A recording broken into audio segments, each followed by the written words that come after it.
2 minutes to the deadline.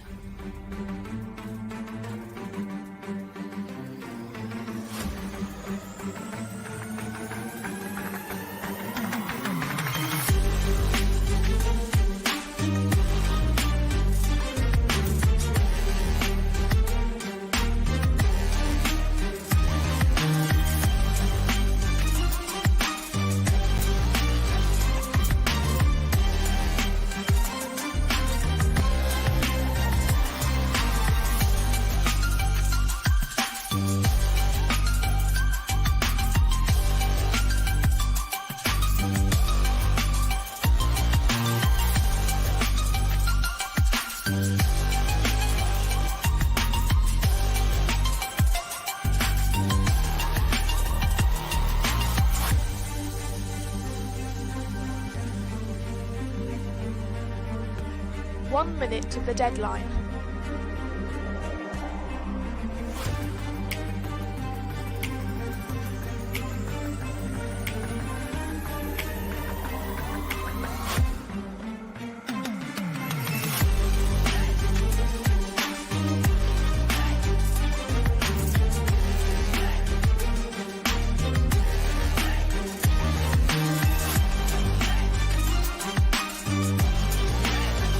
Thirty seconds.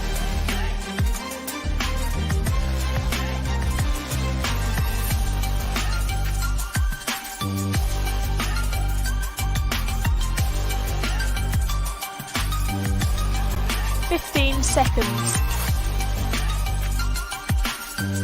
10, 9, 8, 7, 6, 5, 4, 3, 2, 1. Deadline. Good afternoon and welcome to DBN's coverage of the Summer Classic, virtual world diplomacy style. We are excited to have some great action, and I am lucky to have some great guys here with me today. I have co-founder of DBN, Brandon Fogel, and the face of DBN, David Hood. Hey there. Welcome, guys. What are you doing today? Just hanging out, avoiding some heat, and looking for a different kind of heat on the diplomacy board. Very excited to see what happens today. Yeah. I just feasted on fried fish, which was outstanding, and so I am looking to see some people get fried on their boards now. That's what I'm looking for. We've got the theme already. Heat. Heat is the way to go. Yes, it is a stellar 95 degrees here in Chicago. I know we've done some games where we've been polar vortexing, so now we've got New Orleans style humidity, and I'm glad to be indoors too. So we've got a big show today. We got a lot of coverage. I don't want to jump right into it without talking about the quality and the high level of play. Brandon, what are we going to see today? We are going to see the best players on the virtual diplomacy tour in action. All of the North American players in the top 12, according to the DBNI rankings, are playing in this tournament. We've only had 43 total, so it's not a big field, but it is a very high quality field. And the games reflect that. The games in the preliminary rounds were of surprisingly high quality. And the top board participants are all well-known names, people who have established themselves, proven that they have an expertise in this area. And that honestly is, I think, a testament to how this hobby has developed over the last year and a half. Most of the people who are playing in the tournament and who made the top board picked up the game during the pandemic period, or at least developed as players significantly, became sort of regular players during the pandemic period. And I think this represents a kind of maturation of the hobby. The virtual face, this to me feels like the virtual face-to-face hobby establishing itself as sort of fully fledged tour, where you have players with real expertise demonstrating it and excelling. And I feel privileged that we get to watch it. David, just as a follow up on that is with all of that. Without having too many spoilers of our top board coverage later today, coming into the weekend, who are you excited to see in this maturation process? I was very excited to see somebody like Matthew Krill, who is actually a face-to-face player who has really progressed his game as virtual face-to-face has gone forward. Of course, was wanting to see the names of people that we have seen that have won tournaments already, like Jason Massbaum and Farron Jane and Ed Sullivan have already won tournaments in 2021, and we're going to see some of those folks playing today, and you'll get to enjoy it. I also wanted to riff off of something Brandon just said about how this is a maturation or maybe a culmination of the growth of the virtual face-to-face hobby. We should point out this event is specifically a virtual face-to-face event. It's created for virtual face-to-face. It's going to continue to be a virtual face-to-face event going forward. Unlike some of our other tournaments we've covered, which are really face-to-face tournaments who have gone virtual for the short term, this is one that has been created specifically for the long term of virtual face-to-face. So all the more reason that it is a showcase of VFTF talent, and that is exactly what we're going to see. We will pick up on that a little later, too. We're lucky to have tournament spokesperson Bill Hackenbrack and a special guest join us later. So stick around for that interview, because this is the way we're going to be going. And we're excited about that. There's a couple more online events. PDX, I think, is trying to recruit in a couple of weeks. We've got our next VDL August 21st. And Weaselmoot is coming up Labor Day weekend. So we've got 3 more online chances for folks who aren't ready to get out and about yet. But we're going to have a lot of action in the vWDC as we go forward. So lots to talk about. On to that. Since a lot of this, and we love Chris Brand software, a lot of this is online, we don't have too many spoilers to keep. So we won't ask for predictions on what we're going to get, but hold those thoughts for the top board, and we'll get to it. We just want to get right into the games. We're going to try a little quick style today. I think these analyses were done without much background knowledge of the board, of the diplomacy. So bear with us if we're just looking at it from a map perspective. We encourage in the comments to tell us what's going on. And later in the broadcast, we're going to start soliciting some input for best stab, best pirate, things like that. If you see something during one of our games, please give us a shout out, and we'll try and recognize it at the end of the show. Did you say best pirate? Yeah. How do you win best pirate? What are the qualifications? Are there some ways? I'm not sure, but I like to see some fleets floating around. I've won that award. Hey, when you got one center, like I usually do, you got to find some way to, make the game. My guess is that Kevin O'Kelly is a best pirate specialist. That would be my guess. I think so too. Or a one center Munich. I'm very good at that. On that note, David, go enjoy. Hopefully you have some leftovers of the fried fish. If not, send them my way. We will see you back when we get to the Saturday rounds. See you in a bit, Dave. All right. On that note, this is not the board we want. I think we want board 2, because Brandon's going to go into this game. But if you were going to have a Summer Classic and you see the likes of what you have in the East, I don't want to hold any drama until the last before the top board. Let's get right at it, Brandon. Do you want to call it the players, or shall I take care of that? Usually when we have a players, we do have a player. That's what I wanted to bring up. In Austria, so this is board Fisher. We'll get to this as we go along with Bill. Bill was very thoughtful to have these. Birgit Fischer is German. She is a German kayaker who has won 8 gold medals over 6 different Olympic Games. So all of the boards are named after female Olympians, decorated female Olympians. Yep. Is that right? That is correct, yeah. So we'll get that. Bill talks about that as too. So in Austria, we have Brandon and my favorite, Johnny Gillum. I Seattle. did it for Johnny. In England, we have Weasel, Christian Brown, Peoria, Illinois. In France, I am not sure. I know Aslan Sawar from, I'm assuming, Pakistan. Pakistan. He's our first Pakistani player. Excellent. Welcome to the show. In Germany, we have John Gottschalk Utrecht, which I've been to. Nice train station there I've been to. Italy, a guy by name of Andrew Goff, I think has 3 world championships. Yep. Russia, the reigning DBNI champion, Peter McNamara, from Melbourne. Actually, 2 Australians in this tournament, or in this board. And then in Turkey, we have Morgante Pell, the Winter Classic winner. So we've got a stacked board there. So let's take it away. Yeah, this is a board with a lot of firepower, and it all starts in the East. You've got Andrew, Peter, and Johnny, and Morgante, and then you've got Johnny, who's an up-and-coming player as well.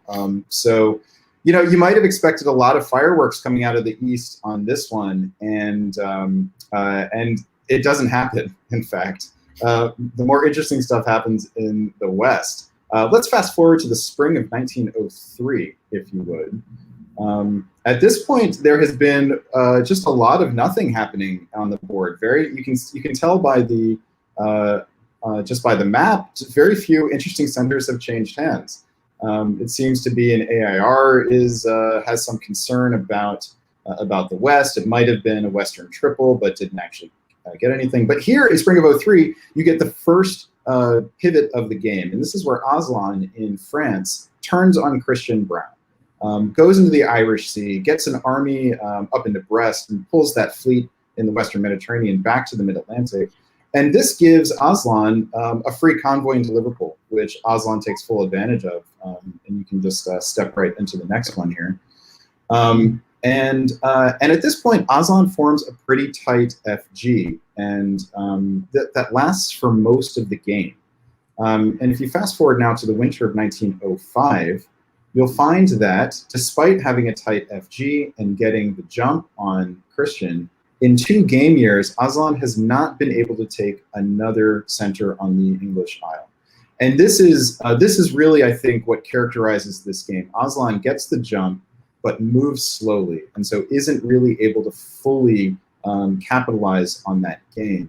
Also, Aslan has been sending fleets back and forth into the Mediterranean, which has had the effect of slowing him down and also keeping Andrew Goff occupied a bit. But take a look over in the East here. The East, after 5 years of gameplay, is an utter mess.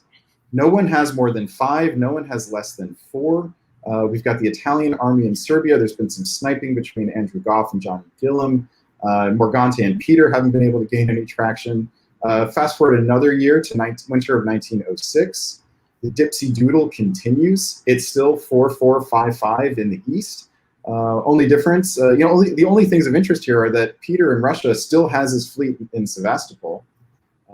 We can see it.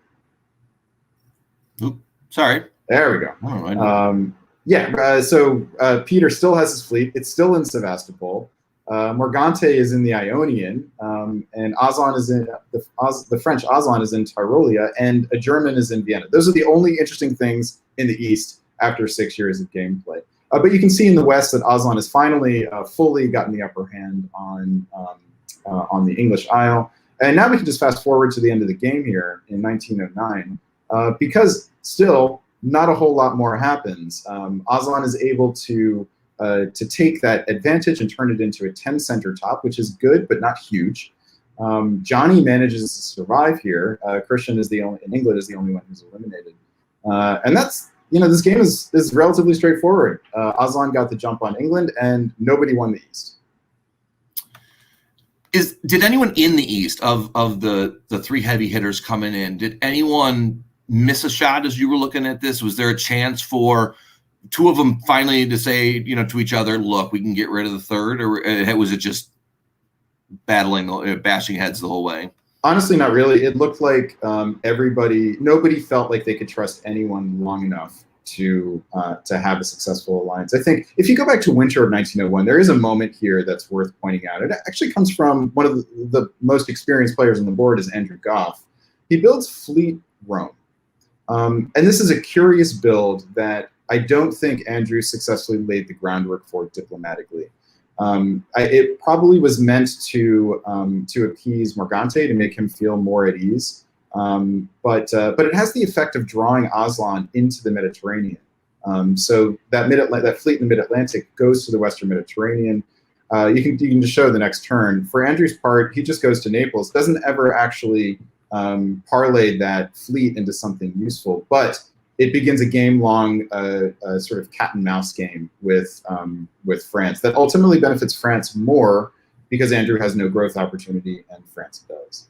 So, curious. For me, that might be the missed opportunity from the East. Otherwise, it's just dipsy doodle stalemate.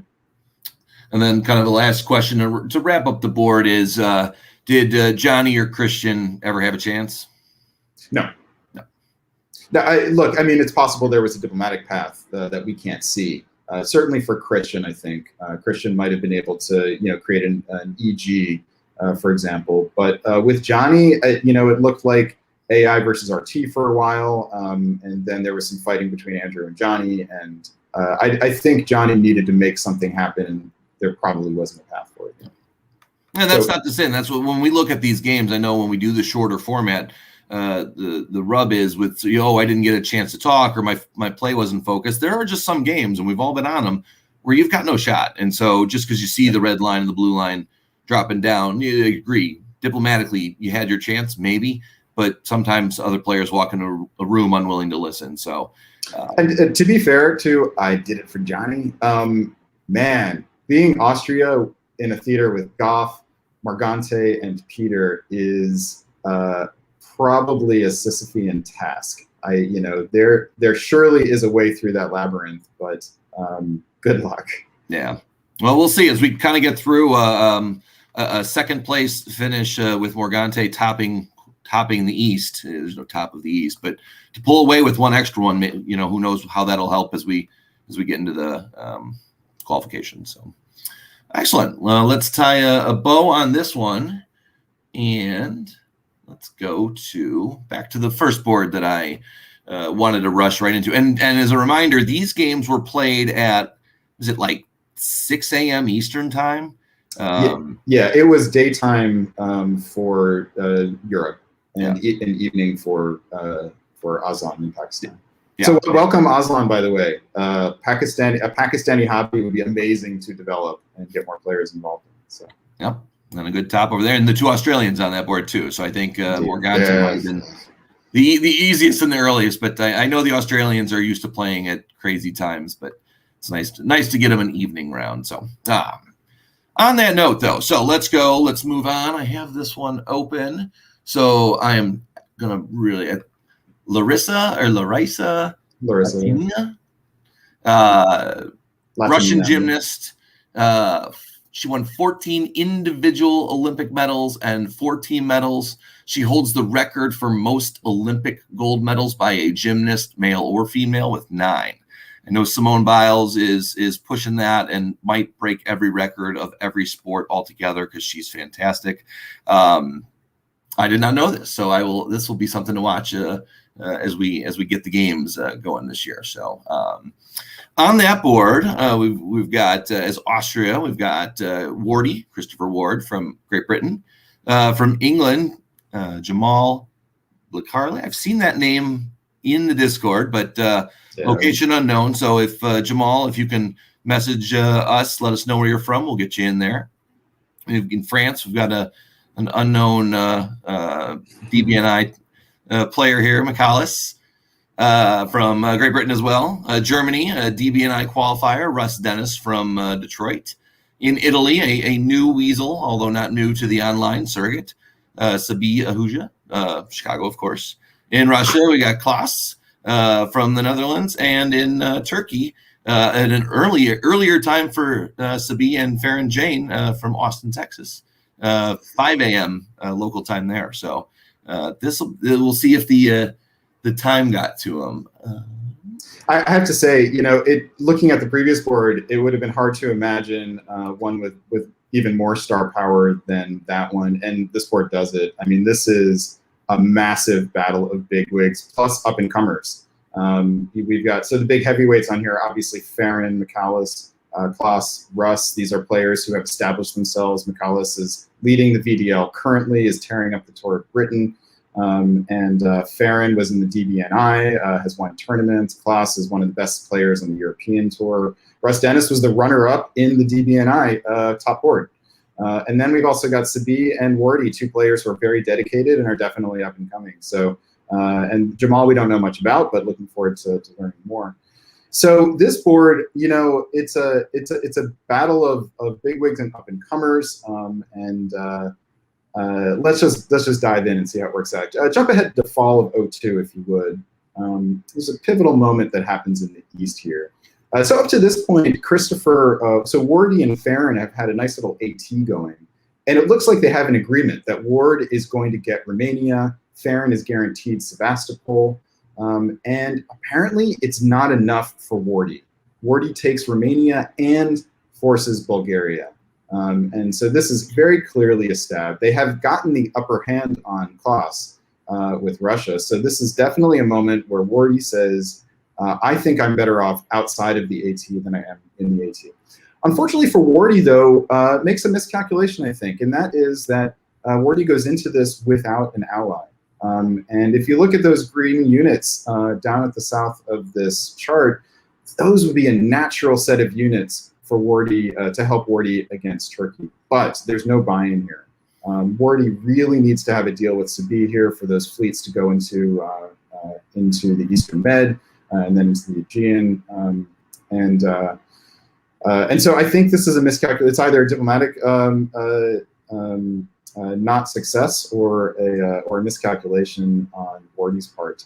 And Sabi, for their part, convoys from Apulia to Tuscany. This is not an extremely efficient use of those three units. And so I wonder, first, from Sabi's perspective as well, if this wasn't also an opportunity to create something and make it happen. Meanwhile, Sabi in Italy, Klaus in Russia, and Jamal in England are ganging up on Russ. Poor little Russ Dennis, runner-up in the DBNI top board, gets demolished in this game. He will be gone by the end of 1904. Basically, is non-functional after this year, down to just 2 units. All right, we can jump ahead all the way to fall of 1906 because after so I skipped a little bit here. Klaus ends up siding with Turkey against Christopher Ward in Austria, and they end up basically playing to a stalemate, especially without Sabi's input here. So they form an RAT, Christopher, Farron, and Klaus together, and you can see that they make a lot of good progress. It's at this point in the fall of 1906 you see that Jamal is in Rome, so you can actually go ahead into winter here. So it should be done. So after 3 years of the RAT, we end up with Wardy, an Austrian, being in Spain. Can you get ahead into winter of 1906? Yep. So we end up with Wardy in Spain, in Austria, Klaus is also doing okay, has rebounded a little bit here. Finally, we see Jamal, an English fleet in Rome. Not necessarily expected, and probably not where Jamal would want to have that unit. Probably better off back defending the homeland against an assault from the Carlos. So at this point, jump ahead to fall of 1907. This is where the game really turns. Farron, seeing the stab opportunity and having no trouble sticking the knife in. Farron has really developed a lot as a player and is now one of the savviest and most cunning players on the board. Both has a great combination of trustability and cunning. So if you can get that combination going, you can really use it effectively. And here Farron does it to the max. Stabs Chris in both in the spring and fall. Chris, there's nothing that Wardy can do about it. And so jump ahead into the winter here. You'll see that Wardy is now completely defenseless at home, has units forward in interesting positions, but doesn't have the units behind to be able to back them up. So it has Portugal and Marseille, but Farron is now dropping 3, and now you can move ahead to the end of the game to 1910. Farron just rides this the rest of the way. There's a little bit of scuffle with Klaus, who recognizes that he's not going to be able to stop Farron from topping, and so decides just to consolidate his units or his gains in the German lands. And so you end up with an enormous board top for Farron Jane that puts her in prime position to advance in the tournament. Was there any more? I mean, I know we ended the game on time because it is a 10-year, just as a kind of reminder to everyone, it's a 10-year deadline. Was there a way to push faster, push further, or was this as methodical as it needed to be? This is as good as it gets from Farron. Survived an early stab and then rebound and then bided her time in a very successful alliance and then stabbed at just the right moment. 14 is an excellent result in the scoring system, and if the game goes on longer, I don't think Farron solos. So. Klaas looks a little bit undefended here, but that's because Klaas saw the time limit coming and went for the gains in the German territories. I don't think Klaas. I think they would have had a stalemate line just fine if they needed one. With a board top like that, there really isn't.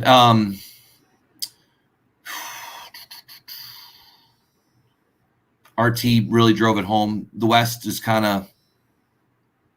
Honestly, the West was just messy. I didn't see as much to focus on over there. McCallus probably did, the best job that he could, landing where he did. But yeah, it did a good job of recognizing that needed to stop the fighting with Jamal and turn around. All right. Well, again, we'll put this one to bed. So I think with the two results, first round, we're not going to show round by round standings. We'll get to one at the end of the Friday and the overnight Friday into Saturday for us Americans. We'll get to the standings there, but 218 to start the day is kind of like what Bill did. I think in the Winter Classic, I think he rolled off a big result in the two Friday rounds and coasted to the top board. So we'll see if Farron can do the same. All right. Oops. Shoot. Going to Friday night American time. Round two kicks off, and we've got let's see, we got the next Olympian here. Give them all their due. And we see the comments in there. We're going to try and go as slow and cover as much as we can today, but we've got 14 boards and a top board to do, and we'll do our best. If you're on board and you know some more detail, we'll keep our eye on it and try and get it in there. So I saw somebody commented that how can you be trustable and cunning? And I actually think that's I think Morgante posted that comment. I actually think that there's a real important point here about diplomacy. So what I meant is that Farron comes across as trustable and trustworthy, I should say, and probably is to a large degree. I mean, that's probably more up for debate, but the more important point is the perception of it. And so Farron is able to create good, strong, well-functioning alliances, and has the cunning to figure out when they are no longer serving her. And that is the most lethal combination, in my opinion, for a diplomacy player to have. And Farron, honestly, right now that was a fully mature performance from somebody who is, if she isn't at the top of her game, then look out. We will see some more results like that without giving it away as this day goes on. 2-2, we've got Dara Torres, American swimmer, currently tied for the most American medal swimmers with Jenny Thompson and Natalie Coughlin. 5 Olympics, did one at age 41. I am age 41, and I could not imagine competing at such a high level. So we got Dara Torres here. And for the players on the Torres board, not necessarily going in order, but 2 former world champs and 5 amazing online players. We've got Chris Brand, former world champ from Vancouver in Austria. Saren Kwok, Nexus own, I believe we've had her on for an interview recently from London, playing England. So we got Liam Stokes, another BC. So we got the allies working together here. Liam's in France. Sabi, as I mentioned earlier, this is round 2. Sabi again from Chicago. Nicolas, former world champ from Montreal, playing Italy. Another Weasel. Maybe that's a theme to the board. We'll call it the Weasels. We got Wes Ketchum from Chicago in Russia, and online notable from the masterclass, Natty Schaefer from Salt Lake City in Turkey. So trying to come up with a theme. We always try and come up with themes here. I've gotten in trouble for playing copyrighted music on these broadcasts before, so I can't sing. But let's try and think of a Jordan Sparks song that it's hard to play when there's an air, and that's going to be kind of the theme here. There really wasn't a whole lot of play. Really, the best way I think I wrote this analysis with the end in mind, but we're going to jump all the way out to fall 03 already, because that is where the game takes its turn, or maybe could have taken its turn. The East has absolutely demolished Natty. Natty is gone at this point, or soon to be gone at this point. Actually, I'll go back to spring 03, and the hammer is just laid down. The West was still fighting. You could see there is a lot of kind of mixing and matching. France walks up into Liverpool. The West is a mess, but after the West realizes where they're at in this point, there isn't a leader on either side, and it turns out to just East versus West. And we've seen so many of these games. It's the reason why there's the anti-Turkish push. When you blow up Turkey, the West is either going to rally like they did in this game, or they're going to blow it up, and AIR finishes with 11-11-11. Sadly, for whoever wanted points in this game, we ended up with a 4-way tie. Look at those 6-5-5, 6-6, 6. Oh, well, a little bit different. 6-5, 6, 6. Anything interesting? No, the game is so locked down that we barely even, they didn't even play. Can you hear us? This is why we didn't even make it to fall 06. They just said, nope, we're done. I don't know anything about like I said, we give the waiver at the beginning of a board that we don't know any of the diplomacy. It just didn't look enjoyable. I hope that everyone will play again. But this is there was one interesting thing I saw when you were flipping through, and that was that Liam pulled his fleet out of Liverpool in order to fight the AIR. Yeah, that's why I jumped straight to this point, because there might have been some moves, like, again, spring was when the hammer was laid down. 02, there was some mixing up. The West was very interesting. We got the opening. Saren got double support into Belgium.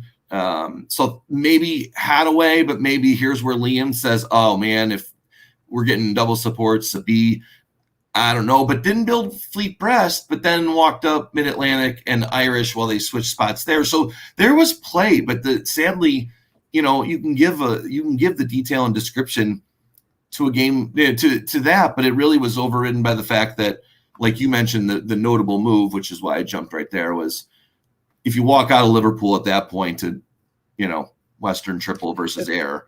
It's very savvy, but I think a game like this feels kind of boring to us, like nothing really happened. But this also can reflect really good play. There's a lot of really good players on this board, and I think they managed to take this to a place of equilibrium that was relatively stable, where none of them felt like they had anything to gain, or nearly as much to gain as they did to lose from breaking it up, or that other people had more to gain.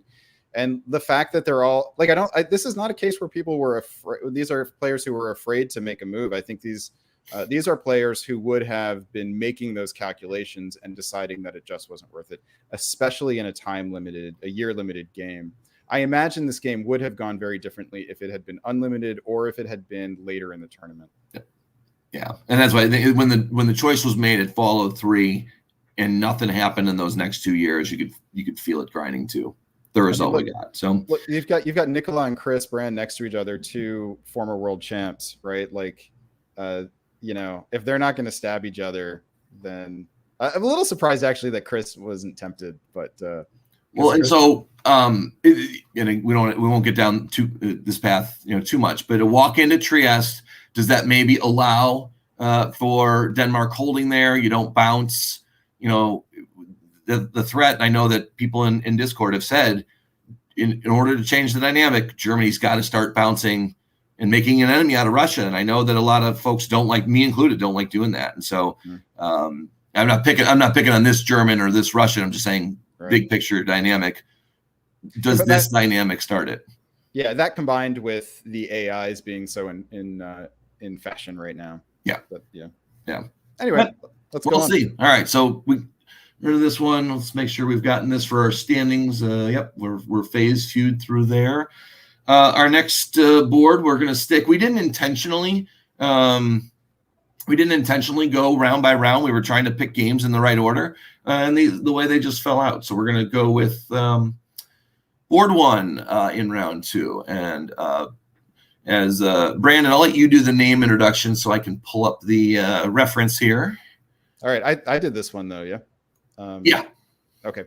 All right. You're going to tell us who Thompson is named after. All right. So in Austria, we find the one, the only Mr. Ed Sullivan out of Houston, Texas. In England, we have Christopher Ward coming to us from England. In France, we've got Maxime Popov coming to us from Ames, Iowa. In Germany is Klaas de Graaf playing out of the Netherlands. In Italy, we have Cedric Williams, who I am informed is one of the co-hosts of the Diplomats podcast with Ed Sullivan. So they are next to each other, Austria and Italy here, and that is something to keep an eye on. In Russia, we've got a relative newcomer, Chloe Boyle, has played before this. Maybe not, actually. Yeah, I think those rankings are a little bit incorrect, the DBNI rankings. And in Turkey, we've got Matthew Krill, who is now familiar to the virtual crew, definitely familiar to the face-to-face players for a long time. This is a fun board with a lot of interesting players on it.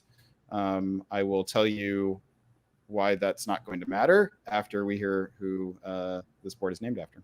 So this is nice, and I will have to thank Bill for looping these together. So the aforementioned Jenny Thompson from the tied for swimming medals is this Jenny Thompson. So Jenny, this was in only 4 Olympics, so not 5 like Dara, but still 4 Olympics and 12 medals.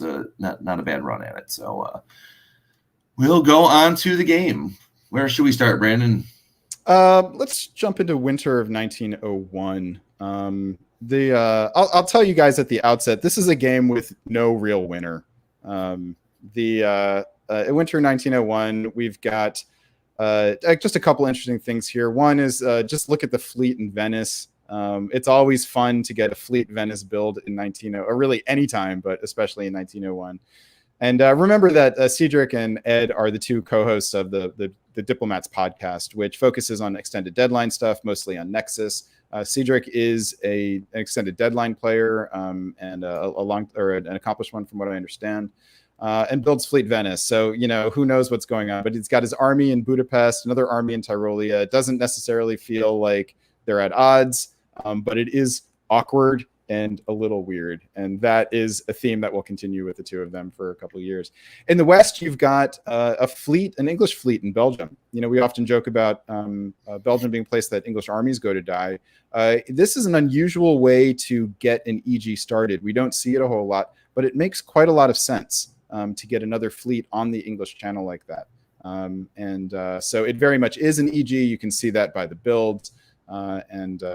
We can jump ahead to spring of 1903, and I'm going to draw everyone's attention to the East again and check out how things look for that AI alliance between Cedric and Ed. It is what looks to me like a Napoleon ice cream version of an AI. These nice little stripes of green and red alternating. Now, you might say that is an awkward way to do an AI. That doesn't seem like it could be very stable. And you would be right to think about that. What was probably an unstable situation, given the fact that they know each other so well, turns into a tactically unstable situation. And flip ahead to fall of 1903, it doesn't last. This is the turn where there's a stab. Looks like Ed sees it coming, tries to go to Budapest, but loses Trieste and Greece. And this is really Cedric's, this is a big moment for Cedric. If you jump ahead into the fall here, into the winter, so you can see the center chart, Cedric goes up 2, gets up to 8. This is Cedric's moment. I will now spoil this by telling you that this is his high point. He's going to lose 3 in the next year and doesn't really recover from that. The story of this game from here on out is really about the harmony between Christopher Ward in England and Klaus de Graaf in Germany. The two of them get along very well, but they do so in a relatively slow way. So if you can jump ahead now to, let's see, let's just go ahead into winter of 1908. Like I said, this is really the story of this game. The two of them, it takes them a long time to break down France. You can see here we are 5 years later. France is still alive, down to only 1 unit finally. But the East has not really resolved all that well. You can see everyone's still functional and viable. Chloe gets a unit back and puts down a fleet in Sevastopol, which is a pretty big FU to Matthew Krill. But this is a moment where, Kevin, I'll turn this over to you. If you're Christopher Ward, you've got 2 game years left, max. You're currently tied for the board lead with 8. What do you think you would do in this situation? I probably wouldn't have built fleet, and if going for it, I wouldn't have built fleet Eddie. I'd have built an army convoyed right over to Denmark. You've got the army in London already, so yeah. I want 2 armies though. I don't think I need any more fleets. I could shift back. I think I build the army. I want armies at this point. I can maybe I go to Norway first, and then convoy to Belgium. If Germany's not thinking it's coming, or getting into Picardy, getting armies on the island. That would be. I don't know if you set up the convoy routes. I'd want to be as aggressive as I can, because when you're closing into a deadline, a timed round deadline, more and more players just want to end. And if they're going to end, maybe you grab your builds in 09. You don't play for the big stab in 10. You take your top at 9 and go. So I'd be aggressive. So you would stab Germany. That sounds like what you're saying. I always stab. So Chris Ward is not you, and the game ends right here. It's an 8-8 share top, which is not a particularly big result. In the scoring system, it's okay. Decent as a second result, probably, but it's not the one that it's not the big one that you need that's going to catapult you to the top. This does feel like a missed opportunity on Chris Ward's part to at least snag the lone board top, which would have netted, in this scoring system, topping the board does matter. And it's not as dramatic as it is in say one of the tribute variants, but it does matter. And the only way to score big is to top the board. One center is 10 points, plus you get the half of the topping bonus. So it's literally 34 more points. So you jump to 168 immediately. So just remember, 1 score at 168, 2 scores, double that. And when we get to the top board, see where those score numbers go to. All right, I see. Chris Ward is saying that this is his first shared top. Yeah. So congratulations to. Oops, you wanted to check. Congratulations, Chris Wardy, on your first shared top. This should have been your first top, lone top. All right. That rounded it out. The East, yeah. Usually when you're trying to find some story at the end of the game, it's who didn't we cover, but the East stayed the East. And I mean, shout out to Ed Sullivan for coming back from two centers up to get back up to 4. But that's worth pointing out. But still, when you have a situation like this where nobody, here everyone's at 5 or 4 again. Like, that's a little bit of a theme now for the coverage we've had so far. Oh, and I forgot to mention about Jamal at the end of the earlier game. Our great colleague in the background, David Hood, said that he won PoppyCon in the spring, and he played at Dixie last year. So We'll have to get Jamal's location. Alrighty. So that was round 2, board 1. We'll finish up round 2 with the last swimmer of the tied teammates here. So we've got Natalie Coughlin. She is the third member, only at 3 Olympics to get that tie. So we went from 5 to 4 to 3. So Natalie Coughlin Hall now. So she retired after 2012, but has 60 medals in total competition. That's proven success over a long period of time. So Jeez. Who has 60 trophies for us in diplomacy? When we get David back on later on, we'll see who can match that type of performance. We need the official historian for that. Yes. Round 2, board 3. We're seeing a lot of these names again, so that's good. We got Michalis. I'm just saving his name until I cannot butcher it. I've seen the pronunciation. I think David's done it well, so we'll let David do that one too. Playing Austria, Roni Morvanov from Israel. Roni's played a couple games with us Weasels, so definitely a Nexus guy. And England, you got Russ Dennis again from Detroit in France. Christian Brown playing his second game, a Weasel in Germany. Number 1 seeded after the DixieCon victory, Karthik Konath, DBN's own from California, Bay Area. Mehmet Alpazan from New York. Alpazan, yeah. Alpazan, sorry, butchered that. Alpazan, there you go. From New York, playing Russia, and a very active member in the vWDC, Ben Kelman, doing really well in VDL this year. Ben from Philadelphia playing Turkey. Ben usually gets stuck in Turkey a lot.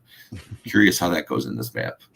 Yeah, I want to say on Mehmet. Mehmet was one of the first people that we interviewed on air last year. He played in the first tournament in DixieCon. So I don't remember if we interviewed him on Dixie or for the following tournament at Massacre. But yeah, he was one of the first people we interviewed on air. Nice guy from New York. I think he said then that he wasn't going to be able to play again for a while, but I'm glad to see him back. So excellent. That's really nice. This is another stacked board, right? You've got Michalis and Karthik and Russ. And Ben is an up and comer. Roni's made some good plays this year as well. But this board is, let's see. So this board, let's jump ahead into the winter of 1902. It's an interesting board in some ways, relatively straightforward in others. By the winter of 1902, we've had 2 triples crystallizing here. It's very clear that there is a Western triple and an AIR fighting each other. It's not clear which sort of created the other or if they came into existence together, but you can see Russ is fully committed to the south. You can see that Roni in England has fully committed to the north. Christian, maybe a little bit of a wild card. He's a little bit of a wild card player in general, but he's not necessarily positioned for the Western triple. But that does seem to be where things are at.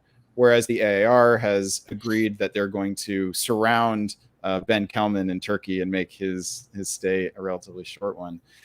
The fascinating thing here, though, is that Fleet Trieste build. And this is a case. So Michalis is one of the top players on the tour right now. You generally do not see Fleet Trieste builds from Austria in the early part of the game. Usually it's only as a way to either attack Italy or consolidate gains and go for a solo.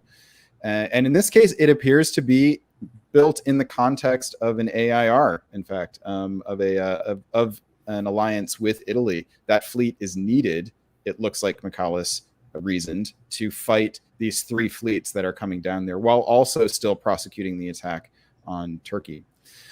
Let's move into spring of 1903. This is just a fun turn. Here you've got Russ, who must have thought he was going to be in such good shape. He's going to he gets into Mediterranean Sea here. He guesses right and gets Tunis. Maybe Karthik told him that he was going to vacate and just let him have it. Maybe Karthik was a little bit worried about Michalis and that fleet build. Michalis, for his part, gets into Venice, which could have been sold as, maybe Karthik was fine with it as a way to protect Venice from the greedy Russ Dennis coming in. And meanwhile, Ben Kelman is just getting taken apart. But the big news here is Roni Mordvinov slipping into the English Channel while also taking St. Petersburg. This is a vicious and unrelenting move against France. And for Russ, it's an almost turn, because if he gets the build here and is able to cement his position defensively, he very well may top this board. And as the runner-up in the DBNI and a very well-established player who got eliminated in his first game, he must have really, really not been happy when he saw the moves come out here. So basically, what happens here, right, is you've got the two triples against each other, and one cracks and the other one doesn't. So let's move ahead to the fall of 1904. The AIR sticks together until this turn. And just like we saw Farron riding a triple alliance until just the right moment and riding that to a big board top, we see McCallus doing the same thing here. Can you still hear me? I can hear you. You froze on picture-wise, but you're back now. It looks like I got a little freezy. Yeah, I saw that. So here, just like Farron in the previous game, here we see a player riding that three-way alliance until just the right moment, and this is the moment. Takes two off of Mehmet, pulls an army back from the line and gains great position. Gives a unit back to Karthik. So this is a moment where McCallus and Karthik form a partnership that will take them largely to the end of the game. Let's jump ahead into 1906, a couple of years, winter of 1906. And you can see that McCallus has taken complete control of the East.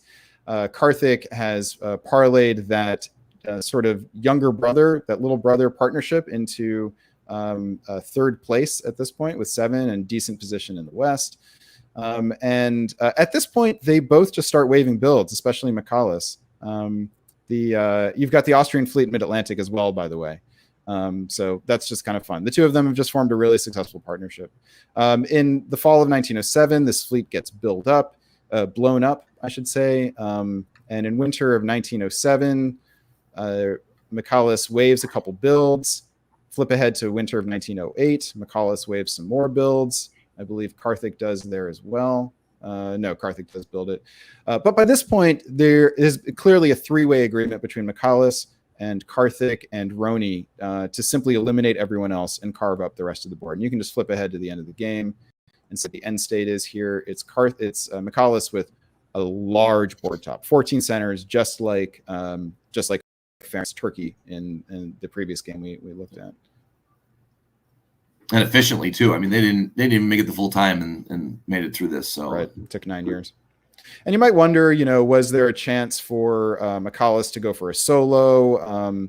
You have to ask, why would he, right? With 218 in the bag here, is in really good position to make the top board. If he went for it, Karthik could probably help Roni to the board top. So is it worth risking the board top to go for the solo?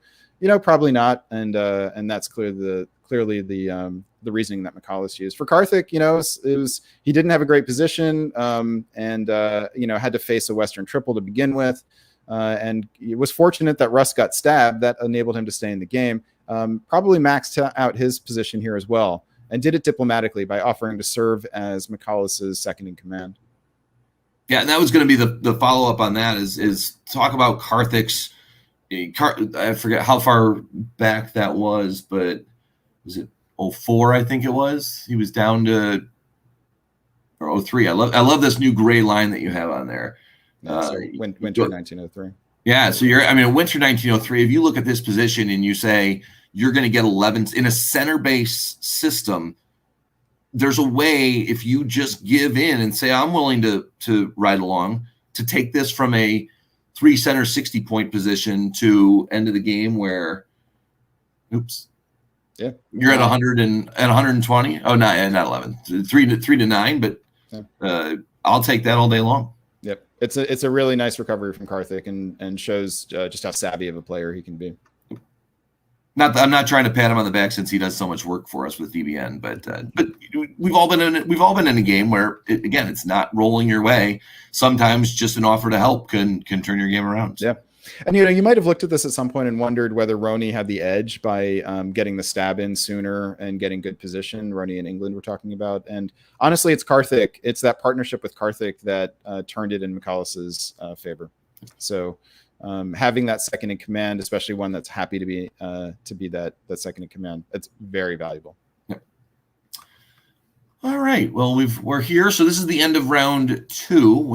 This was the Friday night American time round. So that means I think we had mostly American time zones. So nothing too crazy yet. So now as we get into round 3, let's go to the player list for round 3. Do you want to show the standings after 2 rounds? Can I do that? Let's see how Brandon's new system. Yep, look at that. So Callus had the big number and an okay number to get him in round 1. So he's out there. Klaus, 2 boards in already. Nice results. But then you see the ones. You see the big ones behind. And so Wardy had the big one and a shared top. And you think about, you get to that 168. He's up in probably 3rd place by now. So I'm not picking on a 1 center difference, but it just shows, and we're going to keep showing this kind of as these stats come out, what a top board, a solo top board means. Yeah, can we say lone top? Yeah, solo top feels a little bit encroaching on territory. Right. I can see David nodding in the background. Yeah, where he and I may not agree on how great solos are, but I think we agree on this one that we should say lone top. We'll have to get that one on LT. But you can, so it's worth saying that only the top 2 scores count. So a player could play all 5 rounds if they wanted to, but only their top 2 scores are count. So the bigger scores really take precedence. That's a system that kind of encourages going for it. But you also need a good second score. So you might think that banking a mediocre score is sort of good enough. And in some cases that is, but yeah, McCallus is sitting pretty here with 298. And Farron also with a 218, but still another score to add to it. Those are sort of the ones to look at right now. Whereas Klaus has 2. Damn it, I learned how to say it better, but I keep forgetting. Klaus has 2 mediocre scores, so that 254 is actually a little bit deceiving. Okay. Well, let's get to. Well, speaking of Farron and only 1 score. Farron is on board 1 of round 3, which is Vera Seslavska. She is the most decorated Czech gymnast in the 1968 Olympics. When the Russian anthem was being played, it was notorious that she put her head down and faced away as a silent protest to the political measures of communism back there. So, rock on. Good note. Thank you. And I'm thinking, and again, I'm not going to get in trouble for copyright. Maybe Wiki something has helped out with all these facts. So if you don't like what I'm saying about any of these people, go edit the page. I looked up how to pronounce her name, by the way. It's Cheslavska. Thank you. I get O Kelly, O'Reilly, O'Malley, Mick something. My Irish pronunciations right. They're a lot easier. So. All right, but on the board, we've got the aforementioned Farron Jane in Austria. We've got Chloe Boyle again in England. Morgante Pell in France. Robert Schoup from Germany, playing Germany. JJ Raymond, soon to be a Golden Domer, currently still in Santa Monica. Go Irish. Playing Italy. Golden Domers. Go Irish. Go Irish. Yeah. The aforementioned, is it Cedric? Is that why? Yeah, let's say Cedric. All right, Cedric Williams. Cedric. We have a Cedric I work with, so I don't know. Okay. If there was a pronunciation, but I'm guessing. You can say Cedric. I'll say Cedric. And perfect. We'll see who corrects us in the comments from New York. And Matt Lynch. See another Irish name I can easily pronounce. Playing in Turkey. So. Matt Lynch, who showed off his red locks on DBN's deadline. Not too long ago. I can't. I've been on a lot of vacations this last time, so I have to get back to my viewing schedule. So, all right. So B is saying it's Cedric. Cedric, because all right. He's actually Cedric. French. He's French. Oh, excellent. All right, perfect. Let's call the whole thing off. All right. So this board The theme is slow and steady wins the race. We'll actually walk through this one at a slow and steady pace. And I say that because you've got essentially a board or tournament topper, Farron, with a fantastic score already on the board. And so it's Brandon and I watch a lot of European football. And when you have a lead in a game, unlike our team, you like to grind it to a halt and slow it down. Our team typically gives up 2 or 3 goals to lose the match. So in this style, maybe Farron's going to slow it down. Morgante, again, survived the group of death in his first match, looking to score big. A lot of others, I think, at this point haven't had scores. I think this is JJ's first round. So when you've got an aggressive pace versus we'll see how the game goes, you're going to see where chances are played. And I know from many times when I've tripped over my own 2 feet, you get too aggressive and you get out over your skis and you're rolling down to the bottom of the hill. So we're going to see some aggression, and we're going to see a slow and steady winner. The opening, the game starts out a little typical. The English not getting a build, I think, forced diplomatically, maybe the position, maybe it was already an FG to start, but E and F were entangled from the beginning. Hopefully we'll find out in the chat maybe how it started out, but it kind of slowed the pace in the West. In the East, again, you're seeing the aggression, you're seeing the anti-Turkish. I think Matt had got snookered, as David would say, he has the fleet. He's in Black Sea, and then starts pulling everything towards Italy. And then, everyone turns on him, and Turkey is about to go the way of Turks, how they've gone this season. Morgante slows it, though. Gets another build up north. He and JJ have a good rapport, it seems. There's been some orders to a Sabi tribute to Gascony. I think every turn there's been an order to Gascony at this point. So the pace is slow and steady for really everyone in the West, and the East is really progressing out. And the turning point comes as we're getting there. Everyone's getting their builds. 03, another pickup for Morgante. A really nice either gathering of information or tactical guess. He can I still do this shift? I think this broke my computer last time. Oh, I hope not. Oh yeah, it works. Okay. So he supports Liverpool to Wales. It looked like it was meant to be a self bounce. Yeah. Channel supports it down, walks right into Liverpool. I'm assuming self bounce in Belgium, with German forces looking to deploy elsewhere. So it's a nice steady FG pace, and with again Morgante. I don't know if you can see my mouse on this side, but nice straight line up. Even though only got 1 to start out with, picked up Portugal as David Hood always mentioned. You don't need Iberia right away if pace is taking you a different way. I just want to say that thwarting an opponent's self bounce in a way that nets you one of their home centers, that's something we all dream of as tacticians. Yeah. So well done, Morgante there. Yeah. And sorry, Chloe. For a new player, that's a hard learning experience. Yeah. That as I clicked through just to kind of get some talking points, it just brought me back, and I was like, that's where the start of the momentum. Because if that doesn't work, let's say he guesses wrong, doesn't get the build there, then the forces are changed, and that kind of continues his growth path. So, but it's not a straight up growth. You'll see that as Turkey gets dismantled and the air leaves the room a little bit here, Italy walks in from behind, picks up 2. So JJ is jumping up to the front. We got 3 at 7 now. Again, another steady build for Morgante. Russia seems to be in with this. But JJ puts down 2 armies. Oy. Okay. 2 armies. Well, if the attack was, and this was where I got in trouble, when I as Italy, I put down 2 armies, and it was like, now you're anti. Well, the attack went to Austria. So bringing them in, moving them along slowly, starts bringing the fleets out. Wintergreen seems to be doing everything right. The tactics are going as well as could be.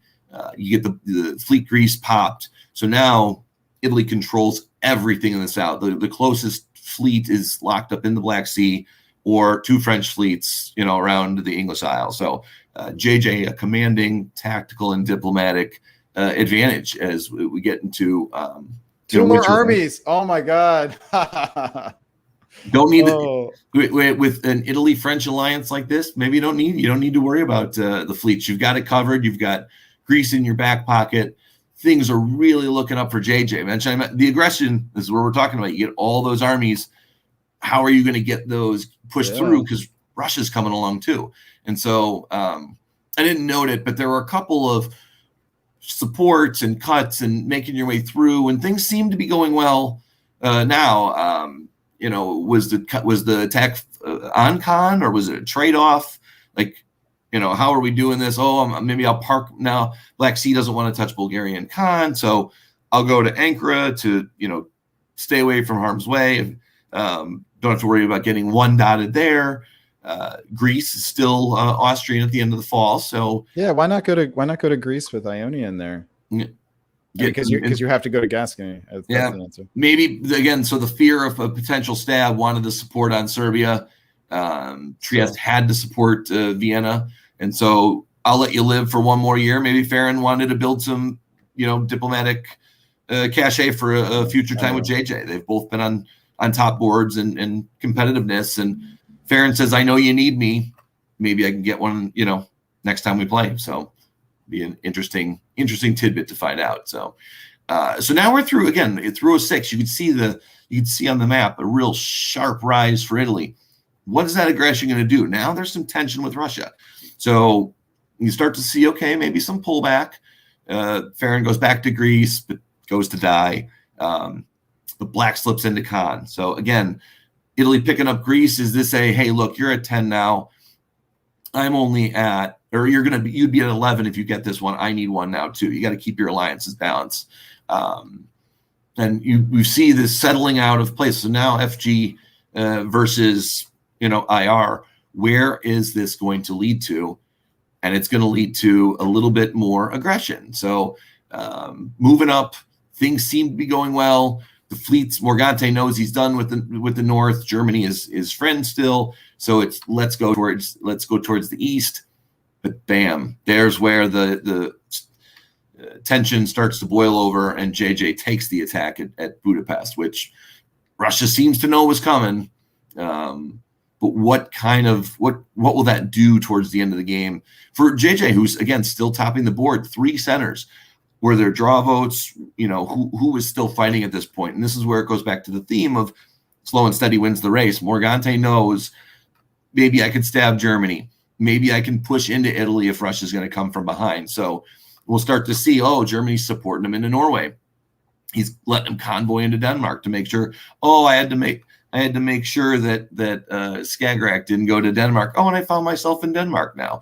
So, but now I have to destroy Skagerrak, so I'm going to stay in Denmark. So was that agreed to? Was that part of an alliance plan? If Robert doesn't know, or Robert knows he's not going to pick up some centers, maybe he goes, I'll give you 1 or 2 if I'm not going to get them. Maybe I can only play 1 round. So you're going to see some maybe forward diplomatic help build up. Now we're at winter 1909, 1 year left. JJ still wants his board top. Morgante still has Belgium, Sweden, things on his radar that he can go to.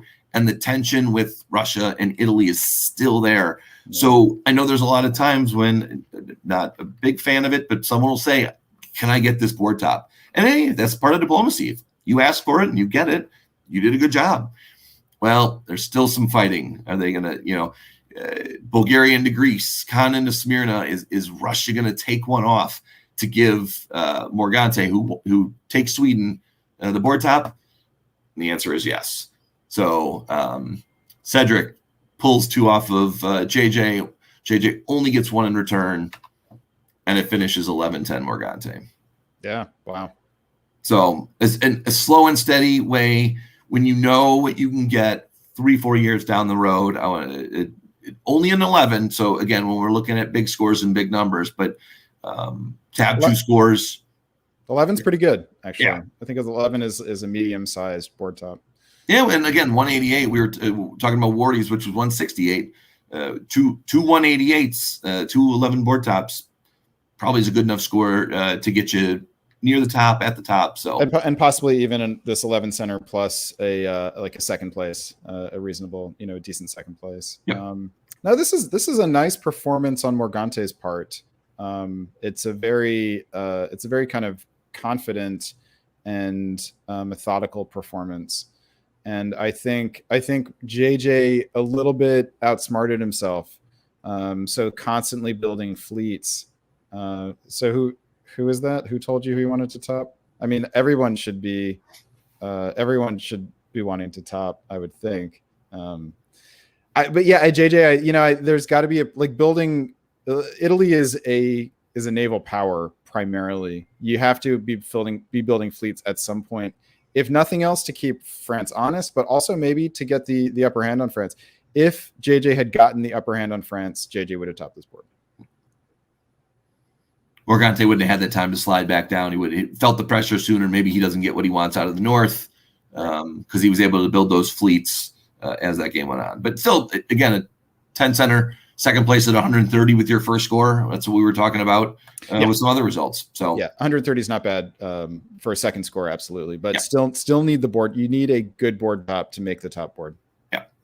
All right, let's. We got one more in round 3 until we already showed the first bit of standings. So. We'll go to this one. So in round 3, board 2, we've got the Baron of Kirkholm in Austria. We've got John Goshlock again from the Netherlands in England. Our first mass bomb sighting. We've been mass bombed in this tournament here. So Jason playing France. Gavin Atkinson. Anyone know Gavin? I know we got some help last time. So Gavin from somewhere, unknown location in Germany. The aforementioned Ed Sullivan playing his second game in a row. Ed is in Italy. Liam Stokes in Russia, and Klaas in Turkey. And David Hood is messaging me, and Gavin is Australian. He is Ambi of Ambi and Kaner of Diplomacy Games podcast. Excellent.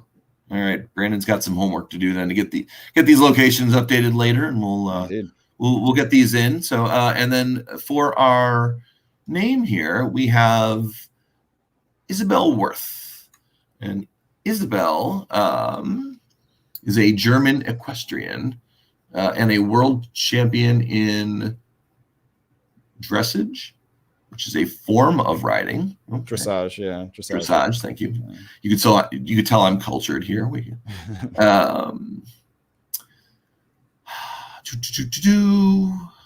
Five-time Olympian with 10 medals and 6 of them gold, holds the record for most Olympic medals won by an equestrian athlete. Not bad. Bill picked out some good winners here. So, all right, on to the game. All right. The theme for this game, I'll say, is that Kumbaya can be a sweet song, but sometimes it needs a triangle player. Let's jump ahead to winter of 1901. This is a delightful set of builds because everyone who can build a fleet does. Nice.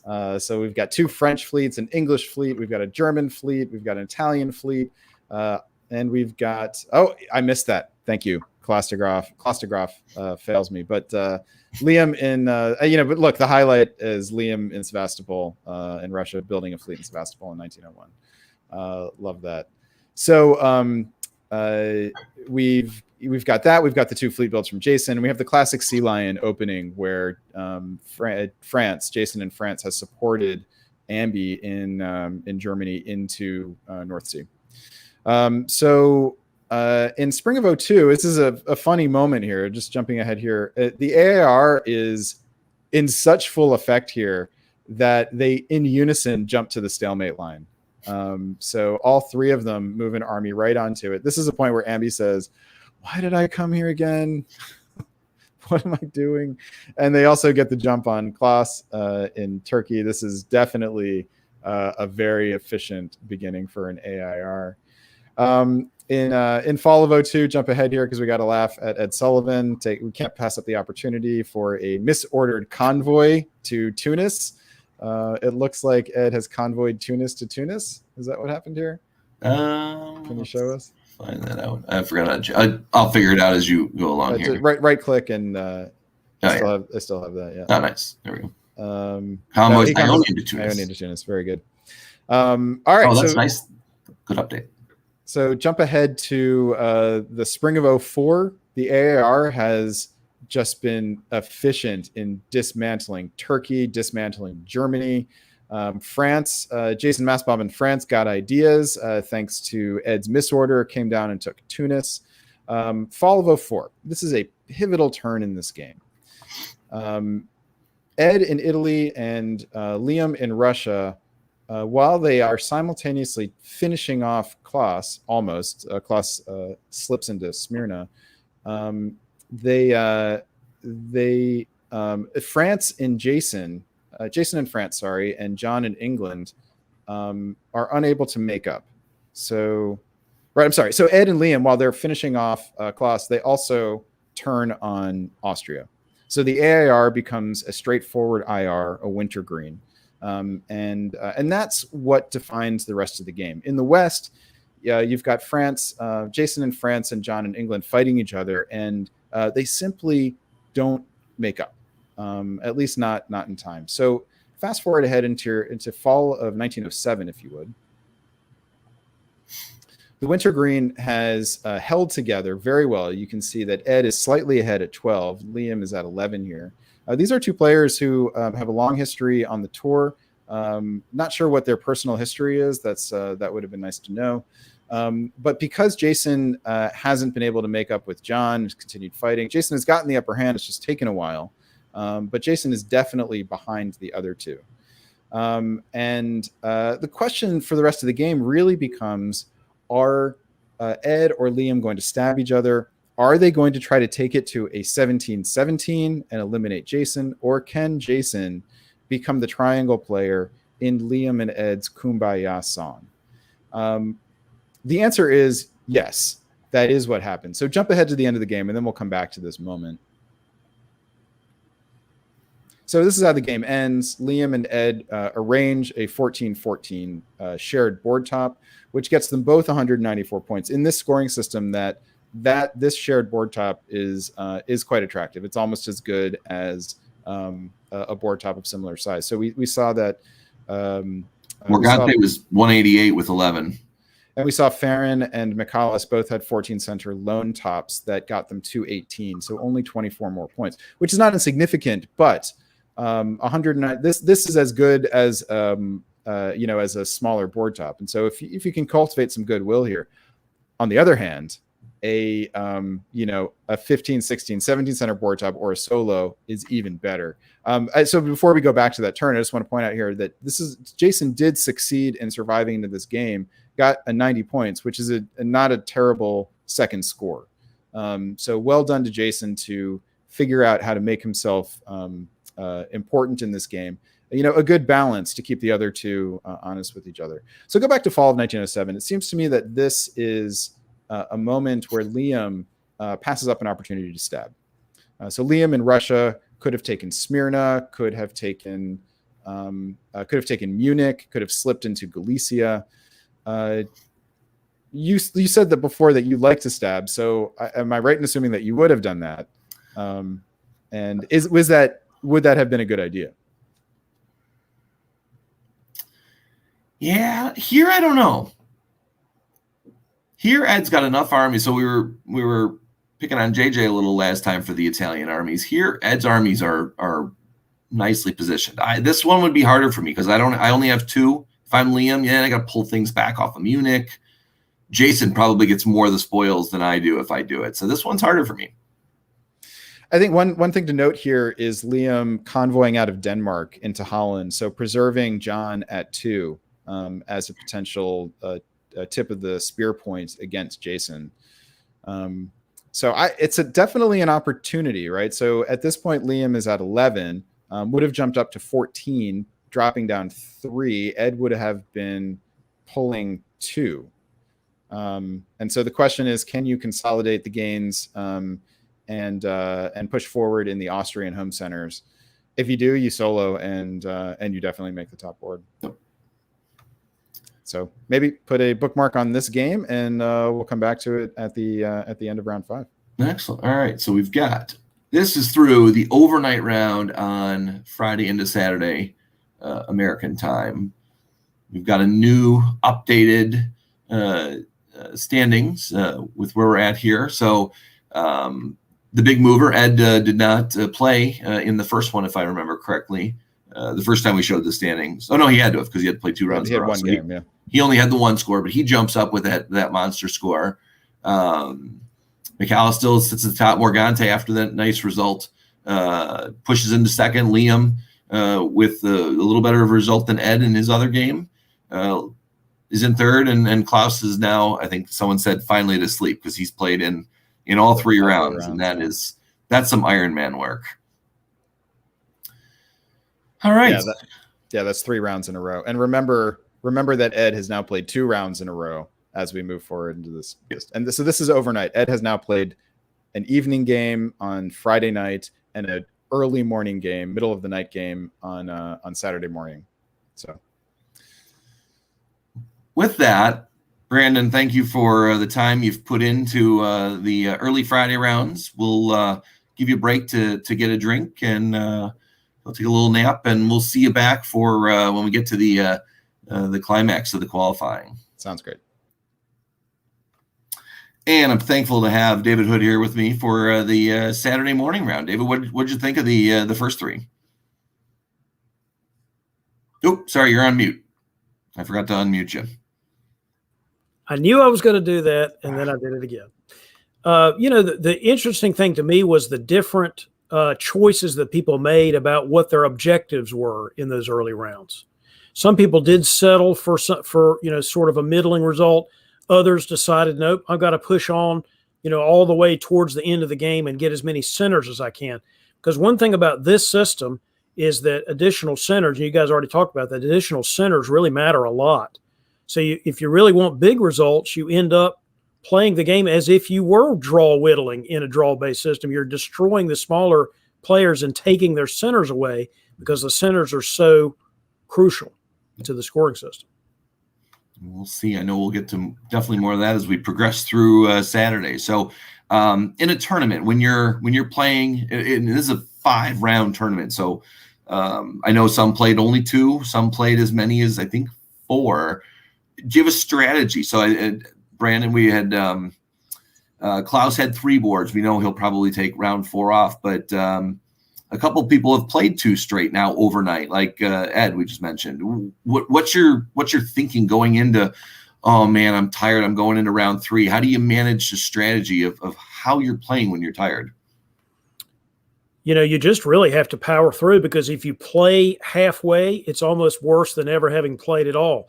If you don't think you've got the energy to really give 100% for that next round, maybe that's the one you should take off and come back fresh for the, for one of the last 2 rounds. Yeah. But you just can't play these things halfway. Mm-mm. No, because your opponents know, and they'll seize on, hey, he's making mental mistakes. We gotta get at him. So, all right. Well, with that, so I gotta get my next checklist up here for board round 4.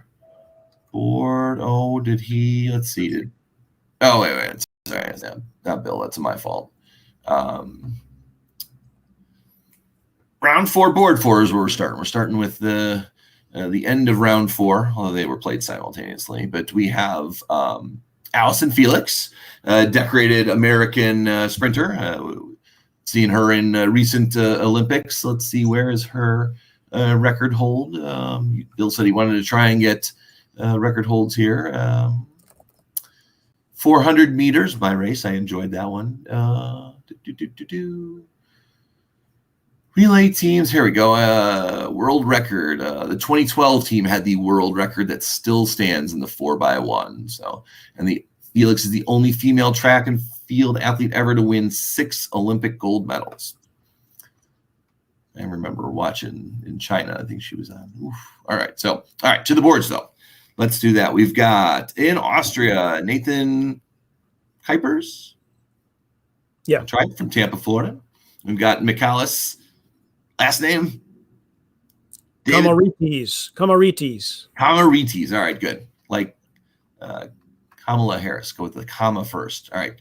Michalis Kamarites from Great Britain. Farron Jane, we've third round for Farron, playing France. Benjamin James from somewhere in the US of A, playing Germany. Maxime Popov from Ames, Iowa, playing Italy. I think that's his second game. Stephen Hogue. I think Stephen joined us last minute on this one. I know there was a game where he, I think, filled in Fall 01. This might be this one. Thank you, Stephen, for jumping in from Kentucky. And a Weasel, Wes Ketchum. He's on our sneak. So Weasel playing Turkey. So let's see if he took the Sundstrom approach. David, take it away. Well, the theme of this, first of all, he did do a Sundstrom opening. The Turk did, as you can see that.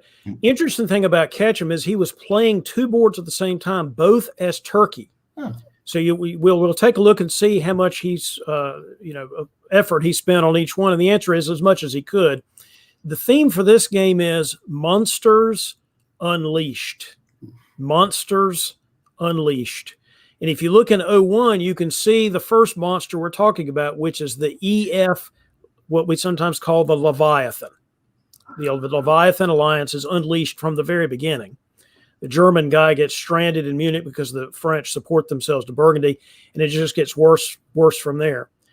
I will also say Felix, the name Felix actually means happy or lucky. That's what that name literally means. And that's going to be true for some of these players and not for others. We'll find out as those monsters are unleashed.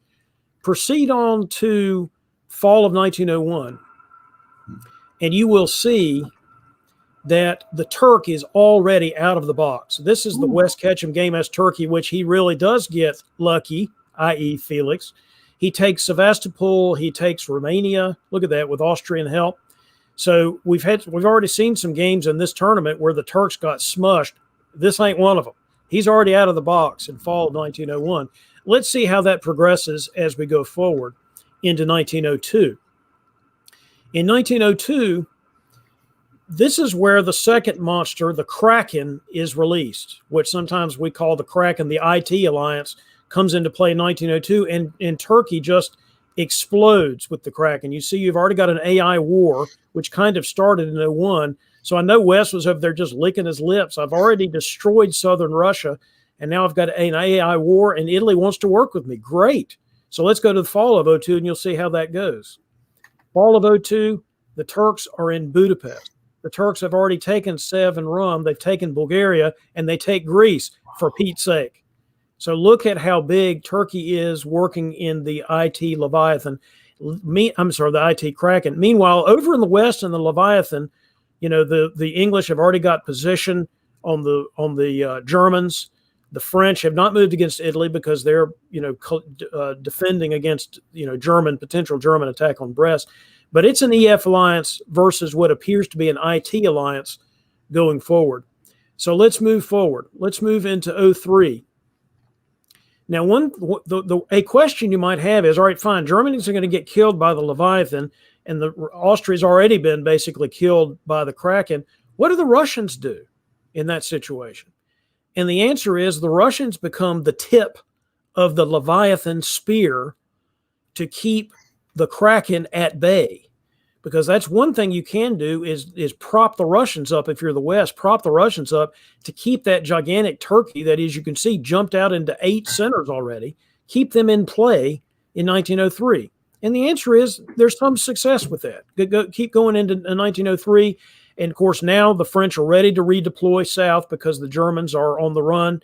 So the Leviathan redeploys units to the south, which is going to distract the Italians. They're going to have to do something here. They were going to go east and try to deal with the gigantic Turkey.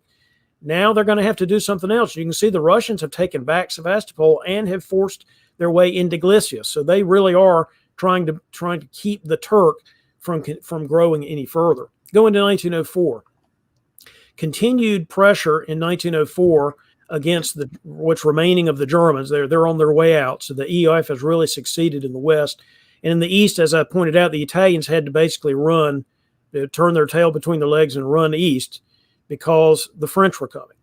So is that going to let the Turks back out of the box? The Russians, as you can see, are still playing pretty well against the Turks in southern Russia, really doing the work of the EF by keeping the Turk at bay.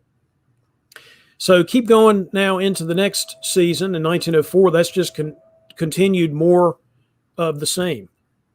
Leviathan moving east and the Turks trying to move west as much as they can, given the fact that they've got this Russian that's poking them with the spear and keeping them at bay.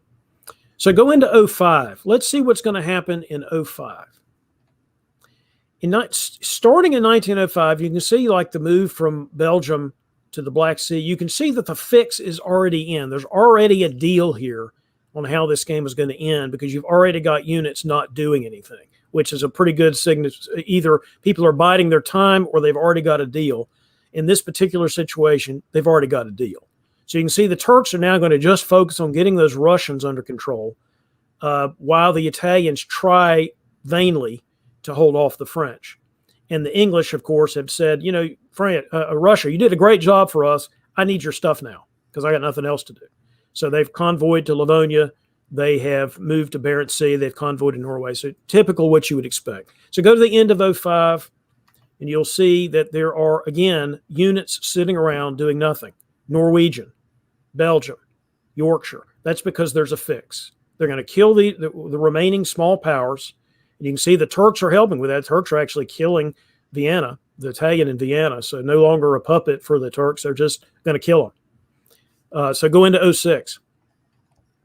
You can see as we get into spring of 06, this game is really starting its denouement because you've got a lot of units not doing anything. You do have the fleet keel to Holland, but I think that's just a deal to arrange the center count better because the English, have fewer centers they can take up there.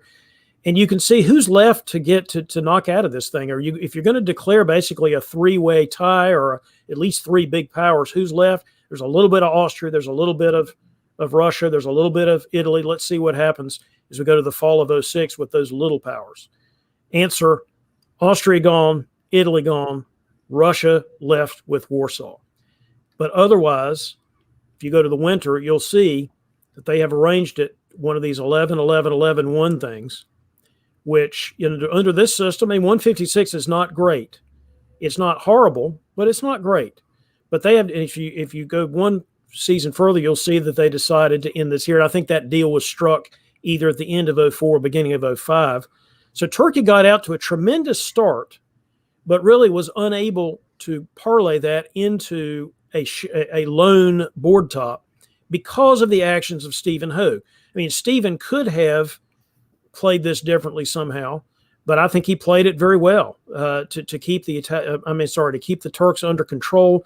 The French were able to. Farron, of course, knows what she's doing. She was able to intervene in the Mediterranean just in time to get the lion's share of Italy versus the Turks getting it. So you had a three-way tie. Again, this is what you look at this final position, and you think, was this a draw-based system where the goal was to destroy all the little guys and then declare a draw with as many big powers as you can? It just goes to show you that scoring systems matter some, but often it's, are you going to kill the little guys or are you not? If your scoring system allows for that, or if your personal play style allows for that, you're going to do it. And if not, not. For example, the play style of killing little powers is totally frowned upon in most European hobbies, diplomacy hobbies. So not only does your scoring system have to allow for something like this, your personal play style's got to allow for it. They certainly did it here. Yeah, I think the biggest thing I noticed when you were going through the summary is the diplomatic intervention with Italy. Italy and Turkey were working so well together in the beginning, and then all of a sudden Italy throws everything at Turkey. I'd be curious to hear from Maxime or Wes or Farron if those three, if who was leaning on Maxime to turn around, because as soon as Maxime turned, Farron was in there quicker than, oh yeah, we'll stay away from you. Come right down. And Maxime knew he had gotten swindled and he wasn't going to survive either way. So yeah, Maxime really did not have very many good choices here because Turkey had exploded I mean, how often do you see Turkey with 8 centers after 1902? Mm-mm. It's been a while. It's been a minute, as they say these days, And since we saw a Turkey at 8 centers in 02. And I think he Maxime made- totally responded to that by saying, "Crap, I need to do something here." Yeah, I better. but it was 2 army builds, which is exactly what you want to see, right? If you're Italy. Yes, Yeah. except for the fact that there's a very narrow window for those armies to go anywhere. Yeah. Yes, you want to see that, but it's almost just too much at one Yeah. time. For example, if you wanted to really slow your roll, maybe you don't even build. And he did. He kept one in his pocket. Yep. But I think if you build the armies, you're making Italy happy. You're also allowing Italy to get in there. Mhm. You see what I mean? So if Italy's going to make a move, this would be the time to do it when they can clearly get into the Eastern Med if they want without any way to stop them. But so I think that's what Maxime was thinking. Unfortunately for him, Farron decided to attack into the Med instead of attacking her ally in McCallus. Yeah. We're getting some feedback in the comments too, so that's good. We'll get some context on there. The point on getting to 11-11-11, which we've had some shared draws, is with McCallus already at the top, I believe, and this was only Farron's second game. These 2 scores move them up to 1 and 2 in the tournament after round 4, based on the strong numbers here and their strong scores from before. So I won't even ask the question of, well, could you have pushed further? You didn't need to at that point because you've pretty much locked up a top board spot at this point. Yeah, without asking Farron directly, it's hard to know, but I assume that's right. And an 11-11-11-1 these days has become a common result, at least in play that is not a top board type situation. Yeah, doesn't mean we have to like it, but it doesn't. But if you didn't like that, wait till there's another one coming that some people will like even less. I personally think it's awesome, but others call it an abomination. Yes, folks. That's foreshadowing for a future game we're going to cover in just a few minutes. Well, David, you've got one coming up right next here, so let's move on to. Oops, don't click the wrong button. We're going to go in almost reverse order for round 4. We've got board 3 coming up next here, which is Franziska van Almsick, East Berliner German swimmer, won her first Olympic medals in the 1992 games. This Wikipedia entry is the worst of them all so far. Most career Olympic medals, 10 without ever winning a gold. Okay, so a good ally. That's how we'll summarize here. All right, and on that board we see Aslan Sawar, board topper in round 1, playing Austria. Katie Gray's first appearance here. Katie coming from Indiana, playing England. Leo Kovac from New Jersey, I think first appearance this weekend, playing France. Wardy's back at it again from Great Britain, playing Germany. Russ Dennis, I think this might be his at least 3rd game in 4 rounds, from Detroit, playing Italy. And then Natty and Wes again together. I think this might be the 2nd time that they've played, maybe not in this fashion. Maybe Wes was Russia. Yeah, you know what? Wes was Russia and Natty was Turkey in the other one. And we just had Wes as Turkey. So I'm glad we did this one in order, David, so you won't forget who's playing where. Hey, don't say I'm not going to forget. I might forget 5 seconds from now. But I will not forget to say one thing about Wes Ketchum, which is this was the other game he was playing at exactly the same time in which he was playing Turkey. It's really hard to play 2 boards at the same time and pay close attention to both, or at least have success in both, and that's what's going to happen here. The theme of this game is Western Jumble is helpful to Umble. Western Jumble is helpful to Umble. Now, in order to understand that theme, you have to know that Russ Dennis's online name is Umble the Heat.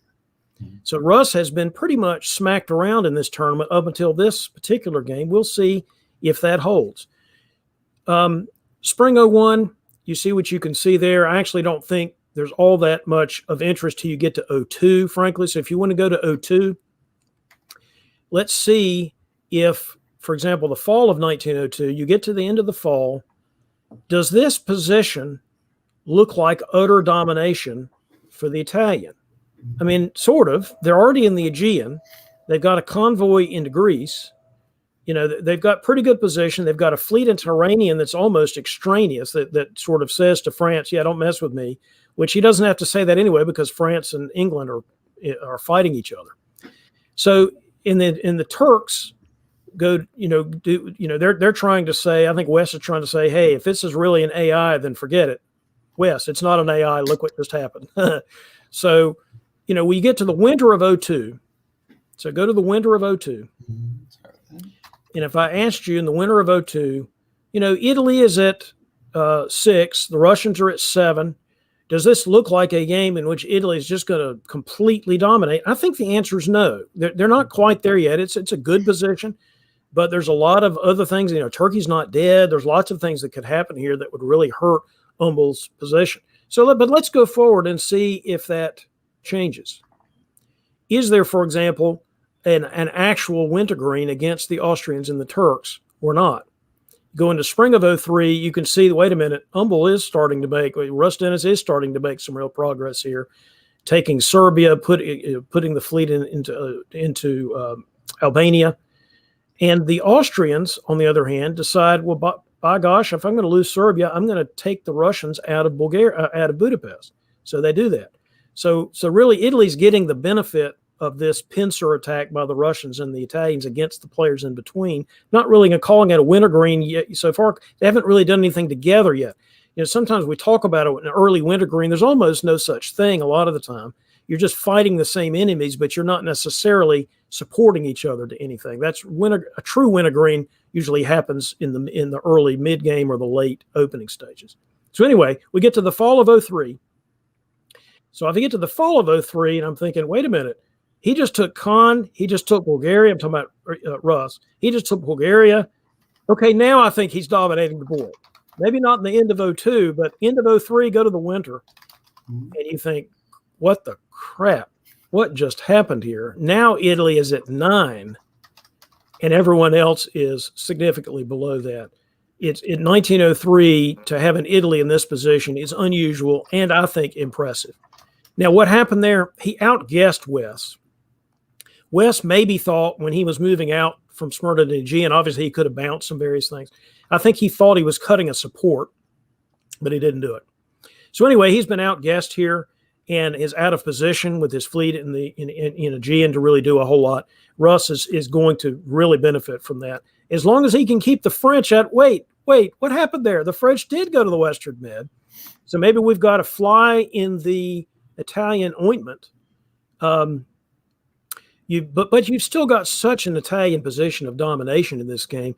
Germany, we haven't talked about the West because there's been basically a jumble, which is why I said the theme of this game is jumble in the West helps the Umbel. So what happens in the West, the Germans actually have decided to go against the Russians, apparently, as opposed to anything else. So they've moved their army to Silesia. I'm not saying they're not also doing other things, but it's mostly a big jumble. And the one thing that he didn't do, for example, was go to Tyrolia in support of the French move against the Italians. Did not do that. So is that going to matter in this game? I think so. Let's go to 1905. This game is called diplomacy for a reason. This is not just, I've attacked Italy. I'm the French. I've attacked Italy. I've got to keep going. No, you make a deal, which is exactly what they've done here. The French have made a deal to leave the Italians alone. It's hard to know exactly what he got in response to that, but that's the deal he made. Either that or he unilaterally decided he needed to move away to go do things in the West. Whichever one that he did, you can see the Russians are making some progress against the Italian behemoth at this point, but the Italians are still in pretty decent position.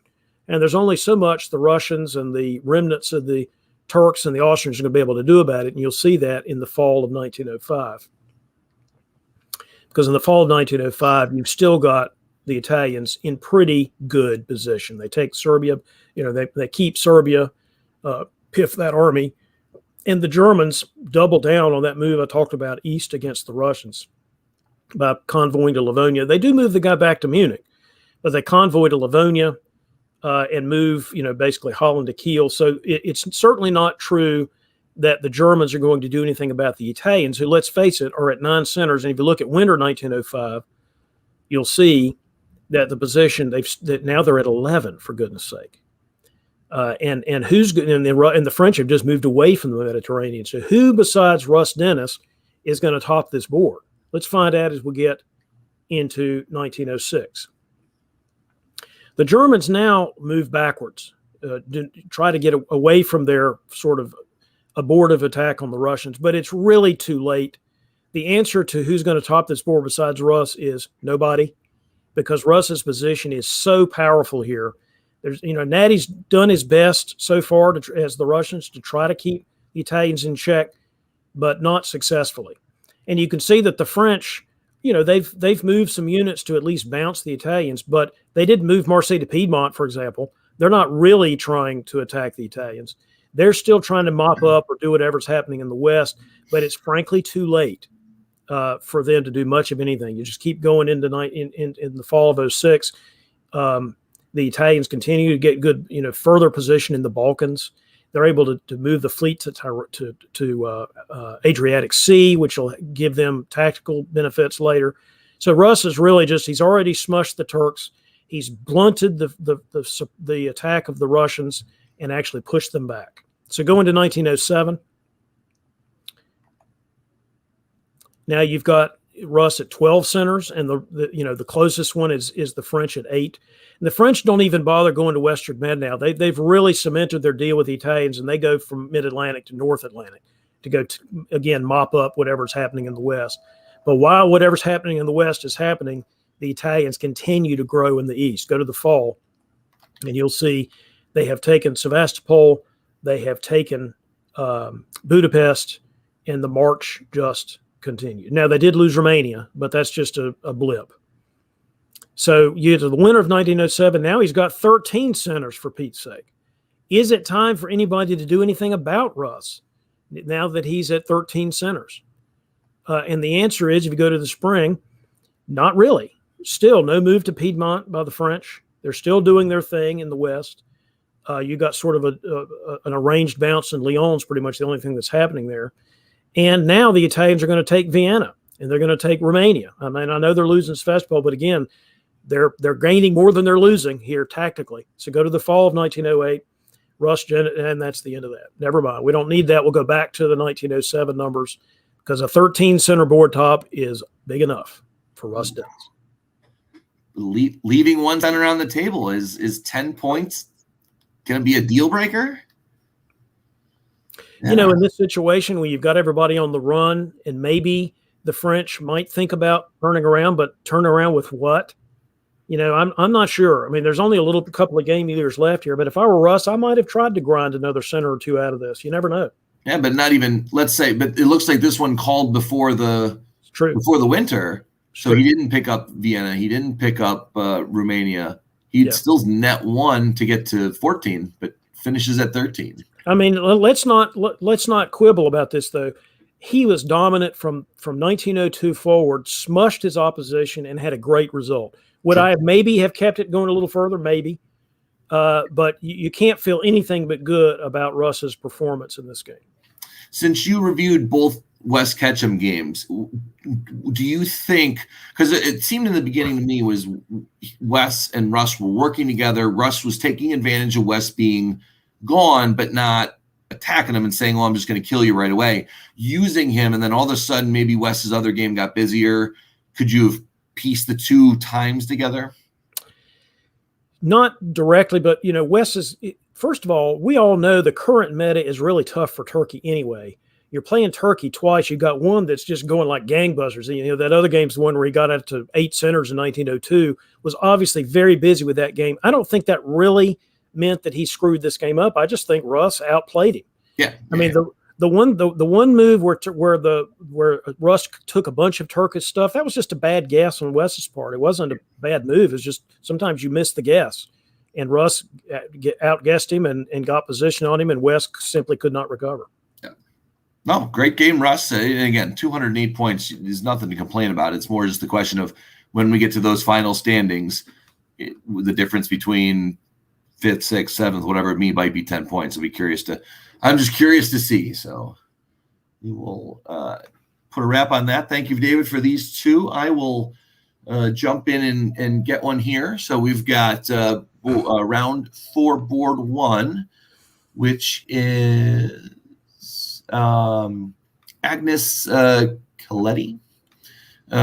She is a Hungarian Israeli Olympic world champion, artistic gymnast, and coach. The oldest living Olympic champion and medalist. 100th birthday on January 9th, 2021. How about that? So 10 medals, including 5 golds, 3 silvers, and 2 bronze. And is considered to be one of the most successful Jewish Olympic athletes of all time. There we go. We'll get into her coaching career at another point, since we're a little behind schedule, but excellent on that. So our players, we've got Matthew Krill playing Austria. I think his second game. Robert Shoup, I'm pretty sure his third in England. Roni playing France, his second game. This might be Evan Swiart's first game. This was the first weekend, not overnight weekend game. So maybe anyone who had the day off for Saturday will play round 4 and round 5. So we got Evan in Germany. We got the Baron of Kirkholm playing the second game in Italy. Matt Lynch playing his evening round for Saturday as Russia. And Sabi Weasel, love that, in Turkey. So let's get to the map. Doing that. There we go. All right. So we'll do another walkthrough on this one, because this one is another one where alliances pay off, but what does it get you in the end? So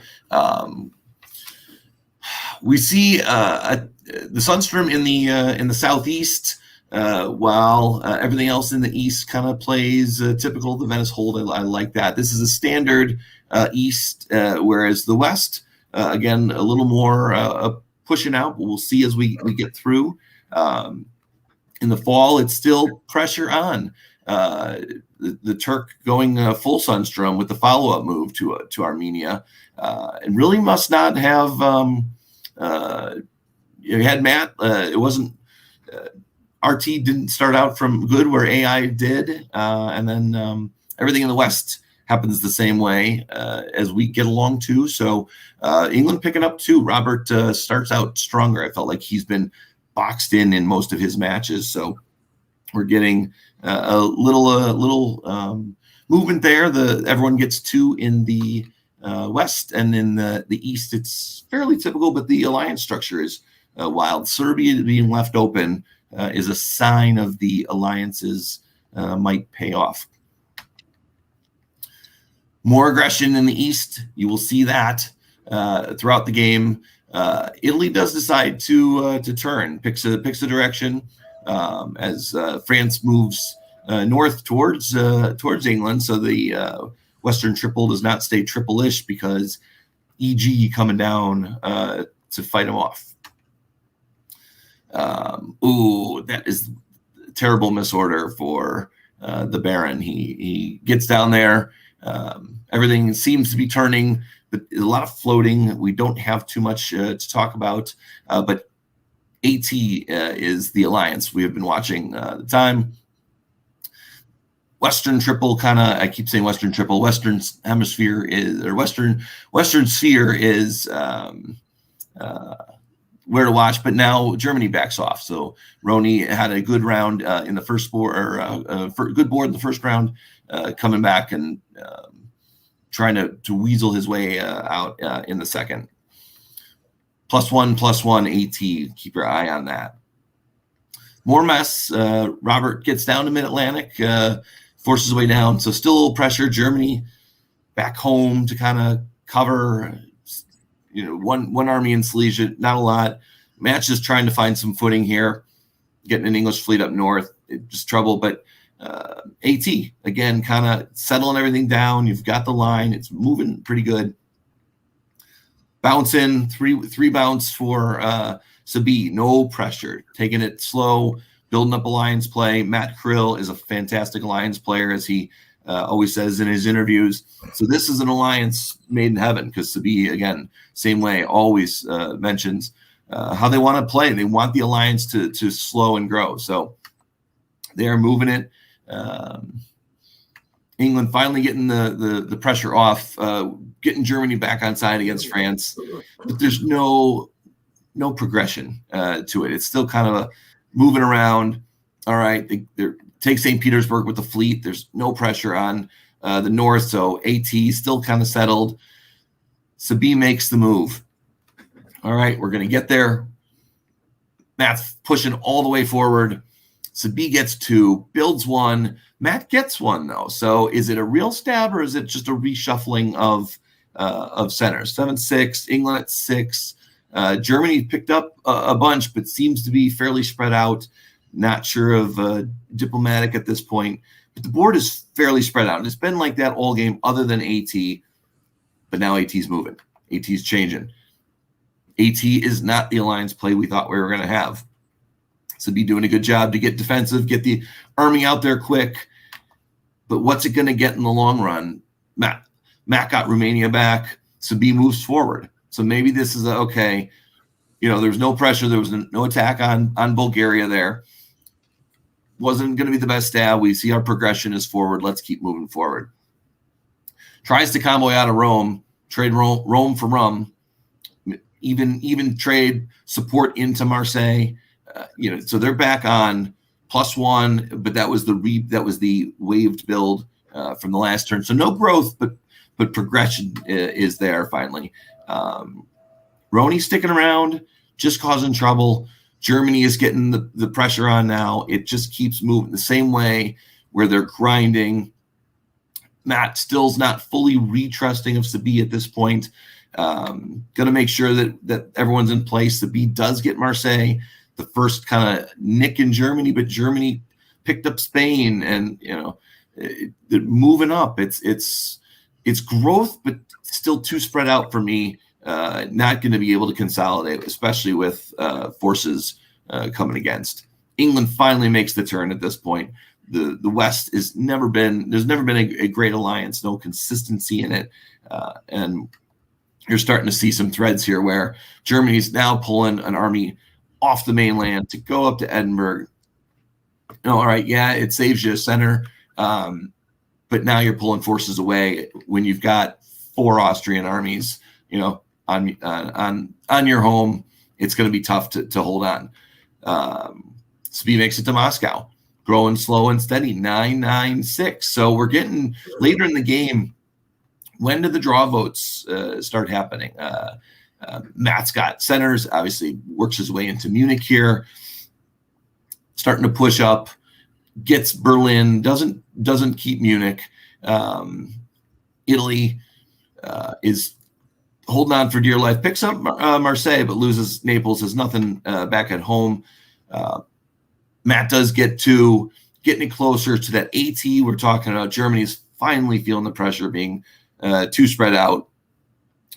Pulls Portugal, which in the long run wouldn't have not known necessarily that was could have been held for a long time coming, but that's tough to know you're going to lose it. Italy holds on, but again, nowhere to go. Home. AT still pushing forward. We're getting to the end, and it's a tie. We're at 9-9. AT is back together. Where do we get to these shared board tops? You get to go into 10, and they keep moving. We're in a position. Sabi makes the potential stab onto Warsaw. Gets into Warsaw.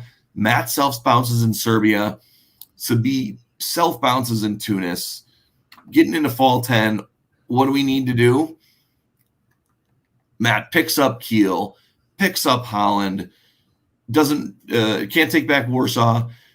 Sabi orders to Romania, no support. I think it was a telegraphed order. Could have used Bulgaria to support chose not to. In Tunis, unopposed, but finishes shared board top, 11 centers. Among other things I would say about this game, I just love to see people try different things. It doesn't always have to be a freaking air. It doesn't always have to be an AI versus an RT. Look how well the Astro-Turk alliance worked. Yeah, they patched it up from the beginning. There was a lot of, I'm going to attack. I might get there. At the end, the very, very critical, if you're going for your builds, did Matt tell Sabi that, I'm going to get Holland and Kiel to move up? Did Sabi think they had enough with just picking up Tunis? Was that going to be a share? And then I walked in, I kept Warsaw. So curious to see. It reminded me as I was looking at it of a gunboat game. You don't know what you're going to get, and at the very end, you're grabbing for centers. And sometimes you may think you have a plan to get to a result you want, and the tactics just don't work out the same way, or the plan doesn't work out the same way. But still, 164 points. That was the Wardy score from earlier, I think. Then they were there, and we're like, oh man, or what was 134 trying to get to 168. So 164, especially with one more round to go, leaves both Matt and Sabi in a spot to progress to the final board. I mean, I was assuming that this 11-11 was arranged because Sabi did not support, for example, Ukraine to Romania. I mean, there would be no reason in the last turn to go after two centers instead of guaranteeing one. Yep. Bulgaria. So I assumed that that Sabi was okay with this result. If that's not true, then Sabi made a minor error by not supporting Ukraine to Romania. Yeah, and there's been chatter about some of these games in the room, and didn't try and get too much of it. But after the fact, it sounded like it was telegraphed that it would be an unsupported order, and Matt, of course, was going to defend that. Yes, the decision of do you support and take the solo top sometimes, and that's what you're saying when you play as an alliance player. Sometimes you're willing to give up those extra points to not maintain a reputation, but to say to do what you say you did. So. Another game might not turn out the same way. Yeah. Well, one last comment before we move to the next game. Steve Hogue saying in the comments, it's really helpful to the AT to have this Italian puppet. Yes, it's helpful regardless of who your alliance is, to be able to make some kind of deal with the small powers to give them some kind of reason to work with you. That is definitely part of the game. I don't care which side of the board you're on. Part of the way you succeed in diplomacy is successfully negotiating with the small fry. So we go to the small fry. That is not going to be the theme of this board, I'm sure. So we've got Valencia Vizzali, an Italian fencer. She won 6 gold medals in. No, that's the next one. This one is Ostrakova. Nope. Oh, well. Astakova, sorry. Oh, we got a different name. The Italian fencer. Fencer is the round 5. Round 5 game. You're right. There we go. All right. Well, forget I mentioned the fencer. This one is Polina Ashtikova, a Soviet and Ukrainian artistic gymnast. Won 10 medals at the 56, 60, and 64 Summer Olympics. Not great description for what. I got to read the whole biography. We're not going to go there. So, lots of gold. 1, 2, 3, 5, 10 medals, 5 golds. Not bad. All right. So, but to the board, we've got. Oh my gosh, Ben Kelman, hot VDL player in Austria, former world champ Nicola Sahuge, Alessandro Tavani was DB&I qualifier. And also winner of one of the Nexus tournaments, I think. Yeah, I believe so. Karthik Konath, the Dixie winner in Germany. Saren Kwok in Italy. Morgante Pell in Russia. And Ed Sullivan playing his 3rd game in a row. So let's see how tired Ed is when we get in here. This board's lineup is completely and utterly insane. I mean, honestly, it really is. But the question... First of all, the theme of this game is Mamma Mia, here we go again. That's the theme of this particular map, and you'll see in the map what I'm talking about at the end. So the question, this is the one I was foreshadowing earlier, is this result an abomination of diplomacy or not, is going to be the question when you get to the end of it. But in the beginning, it sort of progresses like any kind of regular game. If you go through 0-1, I'm not going to spend a lot of time talking about 0-1. Just push right through it. Let the viewers see it. There's nothing about the 1901 moves that really tell you what's going to happen in this game. All of the build numbers seem about normal. The builds themselves seem relatively normal. The one thing is, of course, the English taking Brest is unusual. But in this particular game, I'm going to tell you that's not going to matter. So keep going.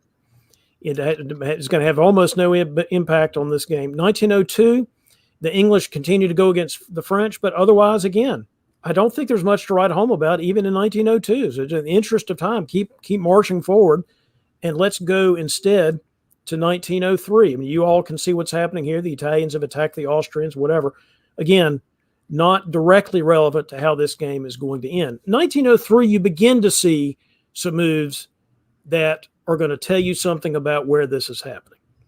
And particularly in the West. By the time you get to the fall of 1903, you can see that Germany has, go to the fall of 1903, Kevin, and you'll see that Germany really has taken control of the West already. Karthik Konath, somehow I think he's played this game before, and he has already jumped, if you get to the winter, just to look at the center count, you'll see that Karthik has already jumped to 9 by completely dominating the West. He took advantage of the EF war to basically take centers that England had taken from France. And now he's at +3, and he is off to the proverbial races. What are his relations with the Russians, which would be the only person that could be of real consequence to him? Pretty good. His relations with Russia at this point are pretty good. Now, who is dominating the East here? The Italians have the most centers, but I don't know that at this point you can see any particular domination. Ed is working with Saren. You can see the fleet in Tyrrhenian was there to help the Italians. So you've got sort of a proto-Kraken going on here in 1903 with some help. Italy very much at this point, Turkey being the junior partner of the Kraken. Let's go into 1904 and see if Karthik's position in the West continues to grow. And we'll see if anybody starts taking control of the East. The Turks' moves in 1904, you can see that their fleet's going forward. That's their point. He's basically loaning that fleet for the Italian move west. In the East, the Turks don't do anything. If you can see that, it's basically restraint in as far as the units still in Turkey. In the West, I mean, if you just want to watch how Karthik can take apart his competition, you watch this from this point forward in the West, that's what you're going to see. Karthik going bam, bam, bam, bam, bam, to use that metaphor. So, fall of 1904. Turkey still, now they've taken Serbia, so they're doing something. And they're getting their fleet out to the Western Med. So if the Turkish fleet was any danger to the Italians, it no longer is. It's on the front line, which if somebody loans you a unit, it's part of the alliance, you put that unit up in the front so that it's not behind your line as a potential stabbing unit. Instead, you put it as the point of the spear at the front, and that's where his fleet now is in the mid-Atlantic. Go to the winter, and let's check the supply center count. You can see the Germans took stuff not only from the English in domination of the West, they actually took Norway, which I think was Russian. So Karthik now continues to dominate. He's now at 10 centers for Pete's sake. And what is happening in as far as the Eastern powers are concerned, the Italians have now taken Marseille, gotten position against Iberia, whilst keeping their friendship with the Turks. So let's move to 1905. How is this game going to proceed forward now? For one thing, is anybody going to stop Karthik? And the answer is not very effectively. What's left of the French actually go to London, which is an English center.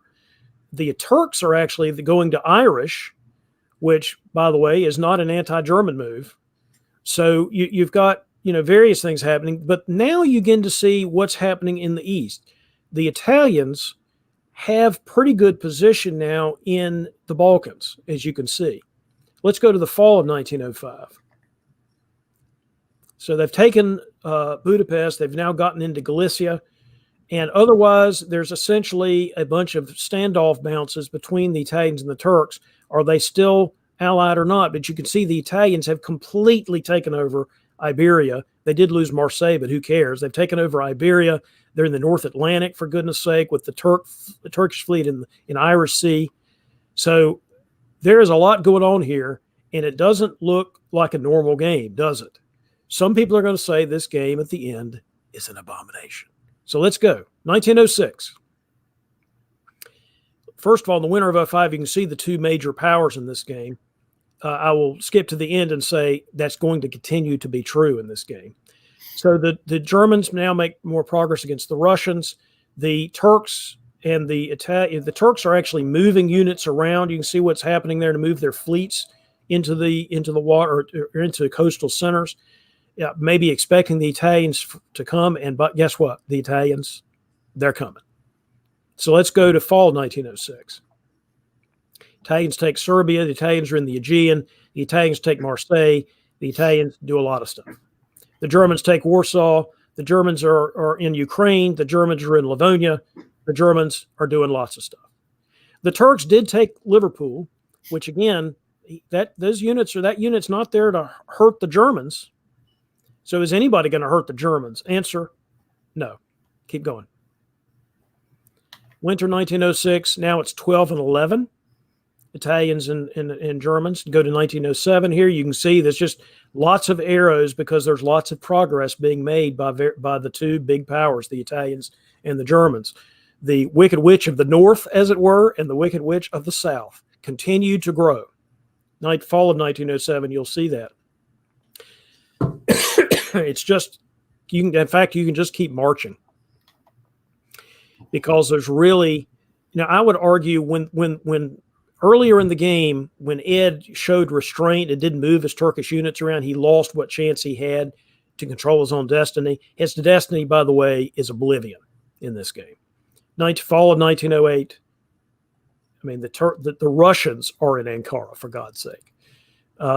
Now you can see with all these little red arrows, you can see there is already a fix going on here. And you can see that various units, and this was actually evident even before fall of 1908, that there was not going to be a war between the Germans and the Italians. There simply wasn't. There was instead going to be a fix. So keep going and you'll see what I mean. Winter of 08, you can see, again, now the Germans are on top and the Italians are on, but you can see lots of units not doing anything because all they're doing is eliminating everybody else. So keep moving forward. Keep moving. Now you've got the move to Tunis because guess what? Everybody else is dead. So the Wicked Witch of the North, the Wicked Witch of the South, 1717. Some people say not a natural result in diplomacy. I disagree with that. I think this is a totally legitimate result. If that's what the players want, good for them. And they smushed everybody else in this game. Now Morgante's saying in the comments that the people were throwing, which is fine. I mean, I think they knew that there was going to be a 1717 much earlier than even I mentioned it on the stream. And this was the result. And I'm not sure I've ever seen an exact 1717 with this center count with these two powers, but we've seen it here. And two people that know exactly what they're doing, Sarah and Karthik, two of the best tacticians in the hobby. And they show exactly how you can do a 1717 if you want. Yeah, there's only two black units touching two green units on the whole map. I mean, that is about as comfortable a 1717 as you can get.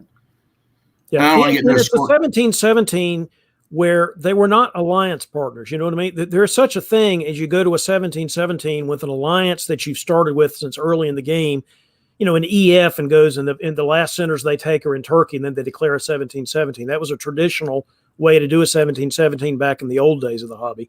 Yeah. These are two powers that were not immediate alliance partners, not immediate neighbors, but just made a deal. We're gonna split this thing 1717, and they did. Yeah. Well, and so that's what I want to get to if this is round 4. I forgot how many both had played up into this point, although we probably could check now that we've seen. So they both had only played 2. This was both their second games. They all knew because this is on Chris Brand's system, and it's great that we all have information to everything. However, when you know and you can calculate a 1717 is going to get you, what do we have back there? I mean, it's essentially 24. It's the same points that you get from a pretty decent solo top, yeah, or a lone top. So, Yeah, so if you're there and you can go up to someone who you know you've played well with, maybe not always as an ally, but if you know at the end of a tournament that there's a top board ad, hey, we can both get 224. That should put us up to, I mean, in Karthik's case, 344. Saren's a little behind, but still the top 4 scores, it's going to be hard for, 2 scores to remove, one of your lower ones to get here, to remove a lower one here. The best one score would need a 220. So if JJ and Leo are on the same board and both got 224, that could happen, but those 2 players might not have played against each other a lot. Saren and Karthik have, and it's, Well, the other thing, and this is being pointed out in the comments, and it's true, 17-17s can make sense in any tournament structure. It certainly could make sense, for example, at a DixieCon where that is a gigantic score in a draw-based system. But the real issue, the reason it happened here was because there's a top board. So if your 17-17 is such a gigantic score, which it is, you don't need a solo. In fact, you don't even want a solo because you don't need that to put yourself on the top board, and you're just going to cause distrust and disunity, and people are going to be gunning for you on the top board. So actually, this is very, very sharp play for a tournament with a top board. Top boards are not my favorite way to do things, but a lot of people love them. And if you're going to play the top board, play it right by making sure that you get there, but you don't get there doing things you don't need to do to get there, like stabbing your ally. Yeah. I'm going to bring Brandon back in. We don't want to bring more into this conversation. Brian Preble would like the top board discussion, but it's part of the game. It's part of the tournaments. Everyone knew the rules going in, and that'll affect your game next time you go in. Hey guys. All right. Well, David, David can stay on screen with us if you want. If you want to hop off for a minute, we'll bring you back on. Get a drink. Brandon's gonna kick us off with round 5, but I know I've been flipping back and forth with the leaderboard. So going into the final round, everyone, because you can play as many rounds as you want. Everyone's got one last chance. The top 4 are pretty much locked in. Let's say 5 through. Was that 10? It's 44 points. So we were talking about what does a board top mean to you? If 34 points is what you get for a lone top as opposed to a shared top, anything in here that you can replace maybe none of these are board toppers. Liam not, Sabine not, or a couple shared tops, but no lone tops. A lone top maybe puts you up. So there's chances on Saturday night. Absolutely. And if you go to the next page, you'll see there's a bunch more people who are still who are also in the picture. Yeah. Again, one scores here, so need a really good result without anyone else improving. But yeah, anyone in a solo. There's been no solos yet. I know it's harder in a 10-year tournament, but I think we saw at least one at the Winter Classic. So. Yeah, everyone is still in play to some degree. Solos are hard to pull off in 10 years, but it is possible. But really anyone on this page, pretty much from Cedric Williams up, just needs a good board top, and they'll be in position to make the top board. So yeah. All right. Well, let's get into round 5 then. Let's knock out the game that you're covering first. Yep. I moved that around the schedule. I was just going to say that. So we have Ludmila Turisheva? Probably Turisheva, thank you. I should not have done any of these. Another Russian gymnast, because there are many, many good Russian, and a Ukrainian gymnastics coach, a 9-time Olympic medalist for the Soviet Union. So, all right. Got that. Round 5 starts out with a Weaselly board. We've got Weasel West Ketchum in Austria. I shouldn't call him that. That's probably derogatory. No, that's an amazing compliment. Yep. Keep it coming. Badge on your chest there. Liam Stokes, one of those contenders in England. Another Weasel Christian Brown in France. The Australian Peter McNamara, not to be confused with the Chicagoan Peter McNamara, playing, I think, only his second round. Peter can solo, so there's a chance. Klaus is back after a little nap in Italy. The aforementioned Ben Kelman, who's had a couple of rough games so far in Russia, and Evan played this is his second round on the weekend. So, like we mentioned, sometimes you can't get out of work on Friday, so making the most of it on Saturday here. So same way as we went with the last one, we're just going to page through this one. Big results are needed. Liam would need to not many points, but would need to improve the score, and starts out with very going south, going to be aggressive. If you're going to get in the game, go early. Either Christian sniffed it out, or Christian plays north, if I remember from our games. He doesn't do a typical Southern opening as France. So either discussion or bounce or what have you, but not the strong start Liam was looking for. It's a typical gunboat. Liam does some gunboat, so you're willing to sacrifice that. You can keep north to Norway later on. Not a difficult strategy, but I don't know how aggressive you get that way unless you know what's coming. So everything else Evan tried for a Sunstrom or an arranged bounce. Two gunboat players on the other side. I keep saying gunboat or speedboat, but I think everyone's playing speedboat now, so I probably almost can't even reference the player being speedboat. Just call it speedboat strategy. Clear RT implications, though, and when you see that, we've seen a lot. They're coming in, no bounce in Sweden, so Ben starts out nicely. I don't know if it is key or probably not a key Lepanto, but with Venice to Trill after there. Italy, Austria fighting with RT coming together just leaves it nicely. Christian does sneak into Belgium, though, so maybe it'll work out well time-wise. Peter, fantastic player, is going to play maybe a slower game, seeing how EF starts out. They know there's fighting. Peter's master at kind of moving his way into positions. But with RT strong, he's got to keep an eye on both sides at this point. So not a whole lot throughout the game. It's just a grind. Christian really making progress against Liam. Liam's not going to pick up that next result he needs, so he's got to hope for others to keep the challengers down to stay in that top 7 coming in. RT slow and steady, 1-1, making progress. Austria is demolished because of the fighting. Italy is next on the doorstep. A little rearranging there. I'm not sure if it was planned. I would assume with RT being as tight as it was and no other attacks, but the Romania support for Serbia into Bulgaria, or is that the other way around? I should have noted that. I didn't. Yeah, that's why I didn't write it down. But so maybe a changing of the tide while the West takes out Liam the way that, it was a rough ride. His tournament hopes are in the hands of others now.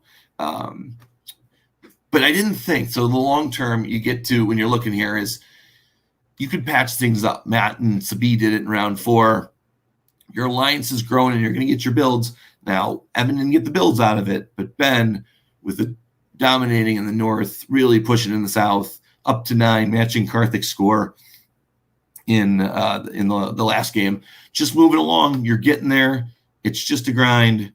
Supporting into Khan, it's the alliance structure is working. Evan didn't have a good game, I think, the first time around, so maybe he's thinking, I can help Ben get a bigger score, pushing along.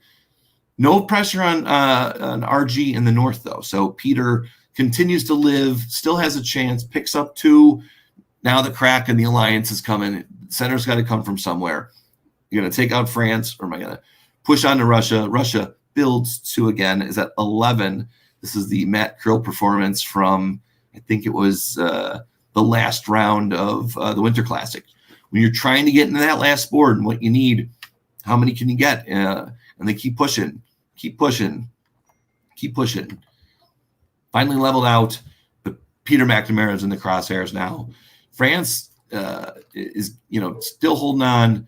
No fleet pressure in the south, so it's still slow. They're still moving. You're not going to get to a solo at this point.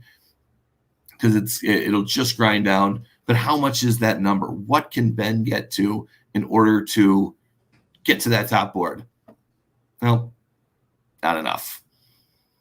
The pace was good, a great run to get to 12 after 1906. Realized the solo wasn't in the cards, and maybe even a top, a 17 center top with no other points on there maybe doesn't get him enough. I think that gets the most that gets is what, 248. I think 248. And as you see, because we can do these now, because Brandon has a fantastic update to the program, we've gotten through. Did I get to the end? Yeah. Just show the next page. Ben doesn't even make it to the first page. 201. So even he needed a solo, and he wasn't going to go. He needed a solo. And with the solo not happening, you call it a day. Everyone on the board.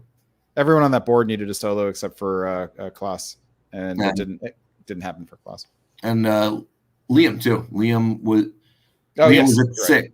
Liam was at sixth. He needed, just a little bit to move him up, and didn't get that. So, and Klaas, I forgot about him and those bad notes. Yeah. That's why I host more than I handle. Yeah, Liam needed either a board top or a shared board top. A big shared board top would have been helpful for him. His second score was an 80. Anyway, let's move on. We got some more. So we get through here. We're going to go to board 2,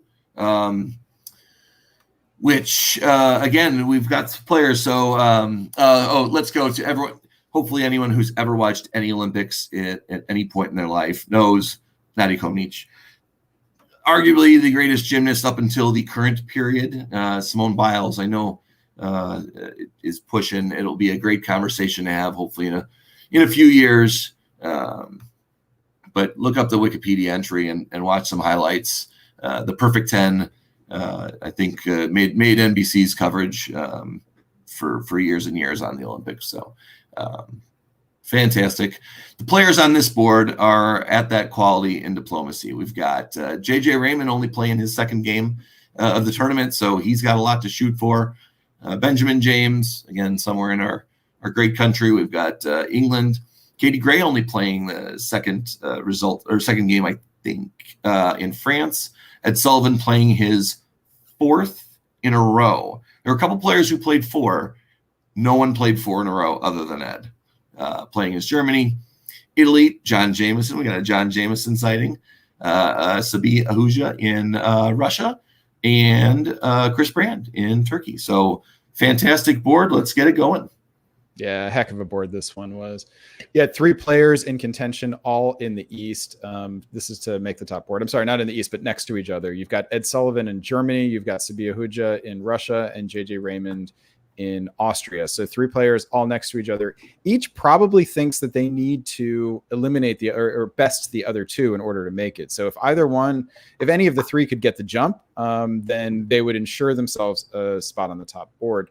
Elsewhere, you've got other players like Katie Gray, who's a fantastic player, won whipping earlier. Won whipping earlier this year. Was the first major tournament out of the Bay Area. So fantastic player, needing a solo coming in, and probably hungry for it. And then you got Chris Brand in the corner, a former world champ. So lots of good stuff on this board. If I scratched my head trying to figure out a theme for this one, and what I ended up on is not even a full sentence. It's E-Carnage. Thank you, David. I knew whipping wasn't right. Katie Gray won E-Carnage in May. But a fairly new player and just making a splash right away. Jason Massbaum took whipping. Thank you, David. Anyway, so the theme that I landed on for this game is not even a full sentence. It is Ed Sullivan, drinker of tears. Sometimes his own. With that, let us jump right into fall of 1901. What you will see here looks like an ART in the East. It's set up well for that. You've got Austria pointed to the west. You've got Turkey going to the Black Sea is potentially a problem for that. But Sabi is not set up to move on Turkey. Puts the fleet in Romania, definitely very Austria friendly. They get into Sweden thanks to Ed, who again thinks you'd think might be challenging. Sabi, but is not in this case. And then in winter of 1901, we have Sabi putting down a fleet in Sevastopol, and it is definitely not an ART now. What happens in the next 3 years now is that Sabi and Ed and JJ, the three who are all right in contention to make the top board, actually work together. Instead of trying to knock each other off the ledge, they put their backs to each other and ensure that all three of them make it into the mid game. So you can go right into, well, let's stop in the fall of 1903, because there is one other small storyline here I want to point out. And that is that J.J. Raymond, who is playing next to his namesake, John Jameson, in Italy, they work together for the first few years, and then J.J. turns on John. And it starts here in the fall of 1903 and continues. So let's hop over to the end of 1904, winter of 1904. And this is the situation that this Austria-Russia-Germany alliance finds themselves in. They've gotten each other into the mid game, which has raised the stakes for them because what happens next will determine whether they make it to the top board. They've put themselves in position to make it, but the people that they've relied on so far are the ones that they now have to go through. And so the question is, who is going to get the jump on whom? And I think this is a moment where Sabi, who's an avid player now and is the commenter section, this is the moment, this is a learning experience, as it turns out. This is a moment where you need to have a plan. Whether you're, whichever of the three of these you are, you need to have a plan for what's going to happen next. You've gotten to this point. For Sabi especially, Sabi is going to have to go through either Germany or Austria at this point. Unfortunately for Sabi, there doesn't seem to be a plan, and Germany and Austria get the jump on them. So if you jump ahead to fall of 1905, Austria and Germany move directly on Russia here. And in fall of 1905, we get the stab. Katie in the West is advancing.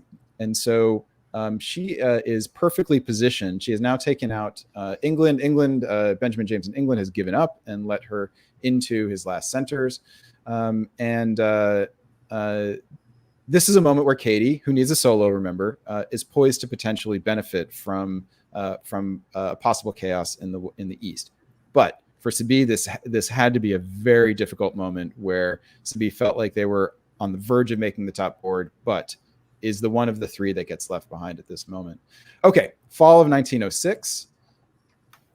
JJ has a change of heart and decides to work with Sabi.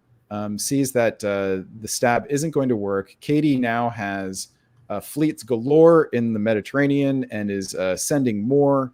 But if you look at Warsaw, do a little focus on Warsaw here. Sabi and JJ don't coordinate on how to defend Warsaw. Sabi walks out of it, perhaps on purpose. In any case, this gives Ed a crucial build. Ed picks up St. Petersburg and Warsaw and is a less inviting target now for Katie.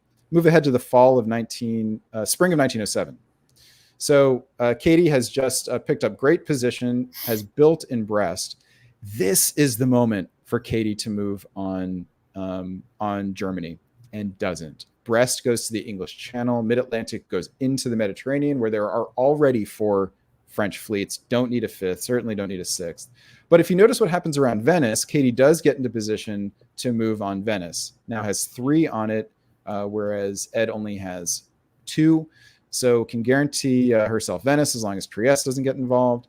If you go into the fall of 1907, Katie does stab Ed here, but because those fleets are now taking another turn to get into north and up around the corner into Norwegian, Katie has lost critical tempo.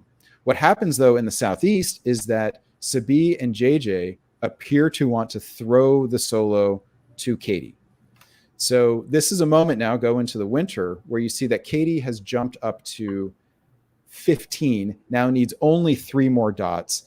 Ed Sullivan has been playing for diplomacy for 30 hours straight, can taste the top board, and sees it suddenly slipping through his fingers. JJ and Sabi can get Katie onto the top board with a solo if they want to, and deny Ed, who has at least stabbed Sabi. It's not clear. It doesn't look like he stabbed JJ. And what do they decide to do? Flip ahead. They decide into the fall of 1908, as Katie advances, to not throw the solo. They kick Katie out of Bulgaria, retake Greece, and Katie recognizes that with only 2 years and the position not as good as it would need to be, the game draws in the spring of 1909.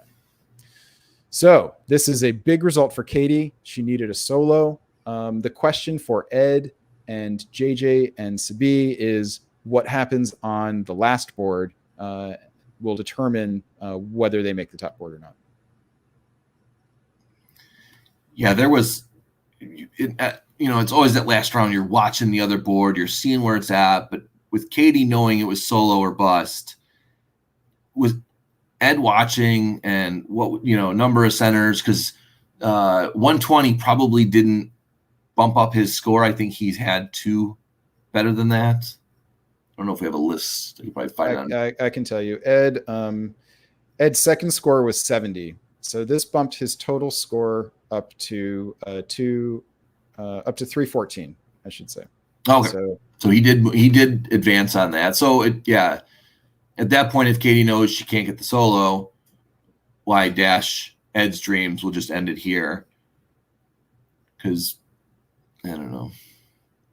I actually chatted with both JJ and Sabi about it later, and what they said was that they were mad. Sabi was mad at Ed, but not so mad that they wanted to just throw the solo. And JJ had a similar thought as well, that it just didn't feel like the hill that they wanted to die on this one. And so it would have been a pretty big deal, right, to throw the solo here. This is basically an enormous FU to Ed Sullivan if they had gone through with it. And that's the sort of thing that could have lasting impacts on reputation. Yeah. And so they decided against it. Yeah, it wouldn't be the first time, so we won't pick on one board to make an example. So, all right, Brandon, thank you for that coverage. Stick on the board for this last one. We'll bring David back to the stream here. We'll move him up to prime time here. Let's go to the oops, I broke that. The player list for now. I can get to the Italian fencer Valencia Vizzali. 6 gold medals in foil competitions. I don't know. Who knows? But anyway, yeah. So 2000, 2004, and 2008. All right, so the last board of qualifying. Let's do what we see as of now. So here is the standings. Oh, thank you. Here is the standings as of that last game. So Ed does get his 50 points and moves up into 5th place. Morgante 6th, Liam 7th, sitting on the edge. So those top 4 we mentioned going in that were locked. These 3 are the ones that could potentially change hands in this last round. So you want to know whose name is not on this list? Not on the list we just had? Mastbaum. Oh. He is not in the top 10 going into this game. He's not. He's not. Let's go. Did I leave him out on purpose, or are you foreshadowing? Foreshadowing. Ooh. So we're gonna get mass bombed. We'll start at the bottom, since Turkey surprisingly outperformed England in this tournament. So maybe there's a good Turkey result coming up here. We got Chloe Boyle playing her 3rd game, the mass bomb in Russia, as you mentioned. Stephen Hogue, who had a fun one earlier in the day, as Italy. We got Saren Kwok, who's already guaranteed her spot. So the question is, playing an overnight round when your spot is pretty much locked up. But I think I saw in chat, if it was just a few more points, I think she would have mailed it in. But wanted to make sure controls. It's not necessarily more points you're going to get. It might be keeping your competitors down. So we'll see how that plays out in here. Matthew Krill, also not in the top 7 at this point, but a frequent qualifier. He is in France. Leo Kovac, so didn't get the JJ 17-17 memo. He is on his own in England. And Russ Dennis, coming off of a 200-point game in the last round too. So there's a lot of potential. The fact that Saren is in this game is critical to the outcome. Ooh, is that the theme? Absolutely. Well, no, the theme is these guys again. And that refers to the comment, Brandon, you made earlier about who won whipping was Mastbaum. You may remember that the whipping tournament in April ends with Mastbaum and Krill in a big-time draw that actually gave Mastbaum the victory and Krill second, as I recall. Yeah, 17-17 split, right? Yep. And so the theme of this game is these guys again? So that should tell you something. All right, keep going. Go to fall 1901. All right.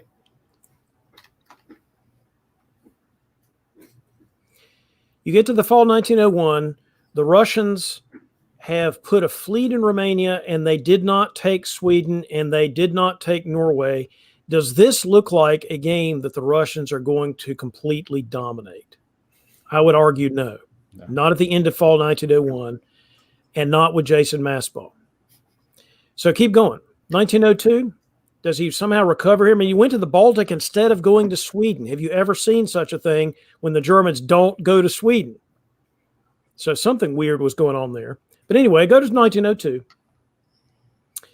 And the game just sort of continues in that format. You've obviously got an AR or probably an air going on.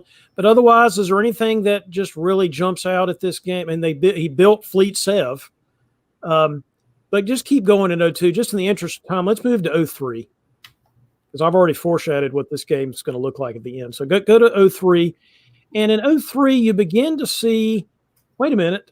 No, you don't. You don't begin to see the Russians dominate in the north. In fact, the Russians are now, yes, they're taking Sweden and they took Norway, but aren't the English moving in there to take stuff from them? Aren't the English going to stop the Russians? Let's see. Fall 1903, took Norway, and the Germans took Sweden back.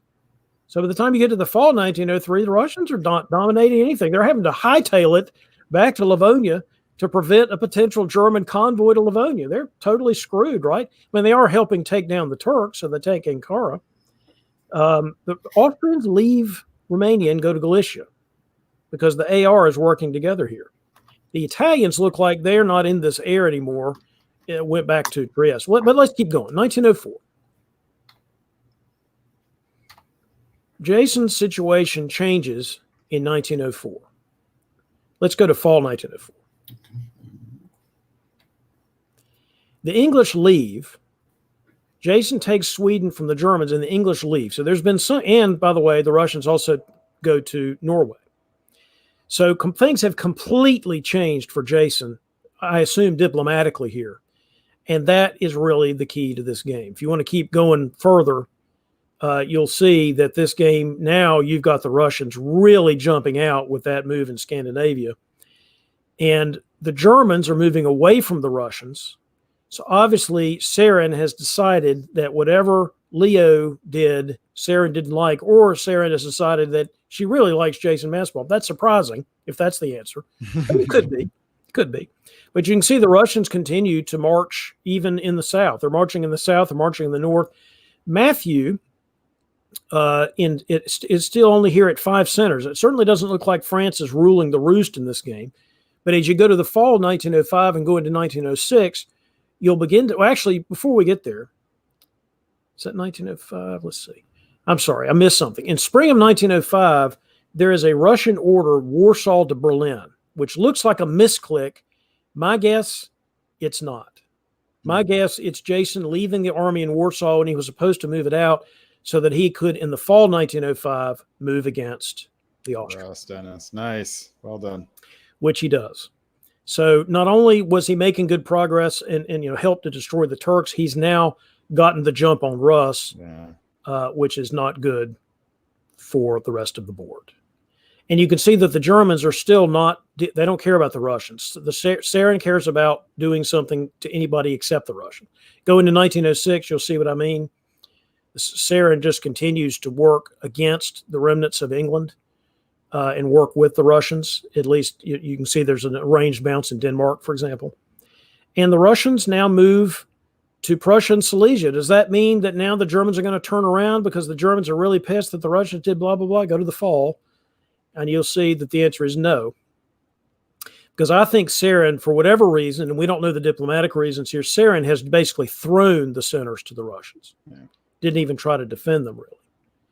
So I think what has happened here is that Sarin has either playing Kingmaker or playing Revenge Monster or something. But the short answer is that the Russians are basically off to the races, and you're never going to get them to slow down. The only question is, now that Matt has got pulled away a little bit and taken control of his side of the board, could he possibly be some kind of counterweight to the Russians? And this is what I mean. These guys, again, you got Matt and Jason, again, possibly deciding who makes this top board. And the answer is the game's going to end with Russia at 14 and the French at, you can keep going, but that's going to end with not much change. It's just mop-up operations, basically. So you're going with the winter 1907 numbers, which were 14 and 10, which is a big score for Jason, catapults him somewhere, and a big score for Matt, which catapults him somewhere. Let's take a look. So Russ Dennis, he was Austria on that board. I think that his second score was 80, so he needed significantly more dots. He wasn't actually close to staying up there, was he? No. Russ needed a gigantic game, so it wasn't going to be one of these, sort of middling results. But, he still ended up at 8th, tied for 8th with Morgante. Yeah. No, I think it didn't need to be a big result, just like 100 points or so. That would have guaranteed him top board. Well, I mean, given who else was on that board and how big they were, it was never going to be that. I don't think it was going to get 100 points in that situation. Yeah, once Sarin started throwing dots and Russia was invincible. All right, so this is our top 7. You want to call it out? We've gotten through all qualifying. We want to get to the top board. We know we've been on for a little bit longer. We're pretty much on time, which is good. So, kind of final thoughts on the Saturday rounds. We had a lot on Friday. What about the Saturday? Was there jockeying for position? Was there anything different than a normal tournament? Would Summer Classic build it up, or was it just that's what diplomacy is? I was watching it live, actually, so checking out the standings, it was very clear that the players were aware of the standings. The first game that you covered, Kevin, drew fairly early as players recognized that they didn't have a chance to make the top board, so that took a lot of the air out of that game. I could see it from just from looking at the moves. And then these last 2 games were going on simultaneously, and this game actually drew slightly before the other one. So it just felt dramatic. It really did feel like there were 6 players fighting for 3 spots, and even a couple extra who could have made it with a solo like Katie Gray. But there were 6 players in contention, just needed like a decent board top or even like a strong second to make the top board. And it was intense and it was fun to watch. It's the kind of drama that that tournaments with a top board are trying to engender in the last round. As people jockeying around for position, that definitely happened. I won't forget that Winter Classic. We were up until 2 a.m, I want to say, Chicago time. You were hosting the next day, and I think I was still messaging you saying there's like 6 change of hands in the final hour. So I agree, David. This is what this is meant for, and that's why it's only happens once a couple times a year. So we will enjoy it for all of its glory. So it's a great top board. Yeah, Wait, don't show this one. Don't show that. I'm going the wrong way. Oh well. It's a great top board with people who have all had tremendous success in the game, in the season that we've just gone through. Yeah. All right. I was hoping it would just go to, there we go. I'm off the board now. I was hoping it would just go to the participants, but that didn't happen. So we're at the top board. Everyone hopefully has watched the top board. If you haven't, Ben will give a nice little update on how the powers are selected. While we do that, coming in, guys, what do we think based on these seedings? Do you think anyone's going to want to play based on what you've seen in these games? Do you think people are going to want to pick by each other? Early prediction on the picks? David? I will tell you, I will say this. all of these players know each other pretty well. If there are top boards where I know that person, we work together really well. Let's see if we can do such and such. I don't know how you could feel that way in this game. They've all known each other. They've all played with each other. Most of them have played each other this weekend because it wasn't a gigantic field. So most of them had played together this weekend. So I don't know the fact that there's any confident predictions one could make in this game, except that we're going to see some good moves because we have some great tacticians on this board. Yeah, it's a really strong top board. This is part of what makes me feel like this is a moment of maturity for the virtual face-to-face hobby. These are really some of the best players. You know, the best players. This tournament collected most of the best players on tour right now, and really the best of the best made their way to their top. There's other very good players who also could have made it, and we would be saying the same thing about them. But there are no flukes on this top board. There's really no one that I look at and I say they're a little bit in over their head. Every single one of those 7 could win this top board, and it would not be a surprise. Yeah, Brandon, I think you're right. And I think almost all the other top boards we've seen in the last year and a half or year and a quarter have included someone. They're like, ugh, what's that person going to do on the top board? They may be out of their element. That you certainly can't say that today. And Farron Jane was one of those at times. Oh, yeah. You know? But now Farron Jane is fully realized as a diplomacy player. So very interested to see now how Farron handles, that mantle. Of course, in the history of Farron Jane, we'll always have Paris. That's right. Well, let's see if she repeats the pick of Paris. I think we saw that the standings had her listed as first, but by tiebreaker, McAllis was the tiebreaker because he played England, which had the worst scores, and Farron played Turkey, so that was the differential, and that happened as well in the winter, I remember. So, all right. So without goofing this up, let's see if I can do this.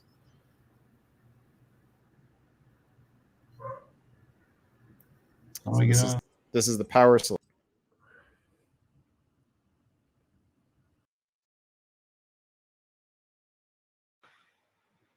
All right. Well, hello, everyone, and welcome to the top board for the Summer Classic 2021.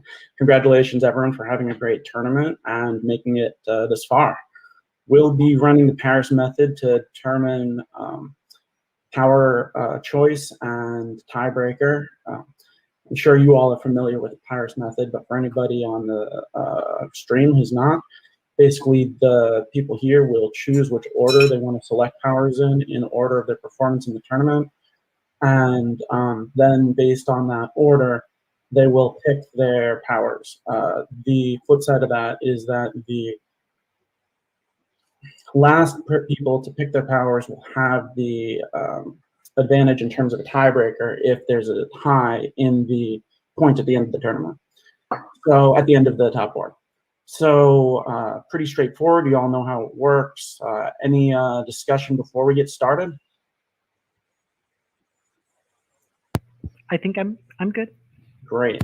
All right. Well, let's start then. Because they played statistically weaker powers in this tournament, McAllis has won the tiebreaker over Farron. They finished the same exact scores in the tournament.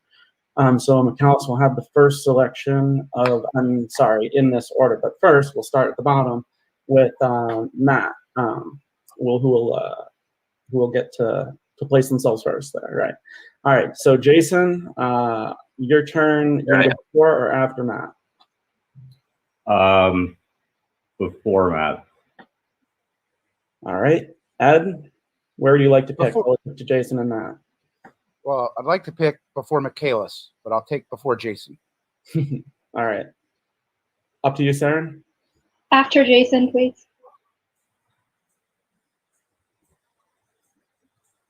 After Jason and before Matt, and or before Matt, afterwards? Yeah. Okay.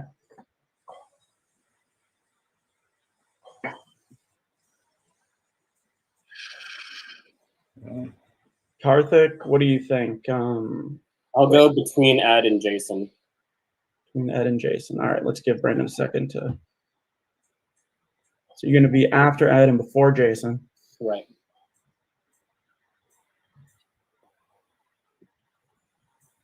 All right, Farron, where do you want to go in the order? I'm going to pick first. All right. And McAllis? I'd like to go after Farron and before Ed. All right, perfect. Well, we've got the order. Do any of you have any further discussion here, or before we sign off and get ready to play the game? Good luck. Stay safe and stab well. Yep, good luck, everyone. Good luck, everyone. Yeah, we gotta pick our countries, right? All right, forgot that part. That is important. God, sorry. That's on me. Wow. Maybe we can edit that out, or maybe I just stabbed myself. All right, picking the countries. It's like your regular game. It is like my regular. Oh my God. Oh, man. All right.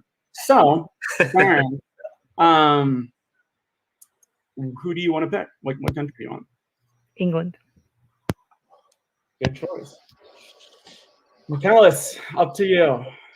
Italy. Oh, very interesting choice. Ed, your turn to pick. I wasn't prepared. Take your time. I will pick France. You would. Farther. Wow, this is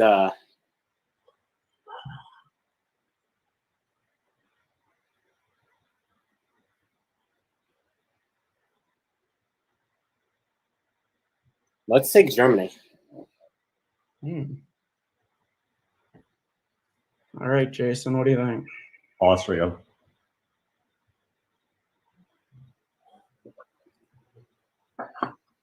Saren? Russia, please. And Matt, I'll let you say it if you want to. I will take Turkey. Sounds exciting. All right. Now, I think we're done. Just, we can be sure.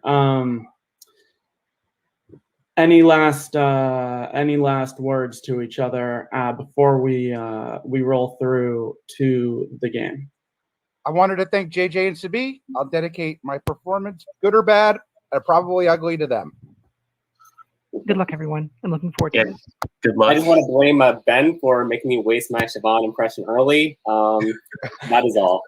I'll do better next time. Iterations with this stuff. Have a good game, everyone. Very excited to watch it. Good luck, everybody. Good luck, everyone. Thank you. Luck.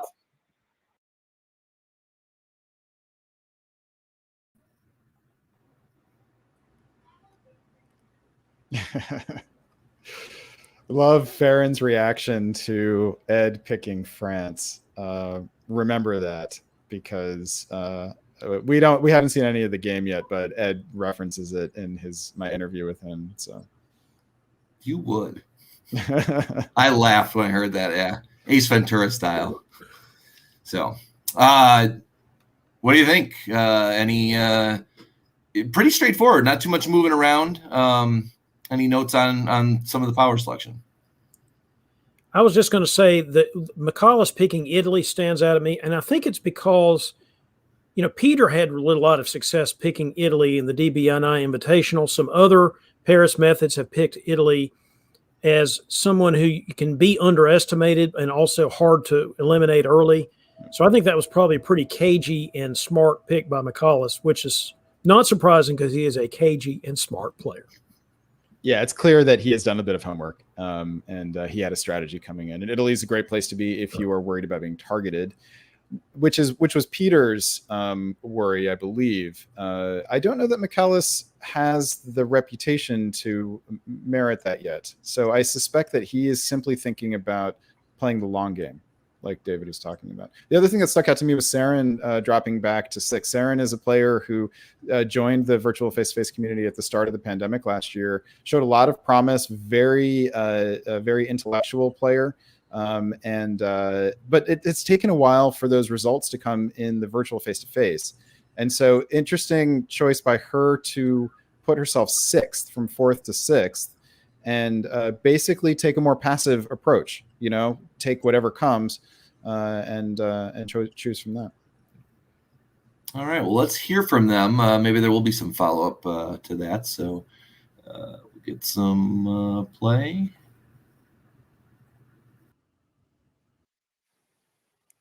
Hi, Farron. It's so nice to have you. Hey, Corey. It's nice to be here.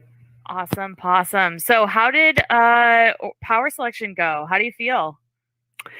It went well. I kind of wish I had gone second. I knew McCallus was going to let me have the first pick anyway. I suspected at least. I wanted to be in the top 2 picks, so I guess I could have gone second. But I'm happy with England, even though England had a bad showing this tournament. Did you go into power selection hoping you were going to get England, or is that just like a last-second choice? No, that was definitely my intention. Like I said, I suspected that McCallus was going to let me have first pick anyway, so I was expecting to get England. If I had decided for some reason to pick second and McCallus had gone before me, I would have gone France or something. But England was definitely top of my mind. Awesome. Well, I think that's going to be really cool, particularly given, the current standings of England, and I'm really hoping that you can fix those. Me too. So my other question for you would be, what's your plan for the game? I mean, you've got some pretty interesting players here on the board with yourself, also an interesting player. So what are you thinking? Well, I have Ed Sullivan in France, which is probably the one person I do not want to be in France on this board. Because every single time I play with Ed will tell me he has nothing but respect for me. And I believe that respect drives him to try to kill me immediately. Yes. I would not be surprised at all if I saw a fleet in the English Channel in spring. I'm going to try to avoid that happening, obviously. If as long as I can survive and there's no immediate sea lion, I'm going to feel comfortable. Obviously, I want to win this tournament, but with my point standing, if I come in second, I'll still have second place overall in the tournament, and that'll be good for the DB and I with my last tournament win and everything. So that's kind of where my thoughts at. Well, I love that you're aiming at the win. I hope that works for you. How are you feeling with? I mean, I know you have Ed in France, but what about Germany? Who's in Germany? Actually, I'm Karthik, not sure right? who picked that. It's Karthik. Yeah, it's Karthik. I feel okay with Karthik in Germany, and I feel really good with Saren in Russia. I think Saren and I generally have good interactions. So as long as I can solve the Ed Sullivan France problem, then I think my game will be good. I think generally that's just known as the Ed Sullivan problem, but yeah, I totally hear you. Yes. I don't think it matters what country Ed's in. I agree. Awesome. So that's my primary concern right now. Okay. Well, thank you so much for spending some time for me. Get stabbing, I guess. I don't stab very often, I don't think. But thank you. I hope to do well. It's the thought that counts. It's the thought that counts. Yes. There we go. Although Wardy would say otherwise. So all right. Well, good luck, Farron. I will be interested to see how this turns out. Thank you. It was good talking. All right. Hi, I'm here with McCallus, who qualified in first place as per the tiebreaker. Congratulations, first of all. That's a fantastic performance we saw from you. Yeah, thank you. I mean, a couple of really, really fun games. I mean, the second game in particular, one of the most dynamic I've had in quite a long time, and that was a lot of fun to play. And yeah, that was probably the score that locked me in for the top board, really. Yeah, it was excellent to see. I guess our viewers will have just seen that on the commentary, or maybe a little bit ago. But yeah, live, we have just seen your power selection. And despite winning that tiebreak against Farron, you decided to drop down after her anyway. Any particular reason for that? Well, I made a joke in Discord that I'd let her pick first, and then she was top of the list. So I thought, well, I won't stab before the game. She can pick first. Okay, so it really was just that. Yeah. There wasn't like a power that you really wanted to lock in, get that first position to do that. I had decided in advance that I wanted to play Italy, but I was fairly confident that Italy wasn't going to be the first country selected. So I took a calculated risk that was a safe thing to do. Ended up paying off. Did you want to talk about why you wanted to go Italy? I thought last night I'd do a bit of thinking, like, how much strategy should I put into the country selection? And then I thought, I'm just overthinking this. Italy's my favorite country to play. I'll just play Italy. and you get an excuse to talk to everybody in the game, but without as much stress as Russia has on that front. And yeah, you can go in pretty much any direction, which I think the dynamics of that could be really useful on the top board, hopefully. So makes perfect sense. Obviously, we saw Peter McNamara win DBNI with Italy quite recently, also picking second. So let's see if you can continue that. Have you got like any little bits of strategy you want to go through before we finish up this interview? Not exactly. Like I say, you've got to talk to everybody, and because I think that Italy's so dynamic, I have so many options, hopefully. So I haven't yet obviously decided who I want to go after, which of my neighbours, but I'm prepared to go after pretty much any of them. So we shall see. Always a good plan, nice and flexible. Well, good luck in the game, and we'll see you there in a minute. Thank you.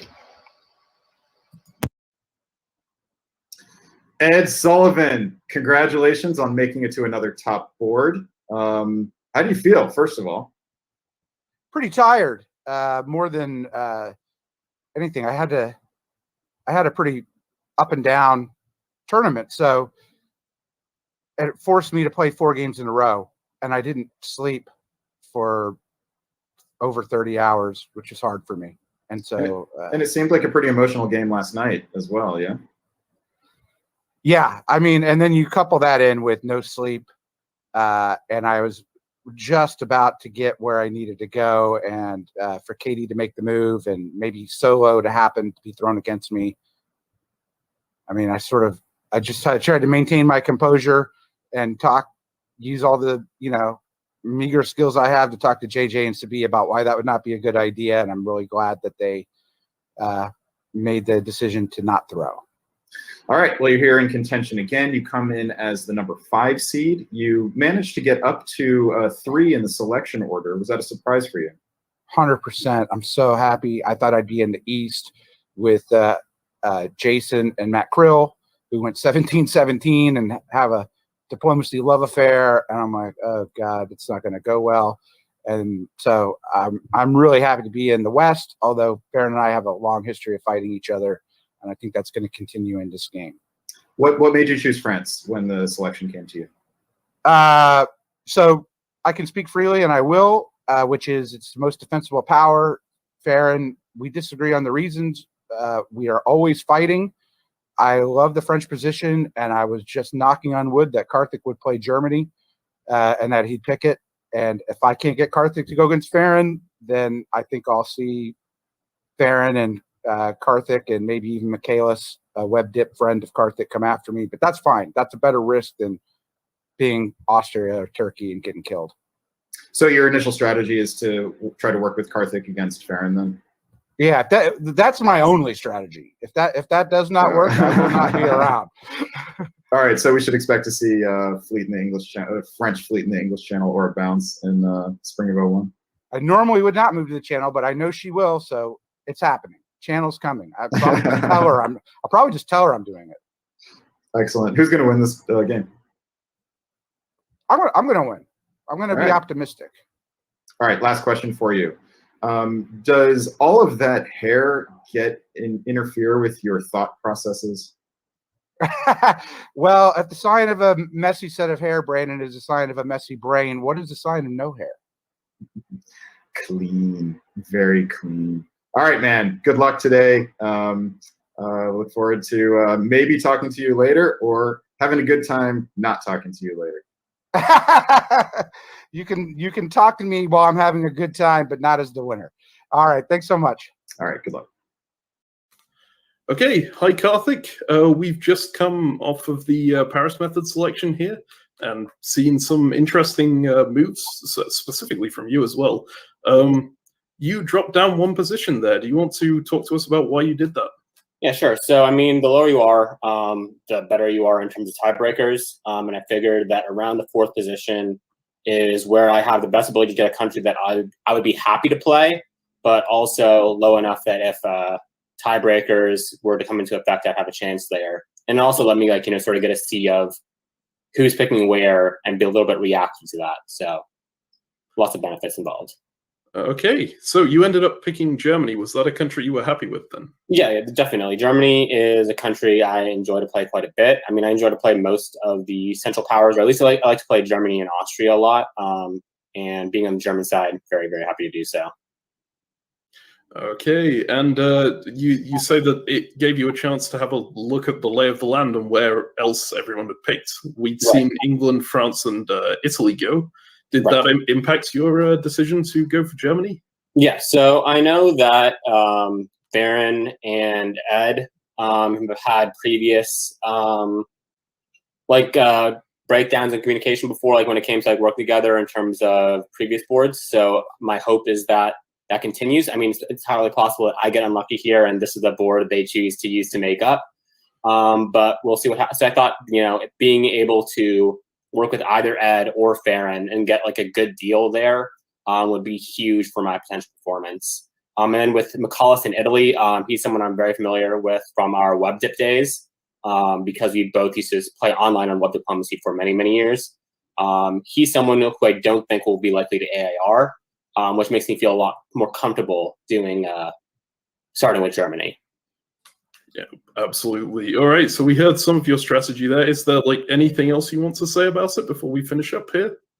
Yeah, sure. So, I mean, I guess it's Germany. Some of the alliances I do look for, in addition to choosing between who to start off with in terms of England and France, is trying to make sure that the East is going to be in chaos and that Russia will remain on side. So I think if I can have those two things happen and make sure that enemy units don't come up into no man's land, I think I have a really good shot of winning this tournament.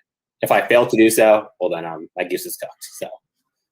All right. Well, best of luck going in. And I guess we'll see you in action in a few minutes. Yep. Thanks so much, Marcus. And we are here with 6th seeded Jason Massbaum. Congrats, Jason, on making it. Thank you. Rumor has it this is your first top board. What are you looking forward to? It is. It's always good to get experience with playing different types of situations. From talking to other people who play top boards, there's always a little bit of a different dynamic since, it's not like, second round during a tournament, right? Where everybody can do well and there's still more to play later. This is it. And it really is zero sum. As a veteran face-to-face player, you've been around top board kind of sequencing. You want to get there. You watched how it's happened in face-to-face. What's the difference watching it last night as you're hoping to make it in? You mean in terms of the energy of everything? Yeah, being digital versus I've been at Worlds. And it's a different feel to me watching. I mean, I'm excited watching last night because you can click between the different games and not have to get off your couch. But as a player stance, as you're watching in a room, you're kind of looking around, your wide eyes, you're hearing every little noise. As you're playing the game last night and watching the results pop in, were you worried about a Katie Gray solo maybe passing you, or how did that make you feel as you're watching it? Well, so I was keeping my eye on how things were going. I did the math, and I wasn't worried about Katie Gray's solo because I figured out that it was basically Katie or Ed. If she soloed, then Ed was not in the top 7. Gotcha. Yeah. So it's I'm sure nerve-wracking to make your way there. So it was nerve-wracking before I figured that out, that there was no possibility of both of them making it in. That's good. That as you finish your game and you click on the draw button or say the yes, it makes it a little easier. So, yeah. All right. So you made it today. You moved up to 5th with Saren dropping below you. You were left with Austria, Russia, and Turkey. Why Austria?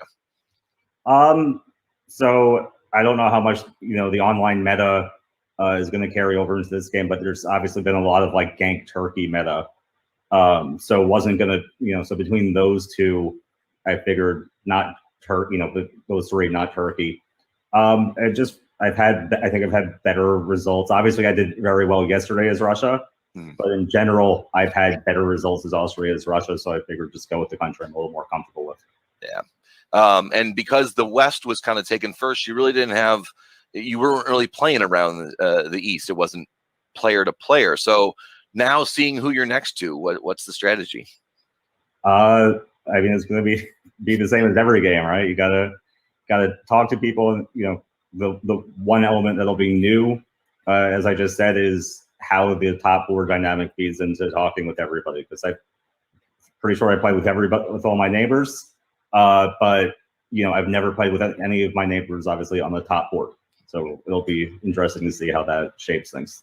I did remind Matt Krill that a 17-17 would this time favor him over you. So I think he's counting on that. Fair enough. All right. Well, Jason, good luck today. And I hope to see you in the winner's circle later tonight. I hope so, too. Thanks, Kevin. Excellent. Bye. Sarah and Kwok, congratulations on making the top board. How does it feel to have finally performed at the level that you knew you were capable of in one of these tournaments? Well, I mean, I think I was quite lucky in this tournament. Like, if the second game hadn't worked out for me, then definitely the leaderboard would look very different, and I wouldn't be anywhere near the top board. So it does feel nice because sometimes you get pretty fortunate and things work out. All right, modesty. Is modesty what caused you to drop from the 4th place in the selection order to number 6? Oh, I mean, I didn't know I was going to be 6th. When I was choosing, there were only 3 people who had chosen where they were. I knew I didn't want to be last because, that was the only thing I really wanted to avoid. I didn't want to be last because I don't want to be stuck with Turkey. I don't like playing it. So I chose to pick second to last, and if a couple of people chose to go after me, it was fine, and if not, it was also fine. So how do you feel about how the selection played out then? It didn't go too badly. Like, I don't hate playing Russia, and I don't really hate where I've ended up in terms of the people around me either. Like, obviously it could have been better, but it's not the absolute worst, I think, that selection. How do you like playing Russia?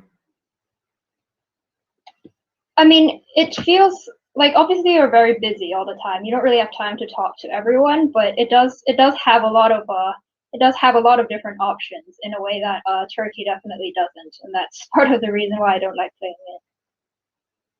So, do you have a particular strategy given how the selection played out? Like, do you have individuals that you think you might want to work with to start off with? I haven't thought about it very much at all. I've been out most of the day, and I really probably should have put more thought into it. But I don't know. My plan is as usual. Make friends, try not to anger too many people, and yeah. So between Jason in Austria and Matt Krill in Turkey, you don't have a preference off the bat? Nope. All right, tight-lipped, hard to read, Sarah and Kwok. Who's going to win the board? Who's going to win the board? Yeah. I think it's probably not me because there are some really accomplished and very skilled players on the board.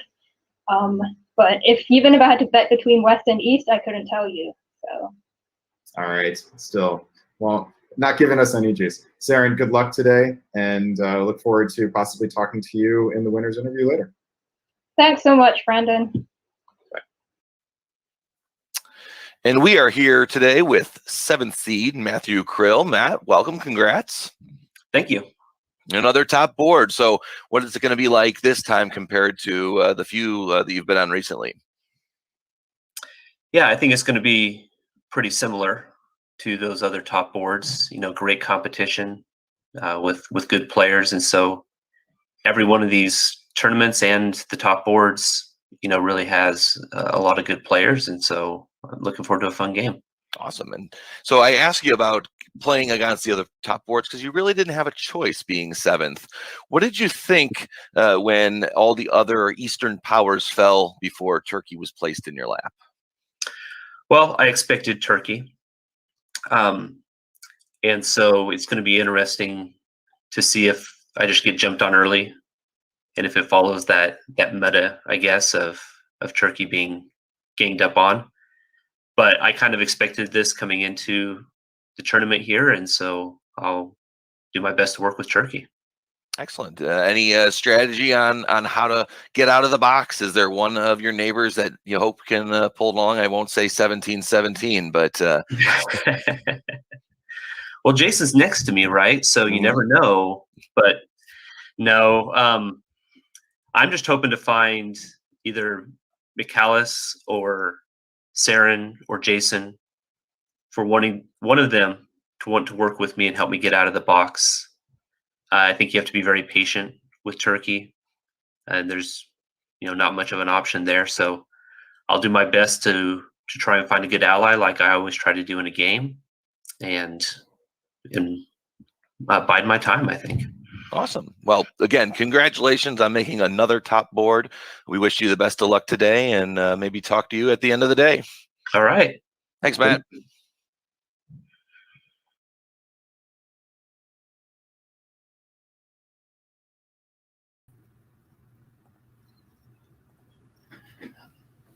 I always hate at the end of the interviews where someone's face is like, so back to the game.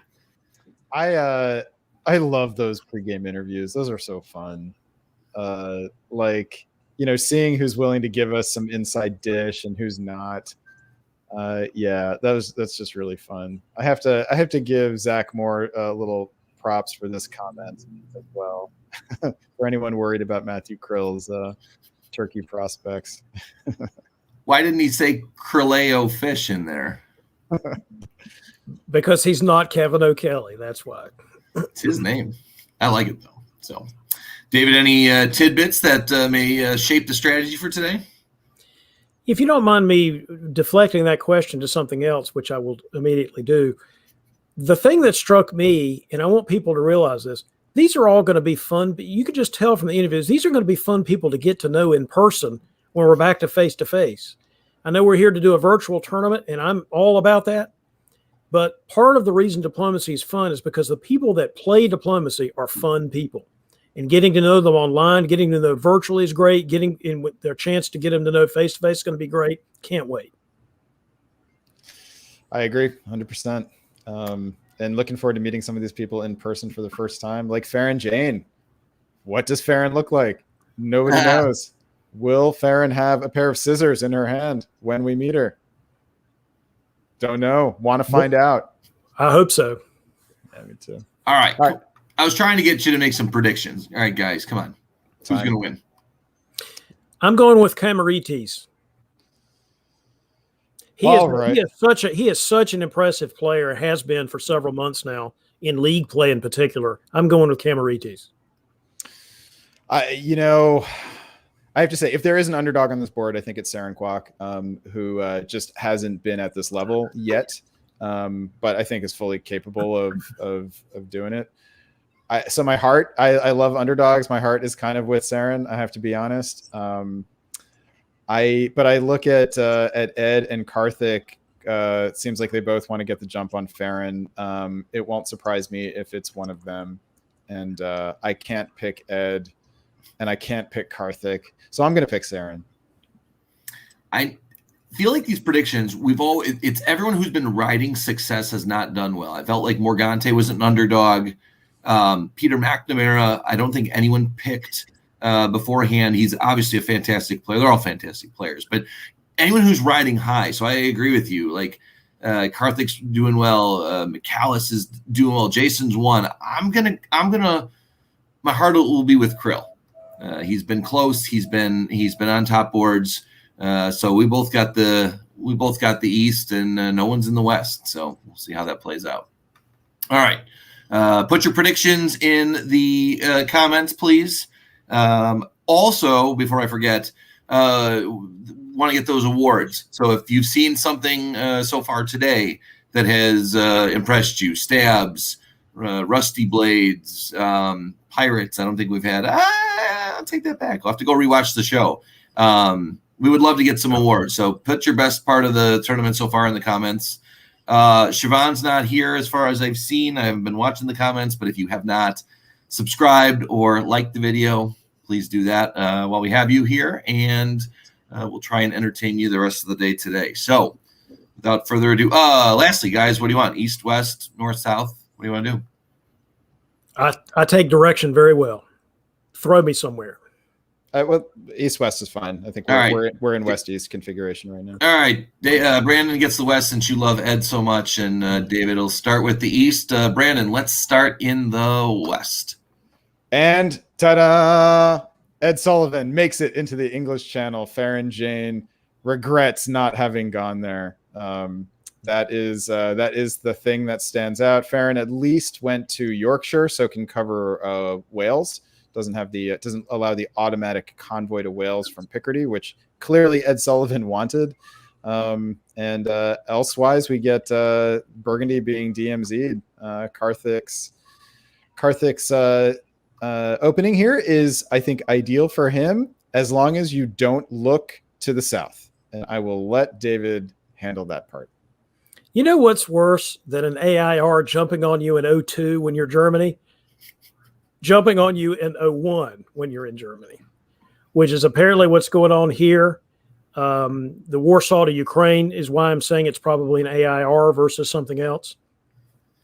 But this might be a really short game for Matthew Krill unless he can turn something around here, because it looks like AI complete cooperation. Now, we'll see. We'll see if that's really what it is. But it certainly looks that way right now. And, of course, the Russians going north is an important thing to point out as well. Yeah. Which, again, is consistent with an AIR that wants to get the jump on the west. What did Matthew do with Smyrna? Did he move it to Ankara? He did. Move it to Ankara, yep. Yeah, okay. It's the same. Which has become, of course, sort of a common Turkish opening these days. You know, And so I was going to say to Saren's interview about who to ally with in the south is going north. Delay that a little bit. Yeah, absolutely. I mean, look, getting away with DMZ in Galicia is a big deal if you're going north, and also not getting a Turkish opening to Armenia. So this is a fantastic opening for Saren. It's high risk to move north. Looks like she's gotten away with it, and combined with the English Channel, the French and the English Channel, she could end up with all of Scandinavia. I'll have to fight Karthik for it, but. You know, I think I can count on one hand the number of times I have moved to Bohemia as Austria and done well. Actually, I can count that on no hands. The number of times I've moved to Bohemia and done well. So we'll see. It is mass bomb though. So if there's a will, there's a way. Yeah, I guess the question is, where do we expect that Tyrolia army to end up, Vienna or Trieste? It's kind of hard to imagine that either that or Bohemia is going to end up in Munich, but we'll see. They're probably bouncing. We'll see.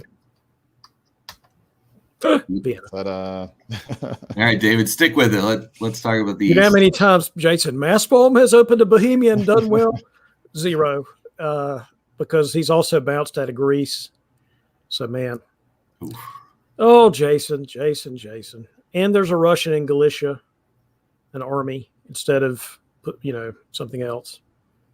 So that's actually pretty good for Matthew, I would say, in the sense that, it's not as good for Matthew as if the army had gone to Romania. But we'll see. Anything's possible here. The Russians actually do take Sweden. I know that's sort of the West, but they do take Sweden. But I think we're all just shaking our heads. Jason. I love. For Matthew, I think this is as good of a fall as you could have had, given how the spring looked. Yeah, I'd be very, very happy if I were Matthew, or at least happier than I was. All right, so over to the West then. The news here is that Karthik holds on to Munich, and Farron does not lose North Sea. I think that this looked a lot like a classic Sea Lion opening after Spring of 01, and it's not. Ed gets 2 builds, so it'd be interesting to know what would have happened with that Ruhr army had there not been a threat to Munich. Would Karthik have bounced Belgium? Karthik actually is probably a bit relieved at not having to show his cards. But Ed's getting 2 builds, decides to go up to Irish Sea rather than support Denmark into north. Maybe Karthik didn't want to. Maybe Ed suggested this as a way to get tempo. But really interesting and somewhat difficult to parse set of moves in the West. It's explicitly what Karthik wants. Does Karthik want to join in with Ed, or does Karthik want to keep the West a little bit more unsettled for a while? I don't like Spain holds. Do you guys like Spain holds? Why not just go ahead and take Portugal? I'm with you. I would have done that as well. Yeah, there's no pressure from Italy, so it's not like you have to get back quicker. I don't like an army in Portugal just by itself necessarily, depending on how it looks. But maybe that's you want to go ahead and nail that one down, and then take Spain next year, and then your army's moving the right direction. But he may have just been thinking that he might want to redeploy it quicker. Who knows? But I don't like it. Yeah, I like Ed Sullivan, but I don't like his move. No, but you're right. The problem is that next year it's going to be in Portugal, whereas it should be in Spain. All right. So, anything? We don't need to predict every build every time, but is there a build that you want to see, and a specific build you want to see, Brandon? I would love to see Karthik do something interesting with his builds. I would be surprised if we do not see Army Kiel Fleet Berlin. But if we do see a Fleet Kiel, that gives us a bit of a clue. That would certainly suggest that he's looking at going after North. Besides that, I would expect Ed to put down a fleet and an army, Brest and Paris.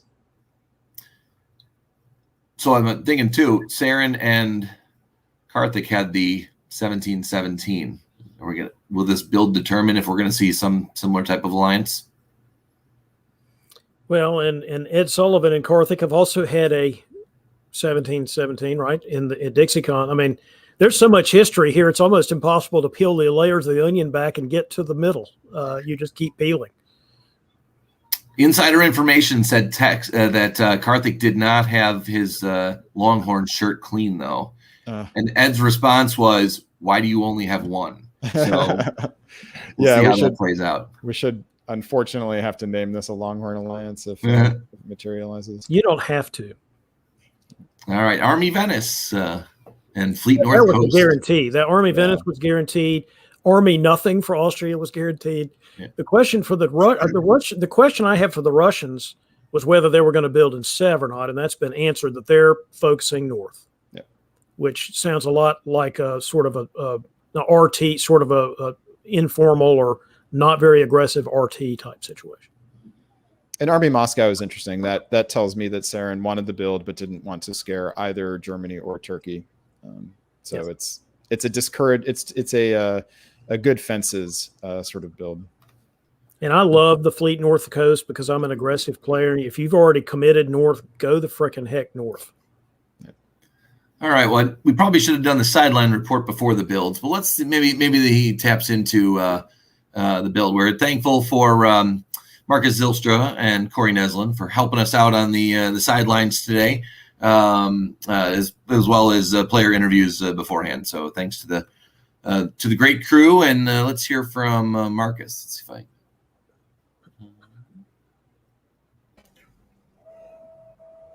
Hello. Yes, we've had a very interesting phase on the sideline here. Right off the bat, Karthik goes in with an immediate bold statement. I'm going to my room. Whoever gets there first gets to talk to me. It's a bit of a sad thing to see that then he's on his own for the next 5 minutes. Everyone goes to talk to other people. Ed immediately jumps into a conversation with Farron. They have a little bit of bad history there. And his first statement, I've got to prove I can work with you.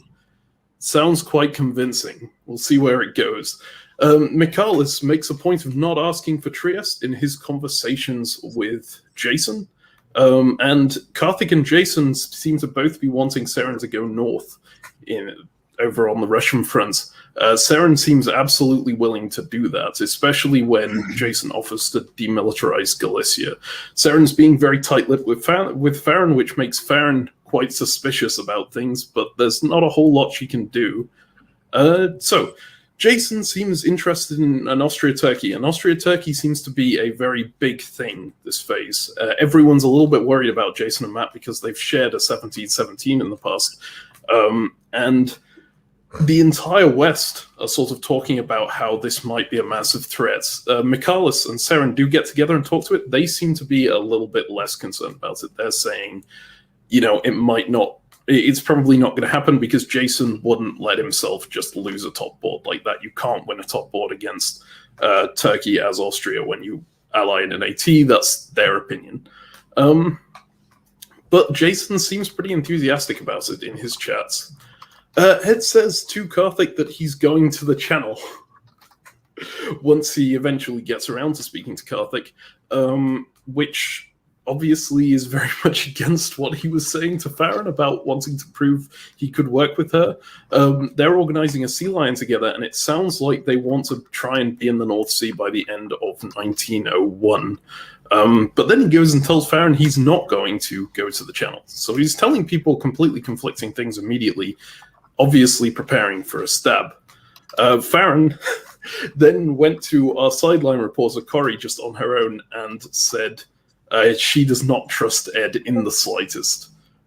So that gives you an idea of where Farron's head is at. And right towards the phase end, something else interesting happens. Jason goes to Michalis and says, I've demilitarized Galicia. I don't really feel like going to Budapest. I don't think that's going to do very much for me. So Bohemia seems to be the next best thing. How about we launch an attack on Germany? And Michalis seems in favor. So they agree to go together, and then Michalis goes and grabs Karthik. And man, I have never seen anyone jump into a chat as fast as Jason jumped into that chat when he saw Michalis and Karthik start talking.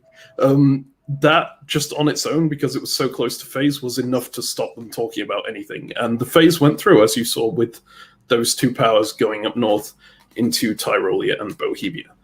Now, the fall phase starts with Michalis grabbing Karthik again, going and talking to him and saying he's not actually wanting to go through with this. And the negotiations through the phase seem to reinforce that. He then goes to Matt and arranges to bounce Jason out of Greece.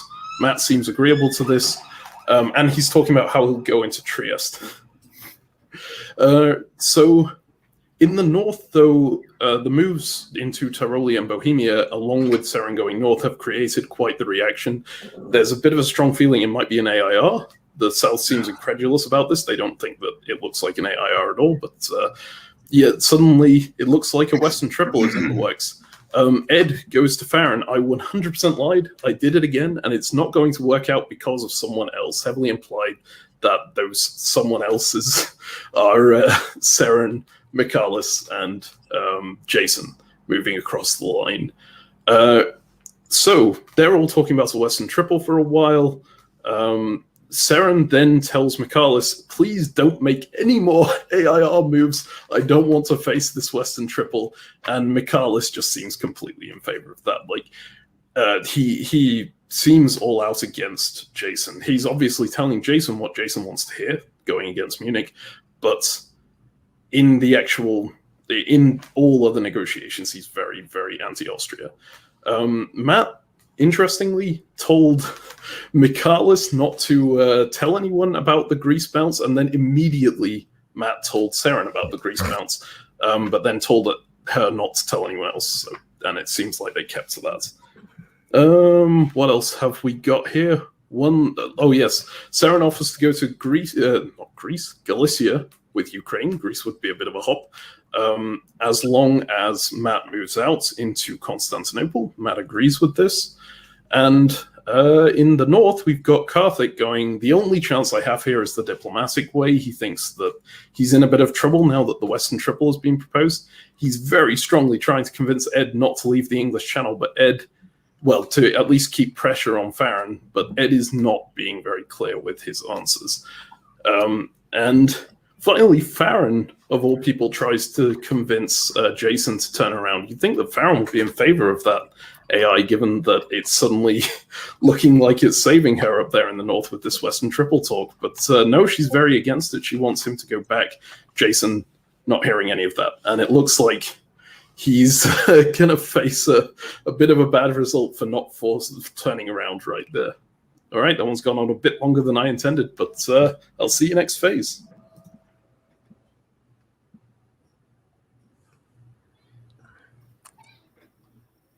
Good stuff again.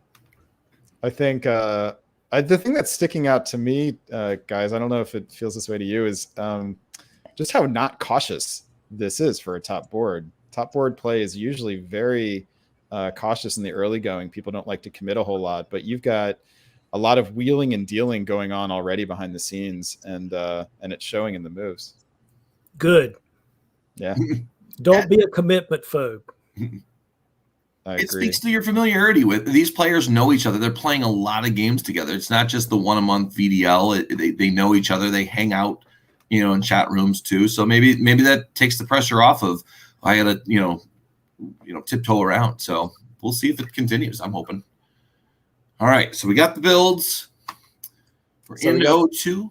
We got. I just want to point out the fleet build from Karthik is in Kiel, which gives him flexibility, but is I think a clear sign. It should be a clear sign to Farron that he's not going against Ed. So whether it's sold as an anti-Russian move or not, it's definitely not pro-English. All right. Well, definitely not pro-English after seeing the moves. Brandon, what do you think? All right. My eyes immediately drawn to the east, but I'm going to refrain and let that. What we have here is Farron pulling back and trying to form a defensive line, and Karthik gets the fleet into Helgoland. Also shifts his armies around, I should say, while Ed pulls the one of his armies back into Picardy. So I wonder if there's going to be an exchange of Belgium coming on here, given that Ed is going to pick up Portugal here. He could stay even while letting Karthik have Belgium. Meanwhile, Saren takes the gift of Norway, and it's fleet forward. So Saren suddenly has a lot of options as far as what could happen for her in the north. Different story in the south, and I will let David Hood handle that. There's also options of what could happen to her in the south. She could lose Romania, she could lose Sevastopol, or she could potentially lose neither. We'll see how the guessing game goes. But, so there were some people in the chat saying that the Second Fleet was something McAuliffe really didn't like from the Turks. He likes it now a lot better because there you go. Now, one could argue that if you were going to attack the Russians, the Turks maybe should have built another army. But I'm fine with this because you've also got to keep the Italians honest. He thought he could get the jump on Sarah, and guess what? He was right. Now, the other thing that's good for positional purposes is the convoy to Albania. Such a useful place for an Italian army.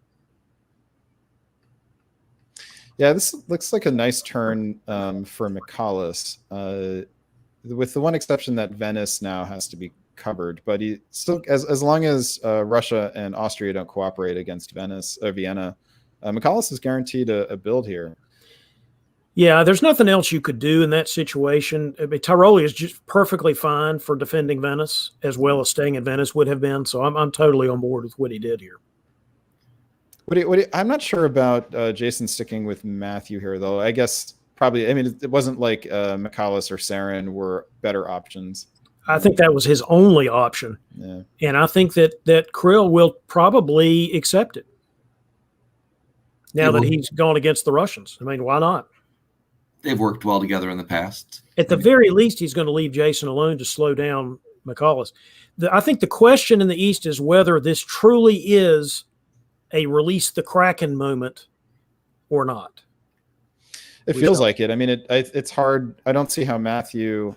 I think for Matthew to turn around against Russia, Matthew has to guess wrong here. Saren needs to, there's a 50-50 guess here over Romania or Sevastopol, presuming that Serbia is now used for Austrian purposes. If Saren can guess right here, then maybe Matthew will think he's got more work to do heading west than going further north. Maybe, although it's hard to head west when you're that far advanced against the Russians. Yep. And Italy will get Greece. Is that the way you read it? I think so. I mean, to me, that's the most sensible thing because there's not really anything else that he can take for sure. I guess in theory, you could take Trieste. Well, there's too many guesses there. I think he would just take Greece. I think as long as Turkey doesn't interfere, you're guaranteed Greece, and you can cover Venice. So it seems like this, and you don't want to go too fast, right? So even if you lose tempo because Tyrolia has to go back to Venice, that's not the worst thing in the world. It's really not. But the thing is, and this is true for both Michaelis and Matthew here, if they get a build, they're going to have to put something down that constrains their options in one direction or the other. So if Michaelis is really in with Matthew, that is Saren. If the top board players could please refrain from commenting until the game is done, that'd be great. But I'll leave the point for until we talk about builds. Michaelis and Matthew may come to a decision point sooner rather than later. All right, let's see it. Wow. I guess we forgot about the fact that Tunis was also guaranteed. So there's no reason if you've got a Kraken to not go ahead and take both. I agree with that. I don't know how we missed that because we're so good at everything else. Like when I said earlier that the where the Russians were bad for the Turks. No, it wasn't. And the Turks are actually succeed in guessing correctly and taking Romania. So man, what a good turn for Krill, and assuming this is a Kraken, a good turn for the Kraken. I do notice that Jason goes to Galicia with support of Michaelis in Vienna, right? Yeah. So there's also some Michaelis trying to make deals kind of thing going on, which, by the way, he's really good. Yeah, maybe Jason is in for it, actually. That's be interesting to know if that was agreed upon or if that was sneaky on Michaelis's part. Very, very, very possible. But the other possibility, Jason going down the drain decides he's going to be a Janissary for the Kraken. I mean, we've already seen that in this tournament. You use your defeated enemy, use whatever's left of them to go forward into your new enemy. All right. Well, I'm curious to talk about the builds, but we also got to talk about the West here, where Farron has evicted Ed Sullivan from the English Channel. It costs her North Sea. But Farron has clearly decided that punishing Ed is the most important thing that she has left to do, and kind of hard to blame her, in fact. And Saren already pushing forward into Norwegian and fleet on Norway. It's 4 non-English fleets in or touching the North Sea at this point. So yeah, she's got a lot of work to do. And so Karthik does get Belgium. Presumably that was agreed upon between Ed and Karthik. And suddenly Karthik's position is something to envy. Got a build, doesn't have any enemies. His allies, France and Russia, both have problems, bigger problems to deal with. So Karthik has a nice little perch right now. You know, I will show my bias here. Karthik often has a really good perch. Yeah, that's true. What build are we expecting out of Michaelis? Went Army last time, as you mentioned earlier, Brandon. Italy is a fleet power, but I think he needs one more army. David, you want to take it, or you want me? You'd like to? Well, you sure would like to have another army if you can afford to do that when the Turks are building too. I know they're probably your ally, but I'd be really tempted into taking the fleet. Yeah, that's exactly what I feel. Michaelis probably didn't count on Matthew getting 2 here. And this cooperation with Jason, who should be desperate. I mean, this is an opportunity now, if Michaelis wants it, to reset things a little bit in the East. That would require a fleet build here, an army build. I mean, we're shooting in the dark here a little bit because we're not. If you negotiate this correctly, the Army Venice build is so much better to go ahead and take out Venice, defend yourself. Take out Trieste, defend yourself, and then it's so much better positionally if you've got the diplomatic relationship with Turkey that you want. But man, it would be dangerous to not build the fleet. Now, on the flip side, if you've worked this out with Turkey ahead of time, that Turkey builds an army here and waves, then that's the way that this Kraken moves forward here. Yes, but it should be said though that Italy has to be building fleets at some point because the IT has to involve Italy going west while Turkey continues going north. Before we get to Marcus, though, what are you pulling if you're Farron? Are you so anti-Ed you're pulling London, or yes. how you doing it? Yep. All I right. think so. All right. Well, let's get some. Maybe Marcus has the insight into that. Let's check him out. Hello. So we've just had 1902 here on the sideline. Initially started out really, really bad for Farron and Jason after that last phase. Both of them seem to be in trouble, neither of them getting much of anything. It's much, much worse for Farron in the negotiation than it is for Jason. Karthik outright tells her he can't keep her alive without annoying Seren and Ed. Seren literally just wishes Farron luck. And of course, Ed is just very against Farron at this point. He's telling Karthik that he's taking Farron out as revenge for something in the DBNI. Long time to hold a grudge. In the East, Jason gets no commitment from Matt, no commitment from Seren. Michalis is his one option, and that does actually seem to be going somewhere. Michalis seems very worried about the possible Juggernaut and offers support to Galicia, but Jason doesn't believe it's legitimate. Last second, Matt throws a bone to Jason, jumps into the channel, and this is probably as a result from Italy-Turkey conversation. We missed that part on the sideline, but he utters one sentence: "Support me into rum, I'm switching things around." Jason tries to get clarification on that, some sort of strategy, nothing. Just like Matt saying, there's no time, just do it. And that gets in time. Obviously, as you saw, didn't actually make a difference on that front, but Jason did go for it. So when we move to the fall, Seren is suddenly on the back foot and worried after this Turkish stab. She's looking for ways she can turn this to her advantage, and she sees the possibility of On getting convoyed to Romania, and that blowing up her fleet, obviously allowing for a potentially late Juggernaut here. In fact, she doesn't just want a Juggernaut, she wants an Italy-Russia-Turkey alliance where she's more focused on the north. Michalis seems interested, but once he goes into his conversation with Matt, he's just pitching Italy-Turkey alliance. There's no Russia involved there. Jason's being pitched on all sorts, but the only one that seems to be legitimate is Michalis offering to push him ahead of his own units, sort of offering him that secondary role to Michalis' dominance here.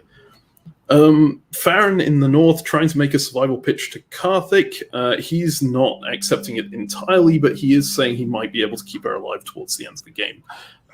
He's telling Ed he won't take her up on her offer at all, but Ed seems suspicious about it. Something interesting in the north, actually, this phase, Karthik got 3 people saying that they'd play for second in return for him getting first.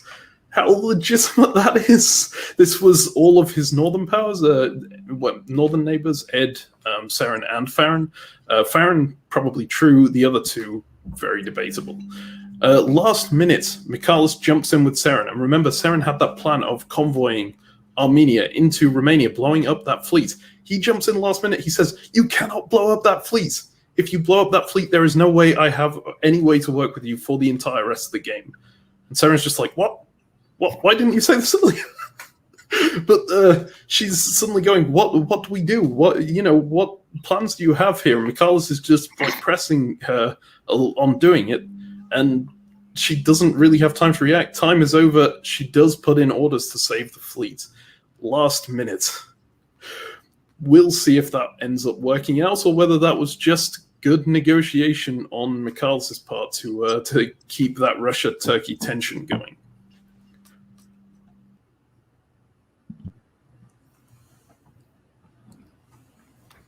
That is fantastic on Michalis' part, because Seren actually could have let it be blown up and then just rebuilt it.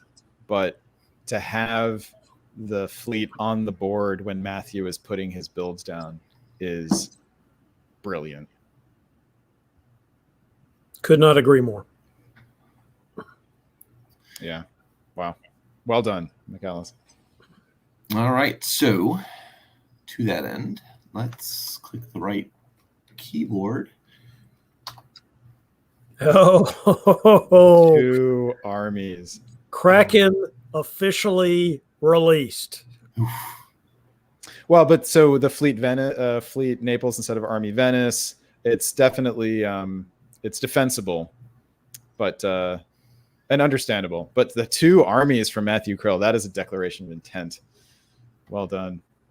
We get an army build from Karthik, in Berlin. Yeah, not Kiel. Saren. I mean, that could be a love letter to Ed. It's hard. It's actually interesting to sort of wonder which would have been sort of more anti-Russian, a fleet or an army. You could make an argument either way. To be honest, the fleet would have been more useful. In general, right? Yep. I agree. All right.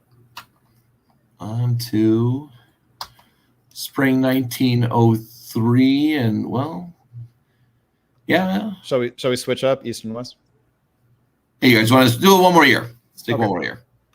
Brandon, stick with the west. All right. So in the west, we have Ed Sullivan convoying that army in Portugal back to Gascony, which is something to do. Elsewhere, there's just some bounces elsewhere on the continent. But the big news here is the convoy of Carthage from Holland into Edinburgh, which was guaranteed. And also Saren advancing the fleets, interestingly enough. These are now units that are getting further away from her dots and are not in position to actually produce more dots. I'd be very concerned if I were Saren at this point. You can see Carthage still has that fleet in Denmark, and those fleets, while really nice to have in North Atlantic and Norwegian this early in the game, they need to be producing dots for her. And we have Berlin to Silesia. Let's not ignore that. Doug Moore has just gotten a little bit of a warm feeling in his stomach. Carthage has gone to Silesia. So Saren may be wondering about that, David, but got to be happy with the switching of alliance in the south. Got to be happy with that. With Jason going into Romania, of course, the Turks can retreat and did retreat to Budapest, and the Austrian fleet is destroyed because Jason realizes having a fleet retreat to the Adriatic doesn't do him any good. Because if nothing else, the Naples to Apulia can prevent anybody slipping into Venice in the fall. I mean, in the fall from that. So he probably destroyed it on purpose so that it can be rebuilt, assuming there's any chance of taking something back, he can rebuild it. But in general, I would say this is going the way of Michalis Gamaritis in the east. Nothing wrong with Kirill's position either, but I certainly think that it's going Michalis' direction. Yeah, so destroying that, I get the tactical strategy, but you know that Romania is going to retreat to Budapest, right? It's the only available option. Therefore, you can't even rebuild unless Michalis says he's going to walk through. It would have to be rebuilt in the future is what I mean. Yeah. There's no chance of it. Do you leave it as a fleet, which means you cannot work with the Italians ever or not? Because that's the only way it can be used is against the Italians and not used effectively. So why bother? The follow-up was going to be, is when you're thinking about those types of decisions, is it more important, depending on the game, to play the long term or shoot, I'm playing down a piece and I'm already struggling. It's more difficult to even play without that fleet there. How do you weigh that situation? There is no long term for a surrounded Austrian anyway, unless you diplomatically make some deal to become a janissary or a highwayman or whatever terminology you want to use. You have to become someone else's puppet. And the best way to do that is to take that fleet off the board. It's not even helpful. Being a puppet for somebody against the Italians, it's still not very helpful to have that fleet. So this is what gives him a chance. It may not work. It gives him a chance to say to Michalis, use me. Always make your best decision at the time. I would just add here that Jason's big problem is that the two people that are in position to help him do anything are unwilling to fight each other. They're the game's strongest allies, and that's Michalis in Italy and Matthew in Turkey. Well, we don't know if unwilling is exactly right. At this point of the game, they're clearly not setting up to fight each other, and so neither one is really like a good tip of the spear option for Jason. So he kind of has to do anything he can to survive long enough to become useful. Michalis could take Greece right now with the help of Austria. Leading into the fall, that is Matt going to be worried now with no fleet? What's Apulia going to do? What's Ionian going to do? Let's see. Take Greece. So, and also take Budapest from the Turks. So this worked in the sense that Jason has now become. I mean, he was cutting support in Bulgaria in case there was any support for Greece. So that's what that was all about. So yeah, Michalis makes his move while Saren is still big enough to be the counterweight on the other side of the potential enemy. And who knows what the flicking heck Karthik's going to do with an army in Galicia, but gives him a lot of choices. That's a fascinating move. In the West, Karthik helps Saren into Liverpool, which is an interesting call here. It's clear that Saren and Karthik and Michalis are setting up to be the heavyweights on this board, and I think each of the three is probably hoping to use one of the others against the third. So that'll be interesting to see how that works.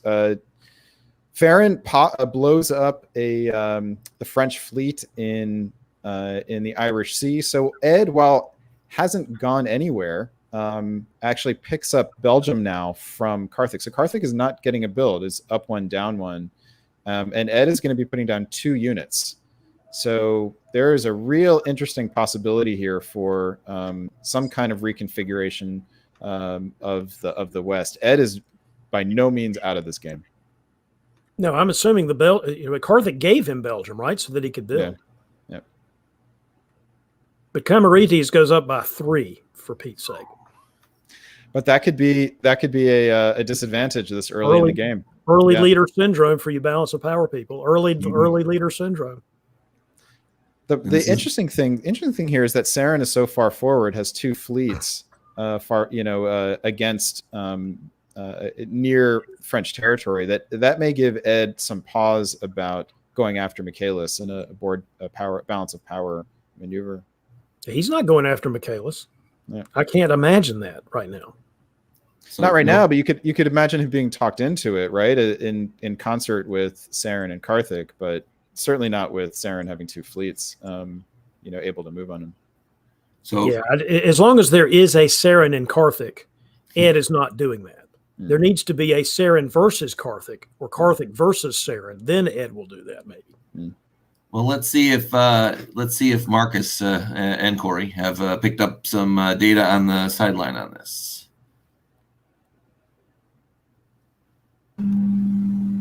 Oh, cheers. Okay, we're back here on the sidelines, 1903. There's a lot of Janissary discussion already, and interestingly, a lot of it involves Saren. So, Saren and Jason both offering to Janissary for Michalis in the south. They come to an agreement, which Michalis insists on blowing up Jason's fleet. Makes sense. But Michalis is openly skeptical about whether Jason will go through with it. In fact, he's saying that in the chat that Jason is in. He's saying he does not trust Jason, which is an interesting approach. In his conversations with Matt, he says this: Jason is a rabid dog. He's going to bite anyone and everyone. The sooner he dies, the better. Certainly makes you think that's the side he's on, right? So Michalis kind of has all the options here. He's got everyone wanting to be on his side. In the north, Ed and Karthik agree to trade Belgium back. Farron is not giving up. Farron is pitching left, right, and center. She's got this agreement from Karthik that he'll leave her alive, but she is trying to find something better. She's going to Saren. She's trying to turn Saren. She's going to Ed, trying to turn Ed against Karthik. Nothing seems to be working, unfortunately.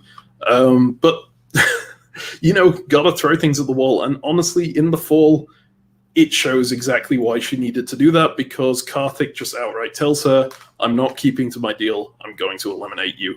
She's annoyed, but kind of resigned to it at this point, at least in the conversation with Karthik. She does jump around and try and get other people on side. She tries to make another pitch to Saren. It's really not going anywhere. These players are locked in, and Saren is outright saying she's janissarying for Karthik, despite being basically equivalent to him in the north right here. She's pretty huge. And she's saying she's janissarying in the south for Michalis as well. Maybe the janissary position will work. Maybe she'll get strong if she janissaries for both. We'll see how it works out. Ed is trying to do deals of his own. He's trying to turn Saren against Karthik, offering to move in at a later date. Again, we'll see where that goes. We haven't got any solid commitments there yet. In the South, sounds like AIR is still on. Michaelis agrees to that. But then he also tells Matt that he's killing Jason right here. And he sounds equally convincing in both. He's offering all things to all people right here, and he has all the options. The only one thing that reveals what he's going to do is him going to Karthik and asking Karthik to go into Galicia. That is going to blow up the Turkish army in Budapest when he attacks Turkey, and indeed that's the side he ends up choosing. So, certainly an interesting position here, lots of Janissary discussion. I don't think those Janissaries necessarily have to continue Janissarying, so we will see where things go.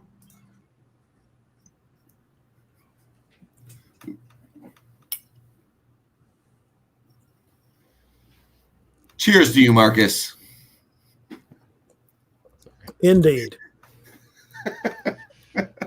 And I have to apologize that I have left my mug in Florida, and I just feel bad. Team player, Brandon. Come on.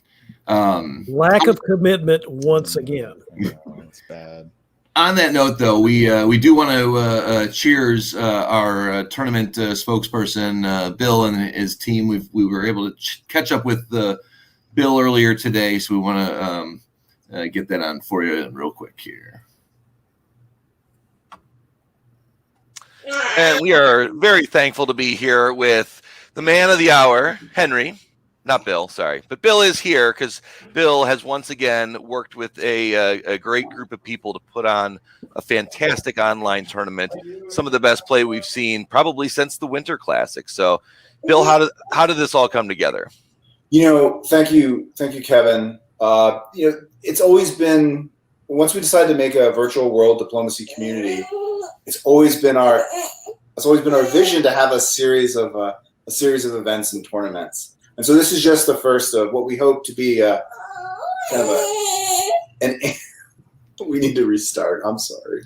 No way, man. This is like your normal diplomacy game. You want to get a word in edgewise, and someone just chats a little louder than you. Yeah, I'm trying to get him started on blocks and dots. So he's got a little one here, but he's ready. So you had Marcus. I know he TD'd like 4 rounds, and you've got Ben. So Marcus really was a great, not just face, but also behind the scenes guy. He helped. He made sure that Natty Schaefer was good to go last night. Peter McNamara took round 3 all by himself, and Marcus started round 2 for me, and I took it over so that he could have a break. And let's not forget Ben Kelman, who's GMing our top board, which I think we'll be getting back to very soon. Yep, we're heading into it, I think. So we're looking forward to that. Speaking of top board, we are excited because I know there's a lot of chatter in the community about what does it take to get to a top board and its board tops and its scoring systems.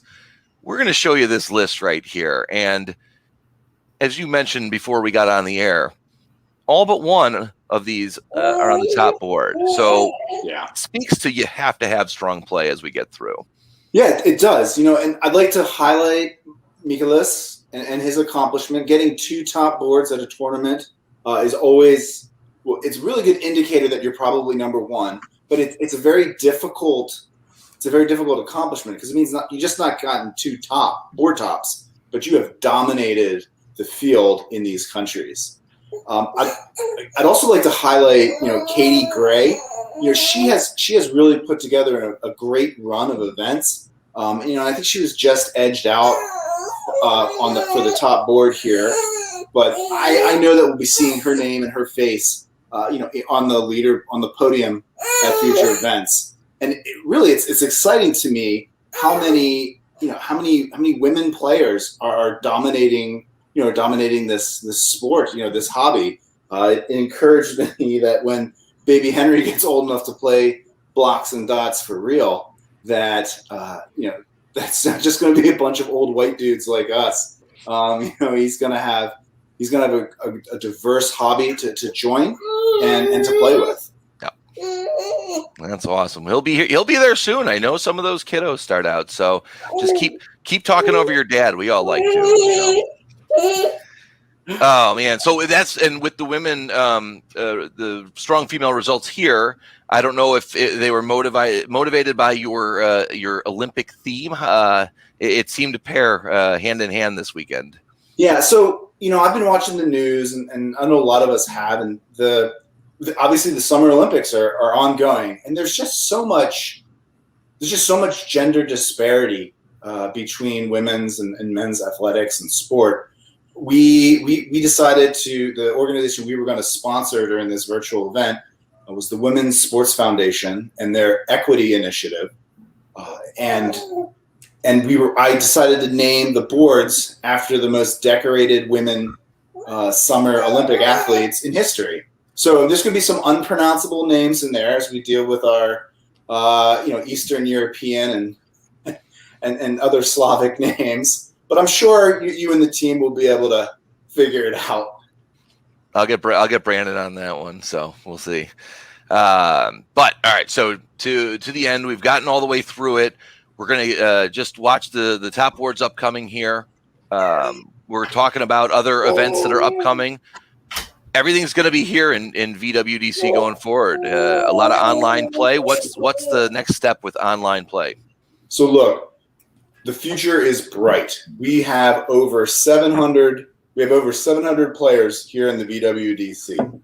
And this event marked a bit of a transition. I think essentially all future events on the vWDC are not going to be a recreation of a face-to-face event, because we're reopening. We've turned a page when it comes to the coronavirus response, and so all future events here scheduled are going to be vWDC events like the Tour of Britain, the Virtual Diplomacy League, and our classic tournaments, and of course this December's Virtual Diplomacy Championship.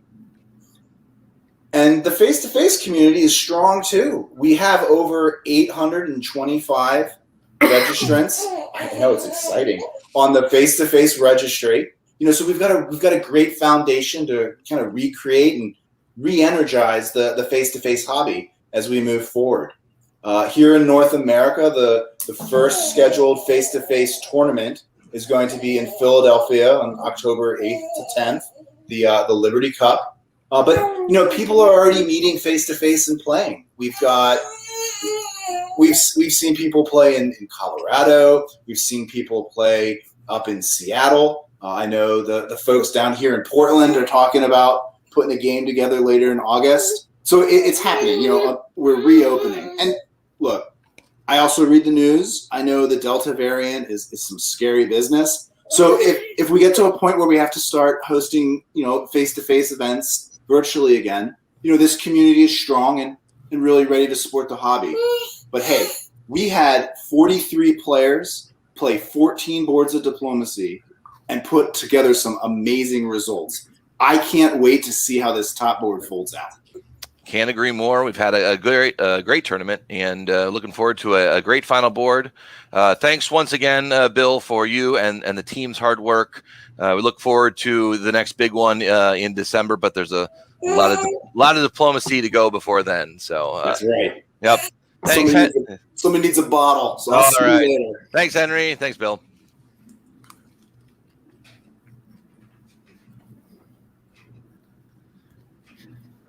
Hi. We had to make sure that he didn't have fleets because those were choke hazards, but the army block was a good spot. Bill Hackenbracht has done so much for our hobby in the last 12 months, it's almost hard to keep up with it. Running so many events, setting up the face-to-face registry, setting up the vWDC, and also having Henry, which by definition, he and his wife having Henry, which is by far the most important thing. Yeah, we will get everyone, if I'm hoping most people are already subscribers, but we will get links to the face-to-face registry. He didn't mention Chicago, but Brandon and I were able to get together with a group of weasels back in June, and we're hoping to get another game sometime in August. So we're working on that. So come join us. Let us know you're out there, and we hope to be back in person. I know, he said Delta variant, and we'll keep an eye on things, but we want to get back to face-to-face when we can. So back to the game now. So we left it off with we're going to see the builds. Going back to Marcus's report about being a Janissary. There's going to be a build that, David, that you want to see that's going to be aggressive. What build for any power there? Well, you're talking about in the East or the West or both or what? What's at this point, if you could be, usually this is about when we switch power. So if you could be someone, who would you want to be at this point? I wanted to be McCallus from the very beginning because we should all want to be McCallus Comorites. All right, so McCallus gets yours. Brandon, you had Saren at the start. Do you switch your pick now, or do you like those forward fleets? No, Saren is too spread out and doesn't have a great alliance structure. I would pick Karthik even over McCallus in this situation. Karthik's position is very, very good. Don't get me wrong. Yeah, and he's the alliance structure really suits him. Saren is already talking about being a Janissary. If I believe that, and I am Karthik, I am feeling like a gift has been laid at my feet. Lull your opponents to sleep. We'll see. And no one picked Ed, so we'll be watching for what he builds here. He Fleet Marseille and a wave of the other one. That's surprising. Ooh, that's quite a diplomatic move. So let me be your anti-McCallus. Yep. And and I'll try to hold that open for another fleet build. I assume that was the reasoning for Ed. Yeah. McCallus withholding Rome is interesting, and I don't like that. I don't know what you get out of that. I mean, there's some maybe trying to put Ed at ease, I think, or an army build might scare Karthik too much. But if you're McCallus, you have just put your foot forward, and you should be afraid. You should be actively figuring out how to keep the rest of the board from uniting against you, and you'll need units to do that. All right. Well, stepping on the gas, he moves the army north to Tyrolia. So, well, we're switching up. Yeah, we'll put. Yeah, and Ed sends his fleet to Spain.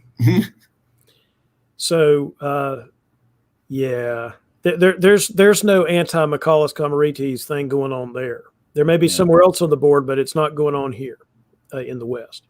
In fact, what you've got is Karthik continuing to appreciate the Russian gift of help, of basically of not doing anything to him by convoying to London.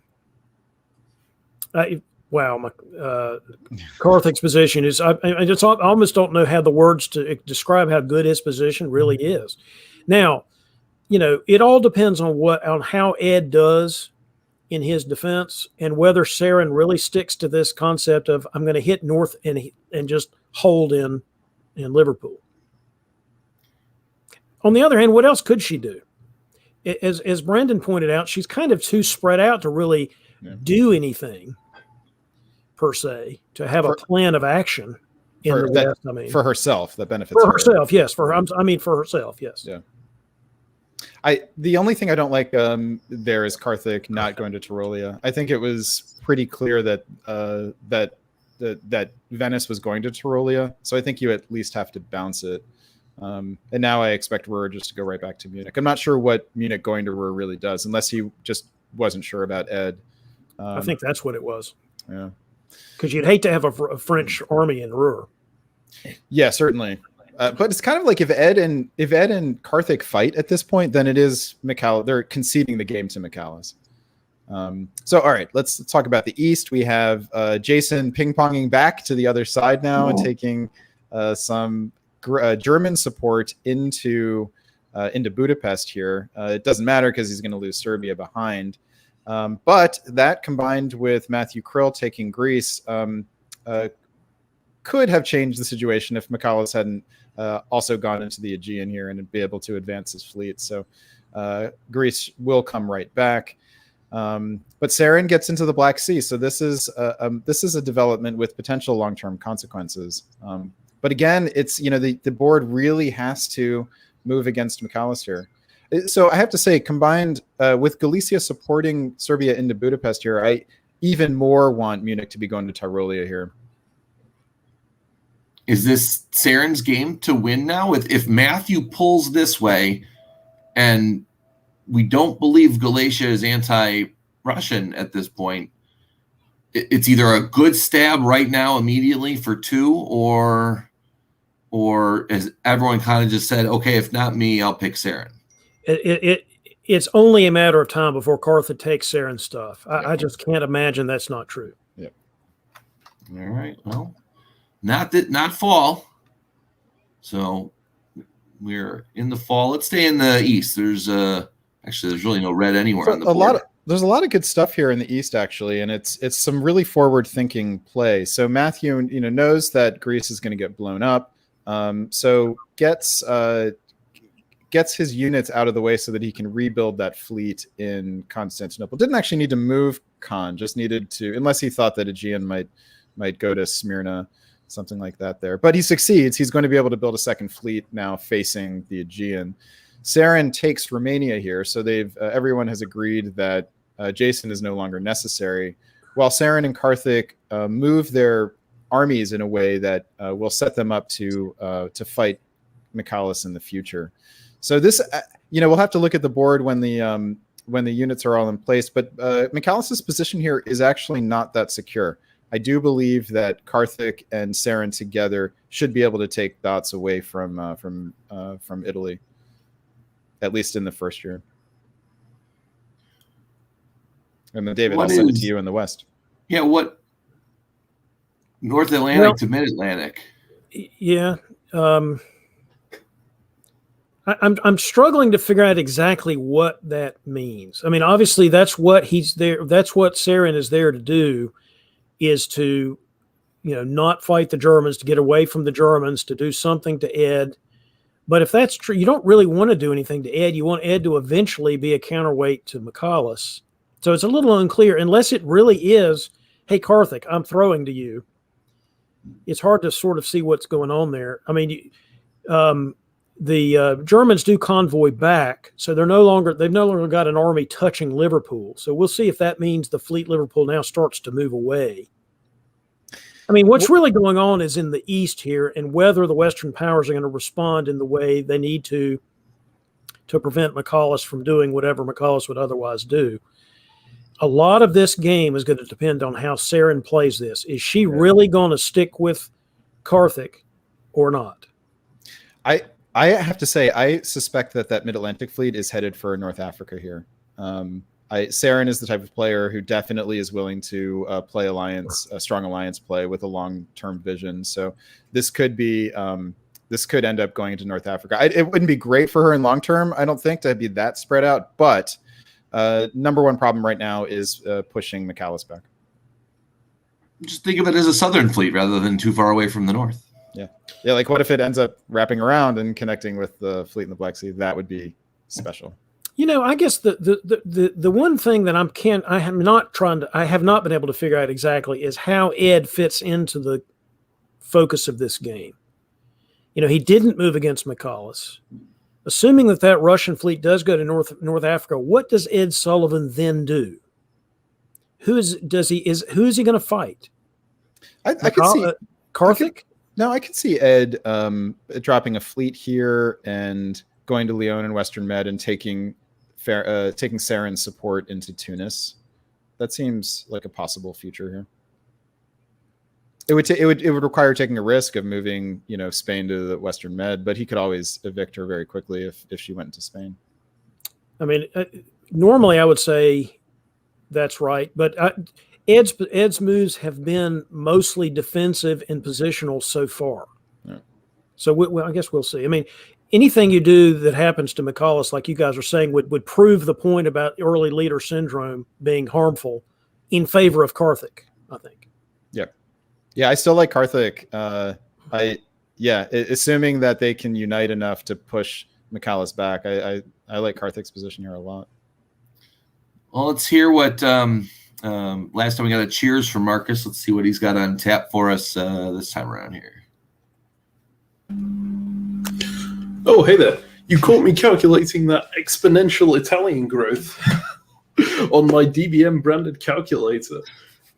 I'm not the only one calculating that. Literally everyone after last round, with one exception, is suddenly very, very concerned about Michalis. There's a huge group chat well, actually not a group chat exactly, Saren and Matt get together to start discussing how they can work against him. Jason is messaging them individually via direct messages so as not to show people that he's with them, right? And he's staying out of the voice call. Karthik is on side with this. Ed seems to be the only player on Michalis' side. He does not want to send Fleet south, no matter how much people are pressuring him to do so, because he is scared of Karthik and Saren in the north. In fact, he says to Saren, I think this is the term where we see the true Karthik. He seems to be very, very worried about that potential stab. When we go through to the fall here, obviously Farron on her last legs, she's at this point happy to do anything as long as it hurts Ed. She is not happy with how he's treated her this game, and she knows she's going out at this point. Ed, meanwhile, is going to Karthik. He's making a very, very long pitch to Karthik about how Karthik is clearly in the strongest position on the board, and Ed needs to be offered something if he's not going to be, doing the stop the leader thing, going after Karthik. He suggests being convoy to Lund, but Karthik, he doesn't buy any of this. He's very, very solid. He's saying, no, you've got to build in tow. You're fine. I'm not stabbing Saren anytime too soon. I'm not growing. I'm not as strong as you think I am. And Karthik's refusal to move seems to work. Ed has to back off onto the subject of maybe just having Saren's fleets move out of the way, and they're agreeing on putting Saren's fleets into the Mediterranean instead. That's about all he can negotiate that way. Ed did say, you want me to play quick while you play slow. That's an issue with regards to trying to get him to move on Michalis. So it seems like Ed is still not willing to do that. Saren says to Michalis that she'll only stab Karthik if she sees a possible board top 2 for herself. She's not going to do it to help Michalis win, obviously. And I got a very brief private conversation with Ed. He said that Saren is the pivot point here. He's very clearly thinking that whatever Saren decides to do here is going to have a massive impact on the board, and it's making him very unsure of what to do, because he really needs to see Saren making those moves, right? And Saren is not making them right now. He also said that Karthik is great at making Ed his meat shield, which I think was an interesting phrase. One other thing I think I missed, that move into the Black Sea from Russia. I think that was a stab, but I think we missed that specific part of the conversation. So clearly, Saren is making moves to try and win this thing. She's not as in tow as people with Karthik as people think she is.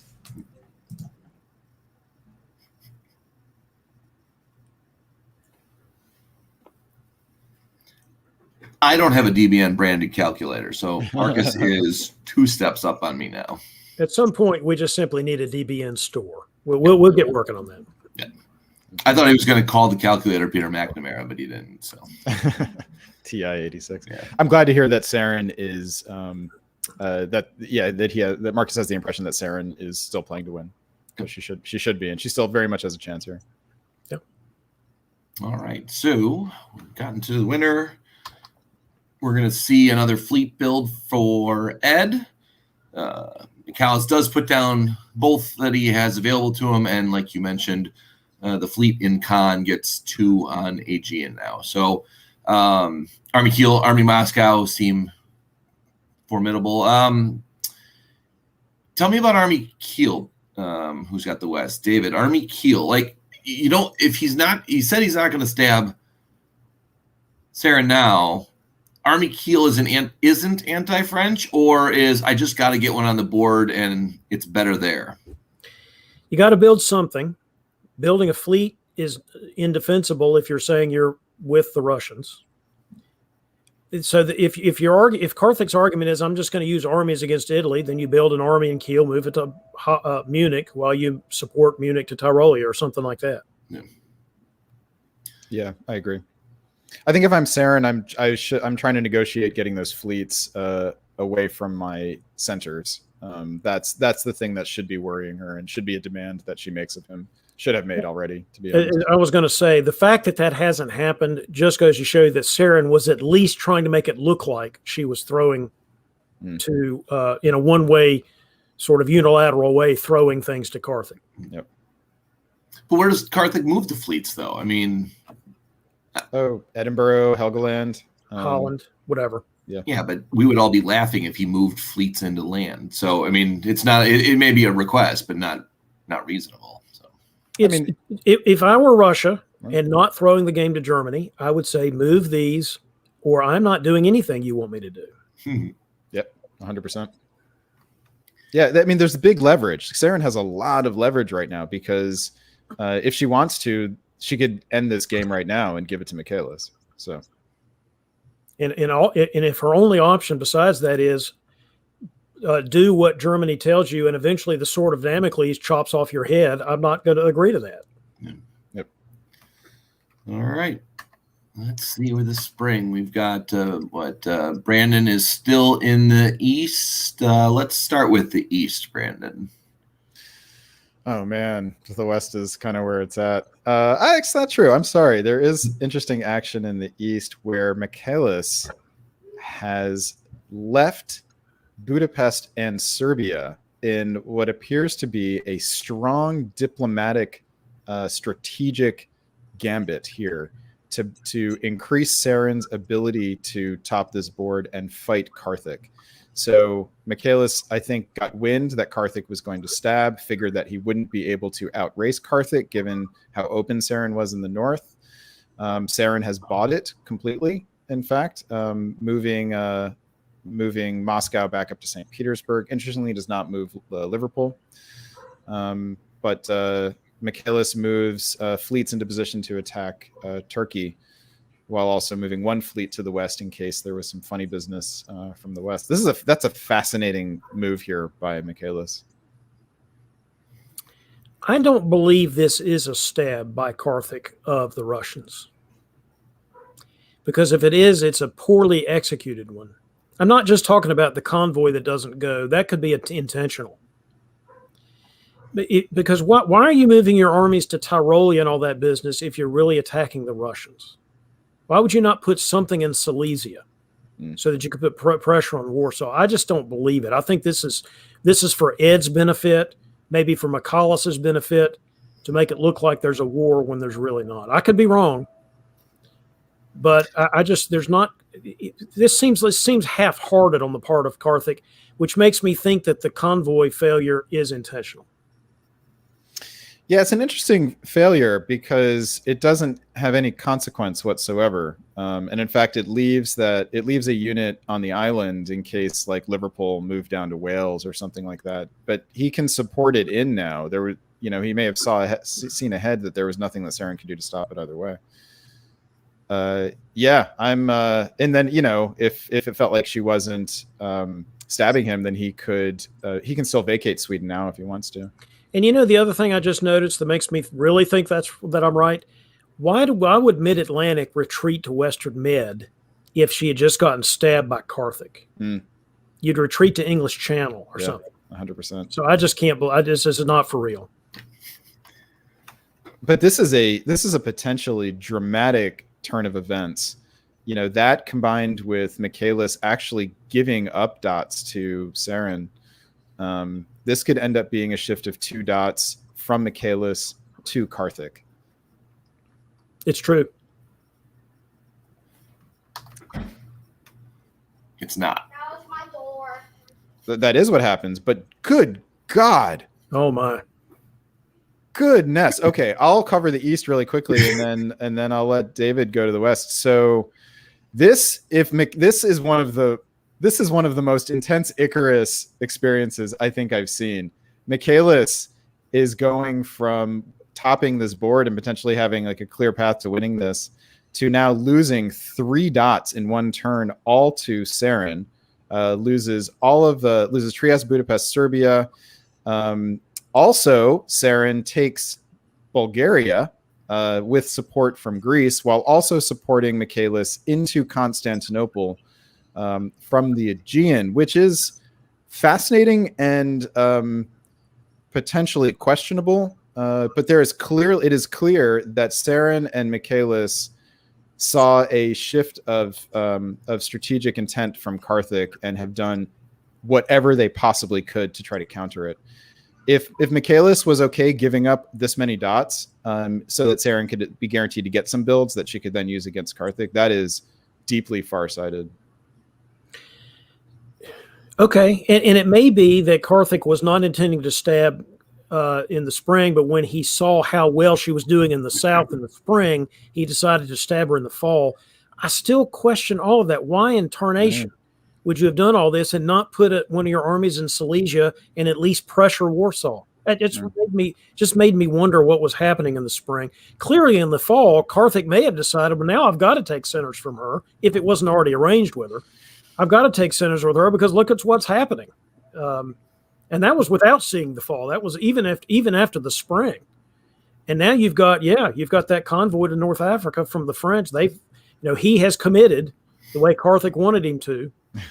And I think because Karthik had done at least a quasi stab in the spring, and maybe I was wrong, and it was always a stab of Saren, but it just didn't look like it because it looked sort of half-hearted. But whatever.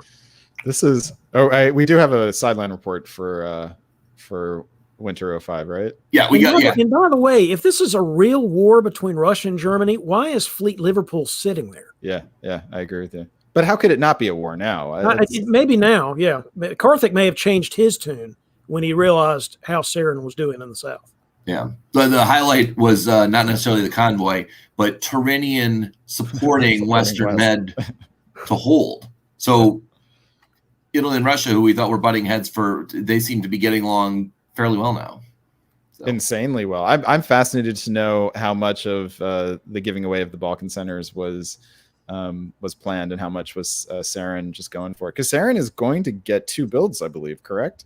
Picks up 4, loses 2. Yeah. That's why when you said, oh, yeah, it is, I said, no, I think Saren still gets builds. I mean, it's not just a shift. Yeah, it's a shift on the north, but Saren still, it's as Moletsky would say, a negative 2 stab. So. And better than she being up by 4. Yeah. Yeah. Well, right. Yeah. We'd like that. So Michaelis is pulling 2, I believe. And Karthik is adding 2.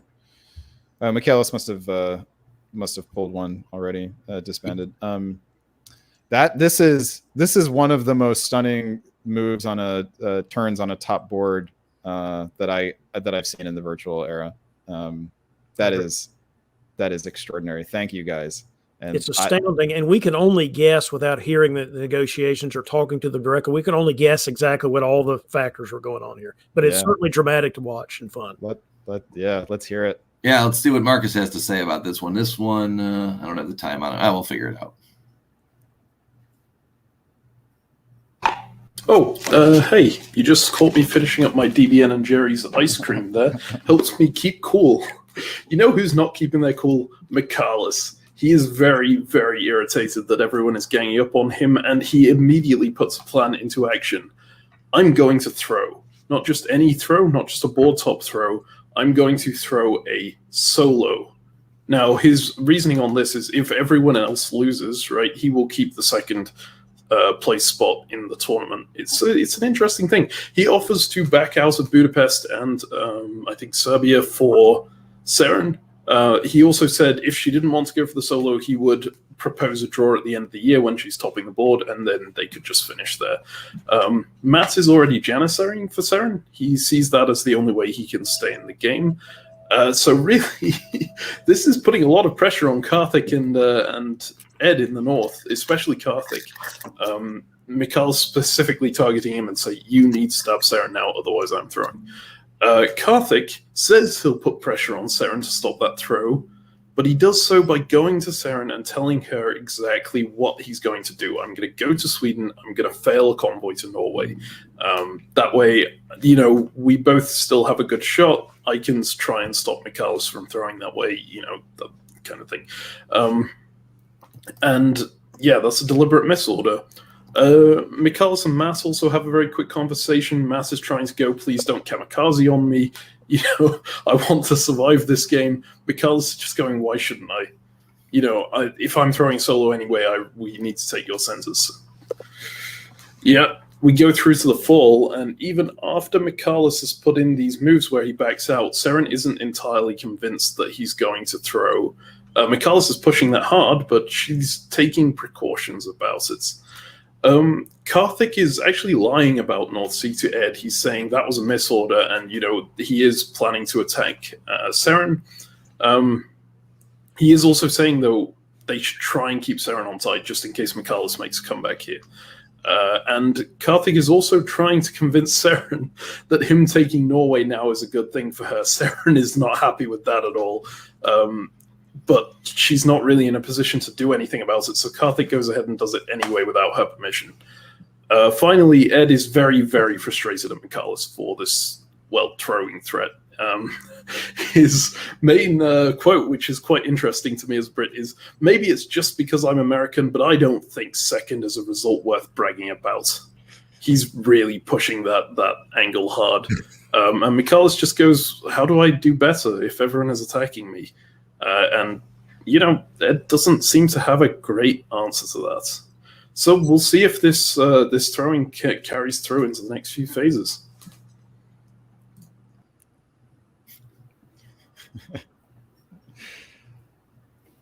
DBN and Jerry's. I just want to say that for a University of Texas Longhorn football fan, complaining about finishing second not being good enough, it doesn't really ring true, at least for the last 15 years or so. Ooh. And they're going to the SEC. Ugh. Yeah, now they can go to the SEC and finish sixth instead of second. But we digress. We don't want to go down that path. Hate mail will start coming in. So as the DBN moderators in the background noted, David Hood was nodding his head as the report of Karthik doing exactly what he thought was going to happen happened. So good job, David. Well, I think that was probably clear to many of us that there was at least a good chance that Karthik was not for real about that. To me, the biggest thing was that no German army in Silesia. You just wouldn't do that if you were really attacking Russia. Yeah. I don't think. The throw threat is it's interesting and it's credible because it's so complete. It would not surprise me to see Khan pulled here or Vienna or Albania, something that makes it easier for Seren. This doesn't feel like Michalis threatening to throw in order to get leverage. Maybe that was part of it, but now it may be too far gone for him. Yeah, I don't know how you come back from this. I mean, I'd love to be proven wrong, Michalis, but it's hard to say how you come back from this. I would probably get rid of Khan. It's the least useful unit to what you're trying to accomplish, I think. Yeah, because Eastern Med could cut the whatever support, although neither could support Ankara. So Khan could at least support Black Inn, whereas one of those other two neither of those other two could support it. So pulling East could be the. Yeah, I can see the argument. Yeah. Yep. So I think it was Brandon, you mentioned about 4 seasons ahead thinking with Michalis earlier. He's topping the top board. He sees that he can't win. Is that what the view is? And says, look, if I'm going to die, I might die on my hill, but it's at least my hill to die on. That's what it feels like. And it may be, honestly, a little premature. I think he may have given up just a bit too early because the rest of the board had not demonstrated that they could mobilize against him. Maybe they were talking about it and making noises about it. But if I'm him, I want to see them actually start to do it before I pull this card out. Yeah. It's also, did you really have to do it that much? Right. Or could you just give a couple of centers in? I don't know. Right. So for last question before we see him, Karthik's anti-Russian builds. Are we going to see anti-Russian builds? Oh, yeah. I think I would expect 2 armies here. He doesn't need another fleet. You could make an argument for a fleet to go after. You could make an argument for a fleet. I mean, almost anything he builds here can be used against the Russians anyway. Yeah, so. Right, exactly. Yeah, maybe a fleet so you can mop up Liverpool and make sure you control Edinburgh and London. There's a good argument for that. Yeah. All right. Fleet Kiel, Army Berlin is what we get. Yep. Army Sevastopol is a little bit of a surprise to me. I would have expected Moscow there. Yeah, I agree. She may regret that. Morgante was making some arguments about removing Greece or Albania for the Italians. I think I agree with him, and so did Michalis. Yeah, Albania. After I was looking at it, Albania seemed like the right one. Yeah. All right, one more year. Let's keep it to like this. Let's that's an equal. Let's start in the West, David. Let's start in the West with you on this one. Yeah, if you're going to do something to try to mop up things, you go ahead and convoy to Yorkshire so that you put pressure on Liverpool and make sure that fleet really can't do anything without losing the center. Otherwise, you sort of look like you're going after the Russians, but again, not the most. And why would you not support yourself to Silesia? I hate to be the Silesia-centric person here, but if you're going to be anti-Russian, why not support yourself there? I'm not sure supporting yourself to hold in Bohemia does a whole lot for you, but again, that could be because there's a lot more going on here than we think is going on. Well, Bohemia certainly could have supported the move. I mean, Bohemia supporting Munich doesn't. Well, that's a good point. That wouldn't have been cut, so there was really no reason not to do that. I don't know. I just really wonder if this is truly a Carthage-Saran war, even at this point. Oh, really? Oh, it feels 100% like Carthage and Saran. Carthage feels like he's trying to capture Liverpool and get whatever he can on the west. I mean, he's going to get St. Peter's. No, he has to be one more turn until he gets St. Petersburg. Well, but again, okay, then what is wrong with going to frickin' Silesia and Prussia, for that matter? Go to both of them. I just don't get it. Well, that's certainly not supporting the move to Silesia from Bohemia is inefficient. So elsewhere, we see Saran making moves into gets into Ankara, which was guaranteed thanks to the pull there. Interestingly, Serbia goes to Romania here, which will be useful to protect Sevastopol.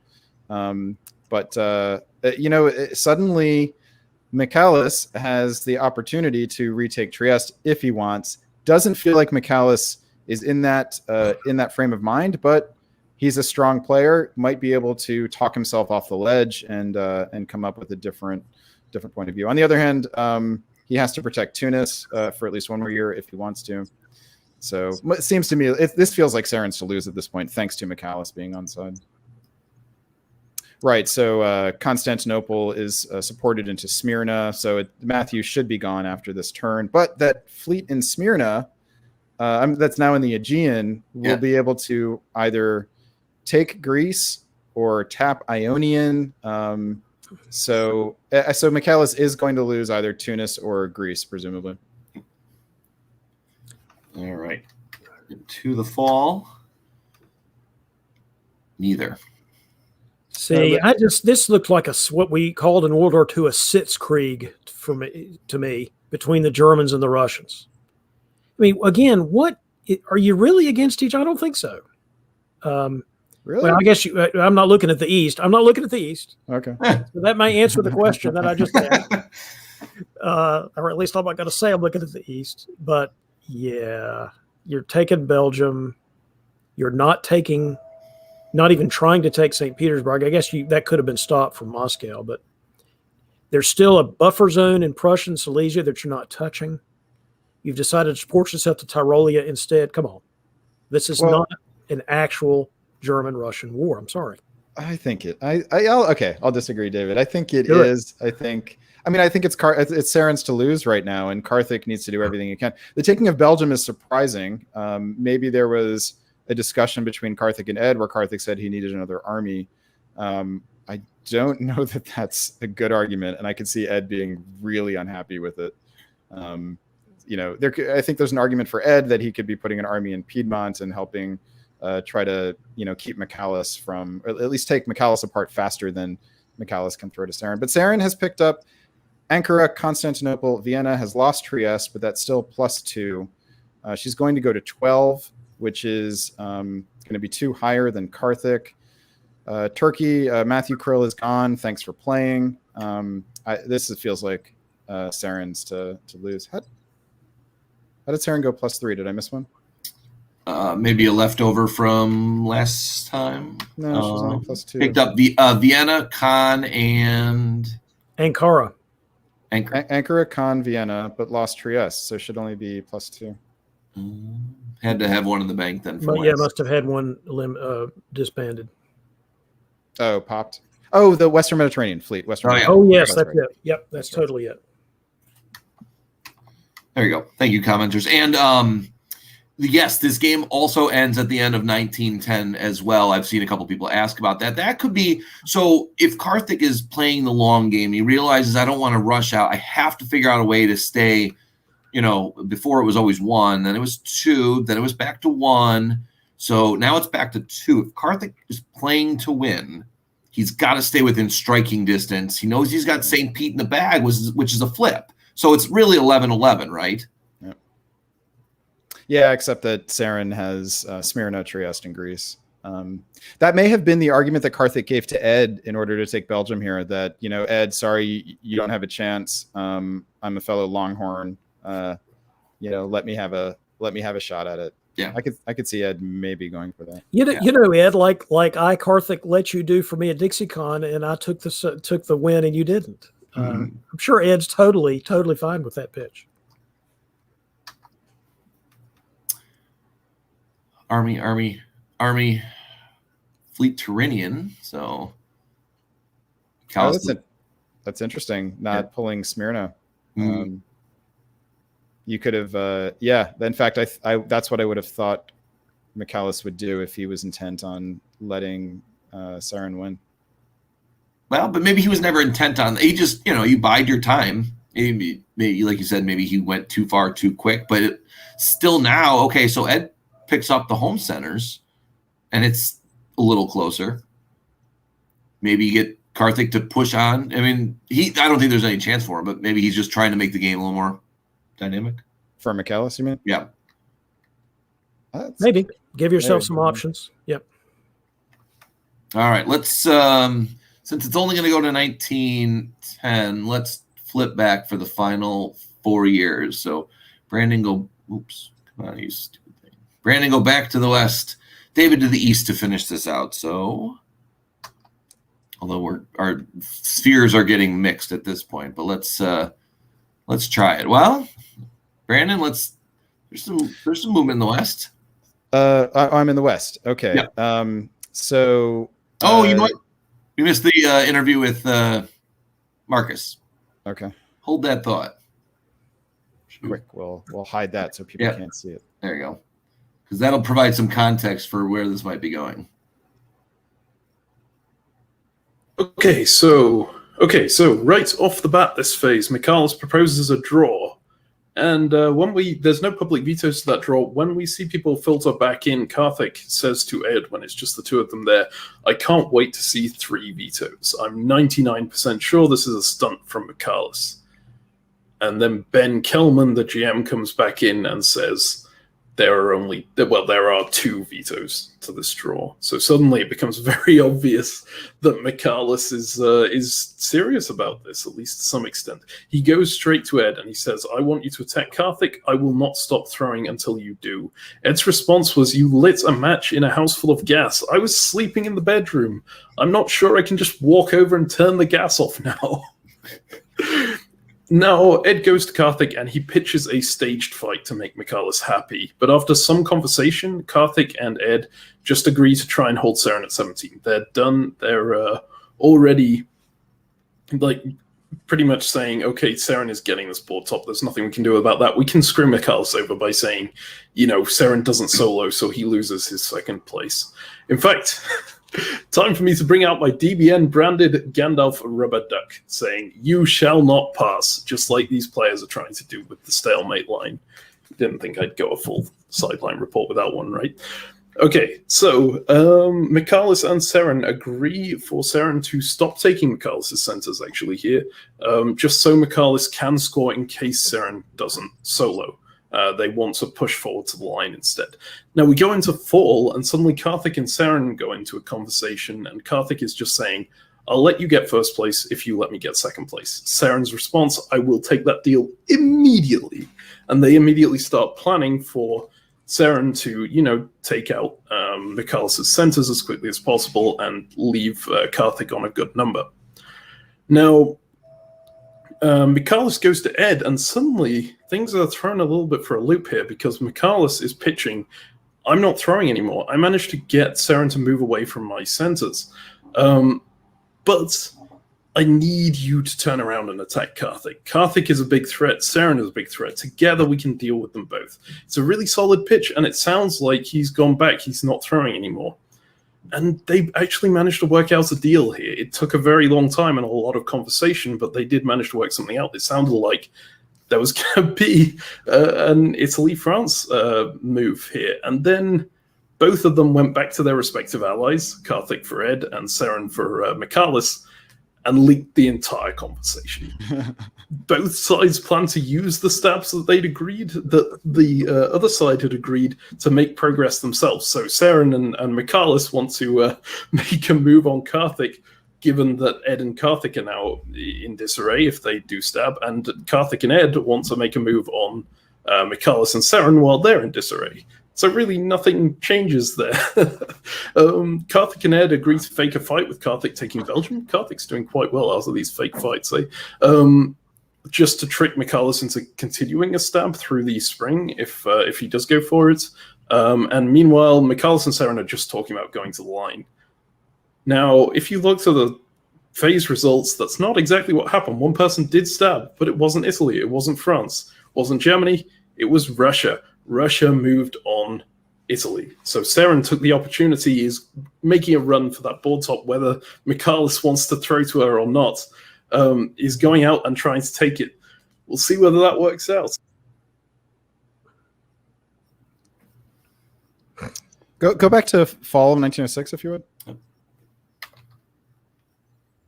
So this was a stab. But this obviously wasn't something we picked up on because we were taking Michalis at his word that that he was throwing. But so taking a Vienna and Constantinople was a stab. Fascinating. Yeah, I didn't know that either. Completely a good one. Like, why would he be surprised that that was a stab? Interesting. I do want to ask Karthik at the end, okay, if you really were anti-Saren, why are there no enemy armies in Prussia, Silesia, Galicia, Livonia? Come on. I want to know. I do have to say here, this tactics in the north, you might as well support yourself into St. Petersburg here and move Sweden to Finland. Yes, and then move to Finland. What difference does it make? Yeah. Well, yeah, it's you better. do both. You do both, as you're pointing out. You do both. Yeah, and it's better because you have the chance of getting St. Petersburg in case it's not. And in this case, it wasn't. But you know who knows all of that? Karthik Khanna, yeah. Let's see if we got any messages on the DBN staff page for this. All right, let's back to spring. All right, so we're not in the box here. All right, so I'll take the East first here. So if Michalis was, I'm trying to read Michalis as fighting Saren. It's not how you'd want to do it, I don't think. Ionian should definitely be going to the Adriatic here. Abandoning Smyrna, I get because it's a lost cause, but you've got Bulgaria to go after, Greece to protect, and now that army has gotten blown up. So it may just be suboptimal orders. That's also possible. So Saren picks up 2 dots here, loses St. Petersburg. And that's going to be a net win for her, especially with something that happens in the West. I'm going to let David handle that. Oh shit! I was doing the West. Supposed to. Doesn't matter. West schmist, East schmeast. Let's just each take some moves we think are interesting. Right. And the East was pretty interesting. And this is a spring turn, so we don't yet know what she's taking and what she's not taking. But the fact that the French have left the Med entirely should probably matter. The fact that the French have taken Liverpool should probably matter. So, I assume that Ed is taking pressure off of Michalis so that Michalis can do whatever Michalis can do to defend against Saren. The Germans have moved a fleet to English Channel, whatever that means. The Russians have taken London from the Germans, for whatever that means. And the Russians actually moved to Silesia because somebody should go there. And the Germans, all they do is stay in Berlin and Munich and keep their powder dry and go to Venice with their army in Tirol. Come on. There's just more going on here than some kind of FG versus FI, and now it's, RI, now it's just R. There's just something else going on between Karthik and Saren than that. Yeah, Tiroli to Venice is startling. And yeah, that should be music to Saren's eyes. yeah, to see Germany and Italy fighting here. Could you imagine what that order would have been like if we were reading them out? Like the table would have just been like. I think there was, this idea that Michaelis and Ed could have gotten together and tried to make something happen between the two of them is actually not outrageous. Might have come a year late, maybe, I don't know. But for a top board, if it was time unlimited, would have definitely been a possibility. With 4 years left, still a possibility. Yep. All right, so we're heading into fall 07. Sarah, we got 08, 09, and 10 possible. Saren's picking up 2, assuming no walking out, losing Liverpool, losing St. Pete. So 12, 11 is Ed going to be a kingmaker? He's capable of it. Yep. If he walks out, he'll have to walk out of Liverpool here. Or the other way around, or he throws to Karthik on the other side. So, or kingmaker. That's what I meant. He'd have to walk out of Liverpool and give Liverpool to Karthik. Yeah. Or just leave Brest or wherever the channel wants to go at some point. So, and not take Belgium. Yeah. There's all kinds of stuff. All right, let's see it. All right, here we go. We're going to move forward in here. And all right, I'll call the East again really quickly. Whether it was guesses or not, Saren has got it right. So the key was to hold on to Smyrna and keep Bulgaria and Trieste, and Saren has done it. So that's really big, and also advances the armies forward into Tyrolia. So Saren, I believe this is the turn that Saren has clinched this game. Of course, she also lost London, and she lost Liverpool. But of course, those were centers that she couldn't really keep. Right. But she didn't lose Liverpool to Karthik, no, which is the big thing. So she's up by 1. She also has the tiebreaker, right? So Karthik needs to get 2 more. Yeah, Karthik needs 2 more. And here's Ed saying, if you're not going to fight the Italians, and get your army back to Brest, so that's probably smart. Although it certainly slows down you moving your fleets away, but still, you don't want that army sitting down there doing nothing. Yeah. But that fleet going, the Michaelis' fleet going to Tyrrhenian Sea. This is. I believe this is over, in my opinion. All right. Well, let's see if we got a smasher of a final video here. So phase begins. Saren proposes a draw. There's no public vetoes, but when Ben Kelman comes back in, he announces there have been 3 vetoes to this draw. Every player except Saren turns it down. Everyone here is still playing on. They want something more out of this game. Now, Michaelis goes to Saren and says possibly the best quote of this game. That was very mean of you with regard to the stub. Okay, so he also goes to Ed. He says, anything other than us totally working together here, we just did. There's nothing more we can do. Ed and Michaelis talking more and more. They seem to be coming to an agreement here. But, well, when we have Ed's conversation with Karthik, Ed initially seems a bit mad at Karthik. He's saying that, why did you let Saren into Vienna? Karthik actually did mention this to Ed in the previous negotiations. I think Ed might have missed this. But yeah, he's asking if he can have Bell back initially, given that it was a condition of giving Bell up, that he could have it back at any time. Karthik just says that doesn't make sense right now. That's kind of off the table. Now, this seems like it should have annoyed Ed quite a lot, but I must have time skipped at some point, because the next thing I was hearing was that Ed was saying he was happy to give Karthik the board top, which was certainly an odd one. But not give centers to give the board top, just allow him to board top if it was possible without giving up the centers. Going into the fall, though, Ed tells Karthik he doesn't believe Karthik can get the board top now.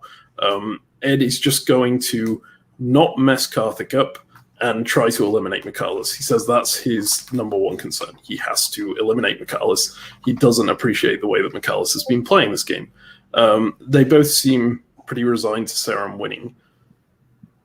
But then we have one player playing really, really hard still. Well, 2. Saren is playing extremely hard, but she is winning. There's one player who seems to be on the outs who is winning, who is also playing seriously hard, and that's Michaelis. he's not given up at all. He's going around to everyone trying to convince them to change things up. He tried to convince Saren to stop attacking him, saying she has no more growth. His fleets can block her in. He's going to Ed, saying, you know, you need to turn around. You need to defend against Karthik. I'm not a threat to you. He's going then to Karthik, and this is perhaps the most important one. He tells Karthik, I'm going to hold Saren. He puts a lot of effort into that. Karthik was initially going, you know, I think you're just throwing to Saren. You know, there's no reason to change this game up if you are. He's going, you know, I can hold Saren on this line. If you attack Ed, you only need to take like 2 centers off of him, and then you get this board top. Stop attacking me, stop helping Saren against me, go into Piedmont, attack Ed instead. And that seems to convince Karthik. And as we saw when the phase went through, it did convince Karthik. Ed also changed up his orders. I don't know what that was due to. He ends up defending himself a bit more. Clearly, Michaelis' negotiations here worked, but it still seems very much like Saren is the one to beat. Karthik is trying to race her for it, but unless Michaelis can hold that line against Saren, she's cruising to a victory here. It's going to be an interesting one to watch. Close finish, I think.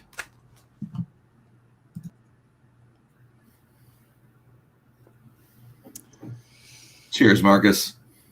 Cheers, Marcus. Well done on the merch. Yeah. I have to say, well, I'll save it. Let's see how this works out. Yeah.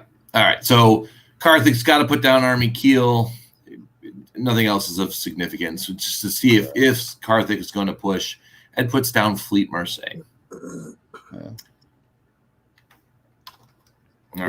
move to Piedmont was interesting and a little strange. This game feels like it's over to me. I don't see. Gotta be. Oh. Yeah. Wow. Congratulations, Saren Kwok. Oh man. I could not be happier for a player than I am right now for Saren Kwok. We've watched her grow and develop as a player over the last several months, and I just could not be happier for anybody than I am for Saren Kwok. That was excellent. And the reason why this is so impressive, I mean, you know, at first glance you might be like, well, Michaelis handed it to her. That is not true. Mm-mm. This is a game where Michaelis jumped out to a lead, panicked. Saren took advantage of it and then didn't let him change his mind. So the stab, which apparently it was when she took Vienna and Constantinople, is Saren not letting him change his mind. You know, this reminds me of the game between Sabi and Matthew earlier today, where Sabi was promised a lone board top and didn't support themselves into Romania. This is, you know, maybe Saren saw that and learned from it, because this is that exact scenario done the other way in like the highest pressure situation. So well done, Saren. This is very, very deserved. I, again, could not agree with that more. And yet I'm going to come back to Karthik and say Karthik stubbed his toe. Because if unless this was the result that he wanted, and it might have been, honestly, I was thinking all along there was some kind of something going on between the two of them that was already arranged. But assuming for the sake of argument that's not true, and he really wanted to race Saren for the win, he missed some opportunities to try to do that. And I've already we're getting some player commentary in the chat, but in fairest of game, we will let the champion speak first. So let me be the first to welcome into the studio the 2021 virtual WDC Summer Classic champion. Congrats, Saren. Thanks, Kevin. It was, Way to go, Saren. yeah, Way to go, Saren. just watching this, it seemed like from the very beginning, you had the plan. And in Brandon's interview, he was trying to, you know, get a way to go, and you had it marked. Did you follow your plan the whole way, and did anything bump along the way? Well, my plan was definitely not to be attacked in 1902 by an IT. When I said in the interview that I didn't know which of Matt or Jason I would be trying to work with, that was 100% true. So I had played my round 5 game with Jason on one side and Matt on the other, and due to a number of reasons, including my extreme lack of sleep at the time. That game went pretty poorly for me, and my relationship with both of them was not on the best foot. So at the start of the game, like I really wanted to get one of them on side. It turned out that I wanted to work with Matt, but that didn't work out so well. So then after that, it was just a lot of trying to keep my chances alive. Saren, when you so you opened North and you managed to pull off the DMZ of Galicia, did you? This looked like an aggressive opening to us. Did it feel that way to you?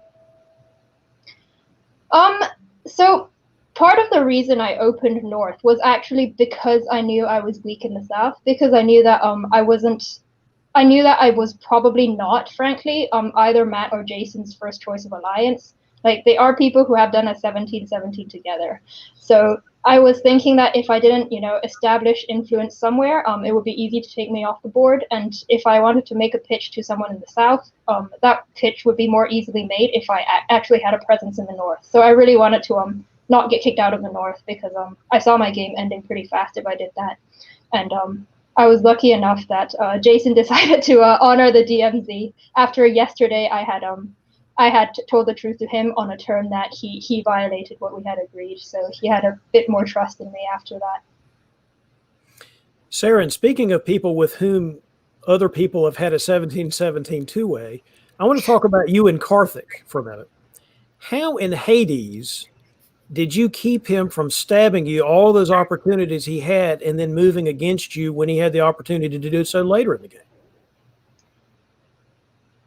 I don't know. Like, I told him many times through up until like almost the end of the game, even like even when other people thought, and it seemed that like even like the DBN commentators, like even you guys thought that I had a clear chance of victory. I didn't think my position was the strongest one. I still thought he had the strongest position, and I still said that I was going to play for second place. So like repeatedly in the first years when I thought I was going to die, I basically said I will play for second place. I will help you board top, and I think the fact that I did like literally every order he said, all of the Northern Fleet orders were written by him. I think that helped a little bit in terms of making him think that he could hold off on taking my dots. David suspected that even some of the apparent fisticuffs in the mid to late game were staged. Is that true, or were you guys actually once you got dots off of Michaelis, were you and Karthik at war? No, but that was because, funnily enough, like he had given up on board topping by that point. Like very early on, while you guys were still like discussing like the different dynamics and stuff, the relationship between Karthik and Michaelis had gone south really badly. So they were like very tense with each other, and they were not really talking. And that was, I think, the main reason why Karthik never actually moved against me. So he said that because he couldn't work it out with Michaelis, he thought that if he went after me hard, he would just get eaten from behind by Ed, and he only trusted that to not happen if he had an agreement with Michaelis, which because their relationship was not very good, they weren't able to arrange. So there was this moment where Michaelis has given you a bunch of dots, and then you take Vienna and Constantinople, and if it's possible to put up, that would be useful. I think that was fall of 06. And to us, it looked like this was just more of Michaelis letting you have his dots. And then we heard from Marcus behind the scenes that this was a stab. Is that that's not it? Fall of 06, Kevin, if you could. Can you tell us about this turn? Was this a stab? Yeah, that was 100% a stab. So Michaelis and I spent like half of the turn in a channel hammering out tactical moves in the north. I had like very little intention, like I had basically no intention of going through with it because I wanted to do this. But I didn't really want him talking to Karthik because then there was a chance that they might actually work something out. So I tried to just keep him planning the whole time and go into really deep tactical details. So he had worked out like a full plan for me, and we had agreed on it, but I didn't do it. Yeah, can you tell us about your decision to stab? What were you thinking? Yeah, so at this point, my two choices were either to fight Karthik or to try to race Karthik. And so I looked at this, and I sort of considered the number of units I would need to take anything off Karthik, and the fact that I only had one northern fleet that was very far out of position. And I decided that I thought that it would be easier to try to race him than to attack him. It looks so you overtook the lead in Fall 05. Draw votes were starting around 06. It sounded like from the sideline reports they thought McAllis was doing one as kind of a just to see where people were at. When you made your proposal and then got 3 no votes, how did that change your thinking? After that, I wasn't expecting it to go through. I certainly hoped that it would, but when it didn't go through, we all sort of had a laugh about it. Like, it was quite funny the moment when Ben announced that there were 3 vetoes. You'll see that every day. But I took my time the next turn talking to each of Ed and Karthik about what they would be willing to accept in a draw. I think I talked to McAllis about this as well, but that wasn't as important because I think McAllis's position was really only going to go down from here. But the next draw proposal, McAllis was the only one who vetoed, so probably I should have spent more time talking to him about it. Saren, I really feel like that you've been coming on strong lately. This is the last time that I look at a board with you on it and not at least consider picking you as the favorite. I'm just giving you that warning right now. Well, I suppose it's unavoidable, David. That's right. You go ahead and accept it. It is unavoidable. You can still point the finger at Karthik, though. You can just, It is Karthik's fault. I picked you, Saren. You were my choice to win this, and I thought of it as a slightly sentimental choice because I thought if there was an underdog on this board, it was you, but I didn't really think there was one. You were just the closest one to it, and that is not going to be the case again. So long to underdog status. Welcome to the Bigwig Club. You are now an overdog. I'm not sure I like the sound of that. You'll be fine. You'll be fine. Again, Saren, blame Karthik. Saren, I'm just curious. What do you think it is that has changed in your game that's enabled you to reach this level? I owe a lot of it to a coaching session from Ed. So Ed has taught me a lot of what I know about this game now, and to be honest, my focus has switched immensely from when I first started playing. When I first started playing, I was very focused on tactics and position and on where the units were. And by now, I barely look at the tactics anymore. I don't really think about the position on the board nearly as much. You guys commented on why I held Liverpool for many turns. The truth is, I forgot I had a unit in Liverpool for quite a few turns, and I straight up just didn't order anything for it, and so of course it held. But yeah, so I spend most of my time thinking about the lay of the land in terms of relationships now, instead of what the units are. It's almost as if the name of the game is yeah.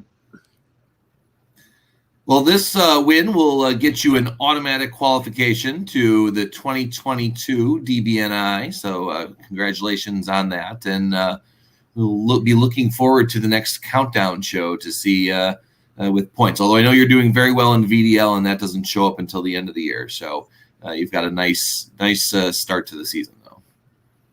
Thanks very much. Congratulations. All right. So what time is it there? Is it midnight yet? 10 minutes to midnight. Perfect. You can get to the pub before they close, right? Saren, well done and well deserved. Thanks, David. 100%, Saren. It's been a joy to watch you over the last year and a half or so, and you have arrived. Thanks. Awesome. All right. With that, yes, go celebrate, and we will catch you as we start promoting our next events. Gentlemen, thank you. We got this one done in under budget time. We were planning for 6 hours, and we're a little over 5.5. So I hope the audience enjoyed. We've got I don't know how many likes to the video. Usually I have that up. we're doing good, and Siobhan's not here, so we can pat ourselves on the back for it. Next online events, roll down those real quick before we get some wrap up thoughts from the guys. We've got PDX. I know it's Bill's thing, so I'm assuming it's in the virtual WDC. If it's not in there, it'll be up there soon. I know this was taking priority, so hopefully we'll see there. Weasel Moot is Labor Day weekend. We are working on getting the signups set up. It'll be out no later than by the end of this week. We've got everything ready to go. We'll get that done. Next VDL is a couple weeks. We got a late third Saturday this time, so we're going to go all the way to the 21st, so everyone can have some R&R in between now and then. And the vWDC server is trying to do regular ongoing games. We do a monthly weeknight game in Chicago. It's had some success. Other people from around the country have joined us. We're looking to put that together for the Aussies, for the Europeans. If we can get a standing time, the virtual World Diplomacy Community Group will happily host to get that together. Ben has done a great job. Thanks to Ben for GMing today. We've got a lot of opportunity to keep some play, even though face-to-face is coming back. So that'll be the last pitch, is if you haven't talked to your local group. I know Detroit is trying to get 7 together. I know Nashville is so close. Schedules are hard, but we're going to do our best to get people in person. And then Liberty Cup, when we can get to a face-to-face tournament, Columbus Day weekend, or I think it's the second weekend in October. We'll get back to face-to-face. So, David, what do we say? What's the best part about today? Saren Kwok winning this game made me so happy. I'm going to go with that. Ed Sullivan not winning this game made me so happy. I'm going to go with that. I love Ed Sullivan, you know that. But it was so much fun to see Saren win this game. And, of course, just to make a retrospective comment, lots of really fun games that we saw. Sometimes you go to it, you have a tournament like this, you see a bunch of games that are stillborn and never really go anywhere. And there were a couple of those in this tournament, but not very many. And even some of those, felt like it was well played. Not just a game that sort of happened and people gave up on it. Yeah. And I'm sorry, one more thing. Yeah. The sideline reports for Marcus, that was awesome. All-star. Brandon, anything on your end?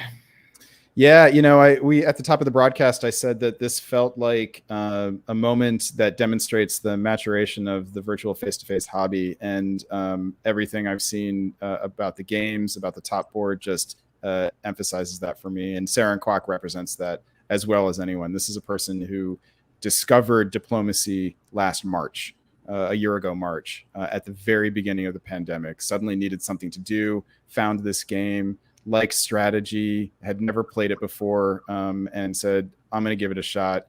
Got addicted to it really quickly. Clearly understood some of it, but not all of it, and struggled to get good results, and kept with it, became a student of the game, and slowly got better and better. It excelled at other things like Speedboat and Extended Deadline, but with virtual face-to-face, it was a struggle for her. And she stuck with it, got better and better, got some sage advice from Ed Sullivan of all people, which shows that if nothing else, you can at least use Ed Sullivan as a good power tool. And today represents like the full sort of coming of age of Saren Kwok as a diplomacy player. This was a skillful. It's not the sort of mastermind game that we saw, say, from Farron and McAllis earlier in the tournament, but this was a game that showed savvy and gumption and patience, and those are fantastic skills to show as a diplomacy player. And to see Saren go from 0 to champion is awesome, fun, gratifying, and it's the sort of thing that makes it feel worth it to do this work that we do. So thank you, Saren. Thank you, everyone who made this great tournament happen. This was a wonderful delight in the middle of the summer. Yeah, for sure. I echo a lot of it. we had a lot of duds, I think, the last time that I was on doing it, and you're trying to fight through those. There was dynamic play. It was different play. There was some really tense games, and that's, part of it, but there were some lighthearted games too. So the game has been enjoyable. The online community has done a great job and will continue to do a good job, because we're going to play this, and we might want to play on a snowy day where we don't want to drive 2 hours or 3 hours to do it. So thanks to Bill and to Ben and to Peter, and Marcus was a GM in one of them. So thanks to that group for organizing this. We look forward to the next one. Probably in December we'll get there. My thanks to you guys. You guys did, in about a 12-hour period, a review of 14 games, and then did the masterful work today. Corey and Marcus. I mean, Marcus was doing all the reports. You saw him for over 30 minutes worth of work. The game was still playing, and Corey was in the background of every single one. And we didn't feel like we missed, any information on that. When we were asking the questions, Saren was like, yeah, that's exactly what was going on. So with Brian and Preble getting into the sideline reporting really makes these tournaments. So my thanks to the whole crew, and I've been happy to help run this today. And we look forward to the next one. So cheers to... And Kevin, before we sign off, David and I both want to take the opportunity to thank you for your tireless work in preparation for this and for hosting today. Thank you. And no tech problems. First time ever. So before I break the computer, before we sign off, we'll, what was it, in Siobhan fashion? Stay safe and stab well. That is it.